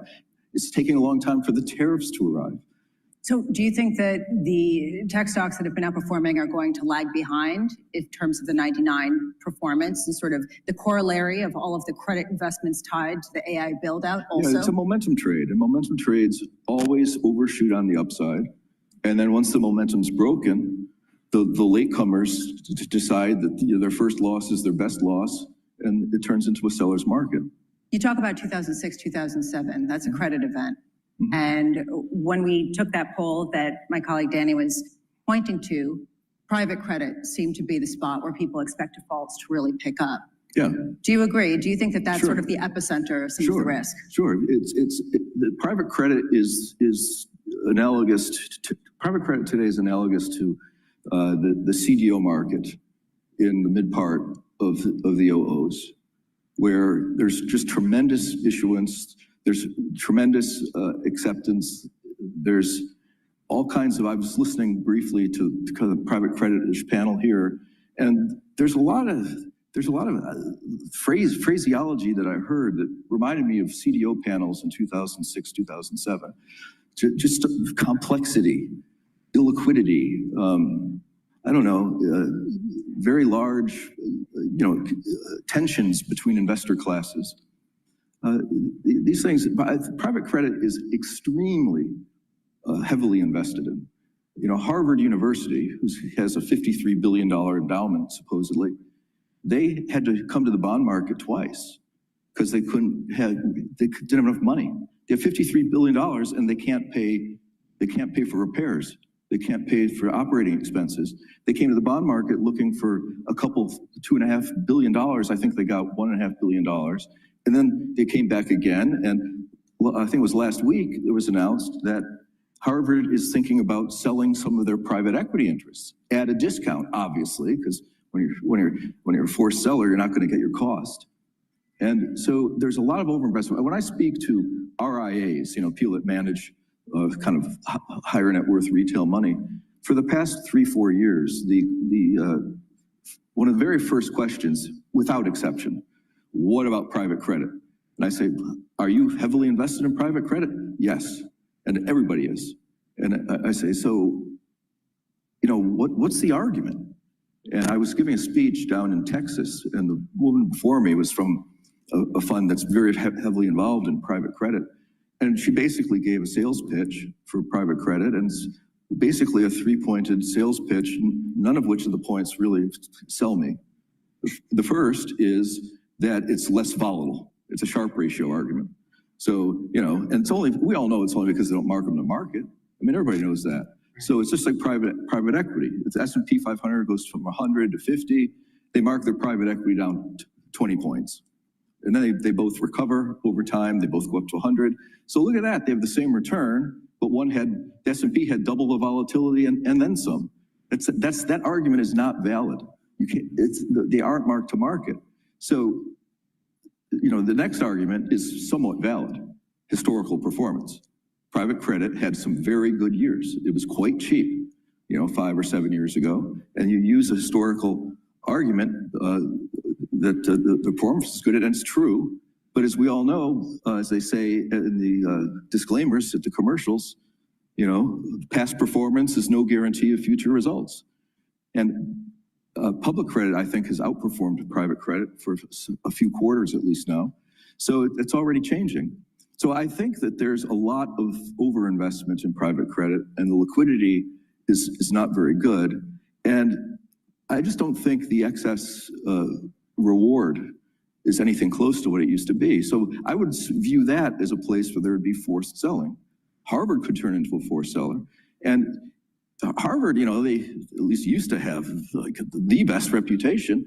Yale had this great reputation for investing in private markets, and that lured in a lot of Me Too behavior because they were emulating the results of Yale. But once one university is publicly acknowledging that they have liquidity problems, I've got news for you. If you have a cockroach in the kitchen, there's never one cockroach. So there's more. It becomes systemic. It doesn't mean everybody's overinvested and overly locked up. But in 2008, I was raising lots of money for distressed mortgages, the stuff that was defaulting like crazy. And it got to such a price that it was just truly unbelievable. I mean, there were securities that were traded that started life at 100, had never really had much volatility, and they were being liquidated at prices of 30 cents on the dollar. And you could use assumptions that were just nobody believed would happen. You could say 70% of these mortgages default and we recover 30 cents on the dollar, and it's a 24 IRR. And I said this to the Stanford University endowment, the head guy. And I said, I can prove to you that your worst case is going to be a 24 IRR, because I'm going to you tell me what assumptions you think are absurdly punishing, and I'll use them. And you got a 24 IRR. And let me finish. And he says, I can't argue with you. You make a very compelling point, but I can't invest with you. And I said, why? He said, I have no money. We're all locked up. We're getting called because everything's so cheap. Everyone's calling their money now. These are draw funds. Now we're calling your capital. And he said, I can't even make those capital calls. And I said, come on. I really love Stanford Endowment. What a great name for the client list. Give me $10 million. I don't have $10 million. I have no money. These are large endowments. And if they need money, they have to sell. You see, markets, everyone knows markets have fear and greed that drive them. Everyone knows that fear is stronger than greed when it really push comes to shove. But the actual strongest driver of investment behavior is need. Right. Sometimes people need. Back in 1993, interest rates. Please go to my store, the-studio-reykjavik.com, and get the Boomer Boost. Boomer Boost will target your cardiovascular health. They'll help with building muscle. They'll help with brain function, rev up your metabolism, and boost up your energy levels. It has 68 nutrients. Take a look on the website. It has a very comprehensive compound profile.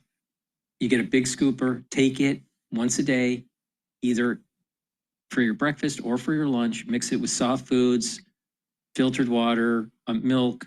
Mix it in milk or even in a smoothie. But take it every day. This replaces your breakfast or your lunch. You take it once a day, very important, and you'll notice the benefits of this within 72 hours. You're going to start having more energy. It's a steady burn of energy. You're going to sleep better. You're going to have more mental acuity. You're not going to have the brain fog. The brain fog's going to go away. You're going to have lots of energy. And doing this over a long duration, you're going to slow down the aging process. So please go to my store, the-studio-reykjavik.com, and get the Boomer Boost. And like I said, this is the fourth part of the core protocol. The first pillar is max 14, max 35 or cleanse to boost up the immune system. C60 is the second pillar to soak up free radicals. The third pillar is the turmeric, the ashwagandha, the lignans to boost up the immune system and help with the cardiovascular health. And then the fourth pillar is the Boomer Boost. That's my broadcast for today. We've been going for just under 5 hours. Thank you for listening. I greatly appreciate the ones watching on Rumble, YouTube, and on my website, the-studio-reykjavik.com. Use discount 5 on any order on my store, the-studio-reykjavik.com, and you get $5 off. Thank you for listening. Have a nice day.